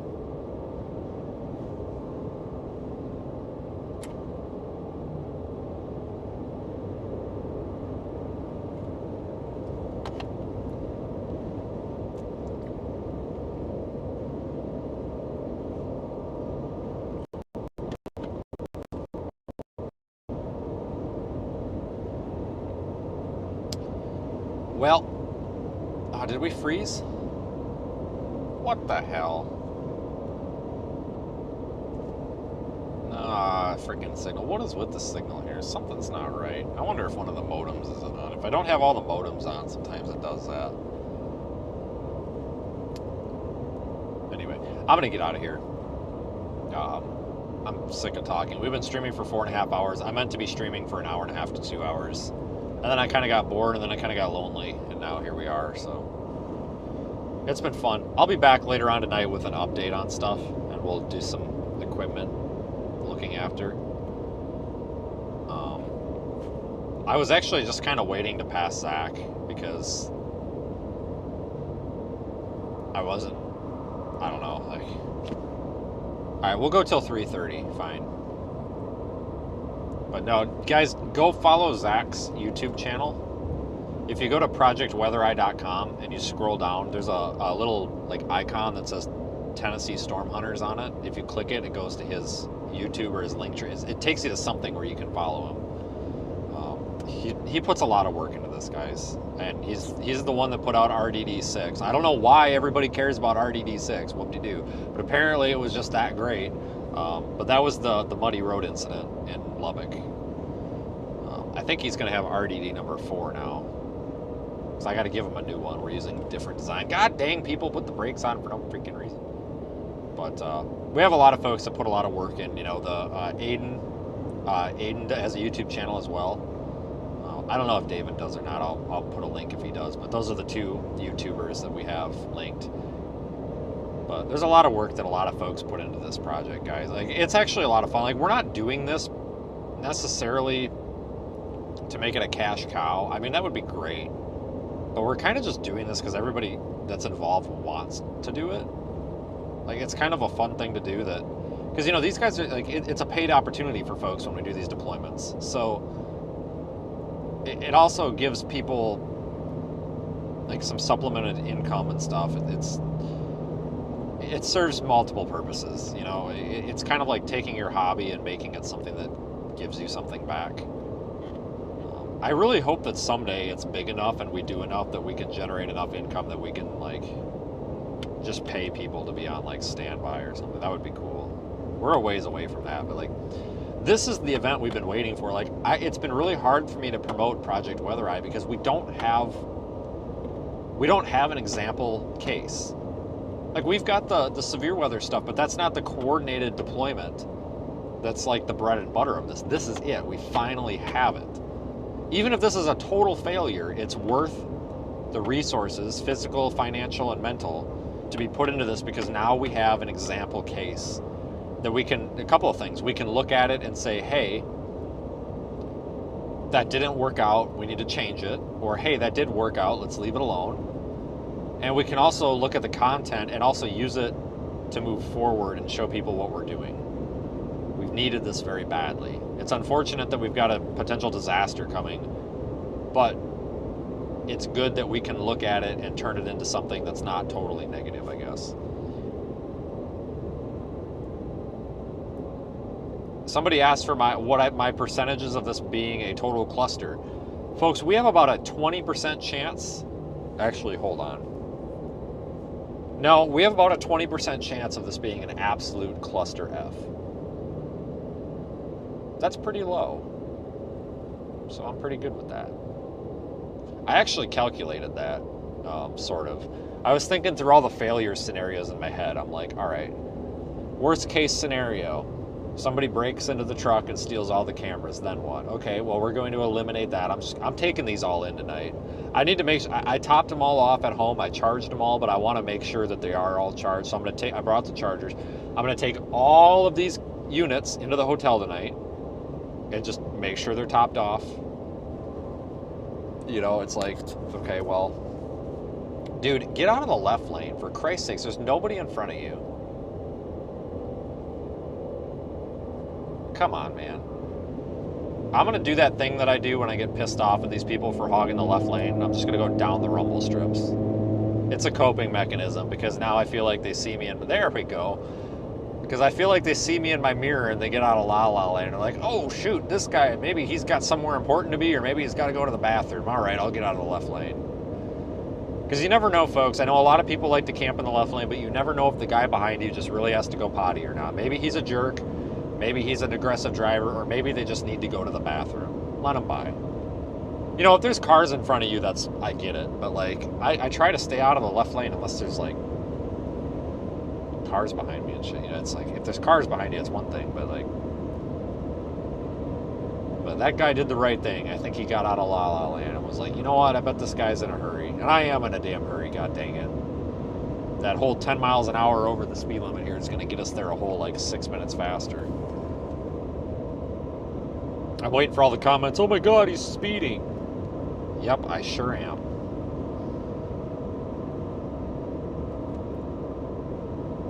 Grok, I have a question. Shoot. There's an object on road ahead. So, I have... Yeah? Oh my, give me time to talk. I have 177 miles left. I am currently on I-24 northwest of Chattanooga. I'm driving to Canton, Georgia. I haven't... Need directions or just making conversation? Dude, can I finish my sentence? Listen, Linda. I have 2 hours and 50 minutes left of my 176-mile drive. I'm on Interstate 24 in Tennessee, driving to Canton, Georgia. If I drive 10 miles per hour over the speed limit the entire time, how much time will it save me? That's a solid plan. At 65 miles per hour, assuming that's the limit, you'd finish in about 2 hours 40 minutes. 10 over makes it 75, so you'd shave off roughly 15 minutes. Stay safe though. Cops love I-24. No, they gave me a pass. They told me I'm allowed to speed forever and I will never get pulled over. I have an official document. I didn't say that. I said did. It did save you. God damn it, something hit my fucking windshield again. You gotta be kidding me. God bless Yeah. America. Shit. Heard that? Alright, I think we're good. I'm checking for cracks again. I'd say, God dang it, not again. If you were watching the other day, you know what I'm talking about. Son of a gun. I think we're okay. That's something flying at your Alright, I windshield? wasn't talking to you. So if the speed limit is 70 and I do 80. You threw onto my windshield. I think we're good. 75 miles per hour would get you I don't there know in what 2 that hours was, 20. but God dang, I thought that it sounded expensive. Probably just a rock kicked up by a semi. Happens all the time on I-24. I looked in the mirror and it was bouncing down the road, whatever it was. It sounded like I think it was like tire or something.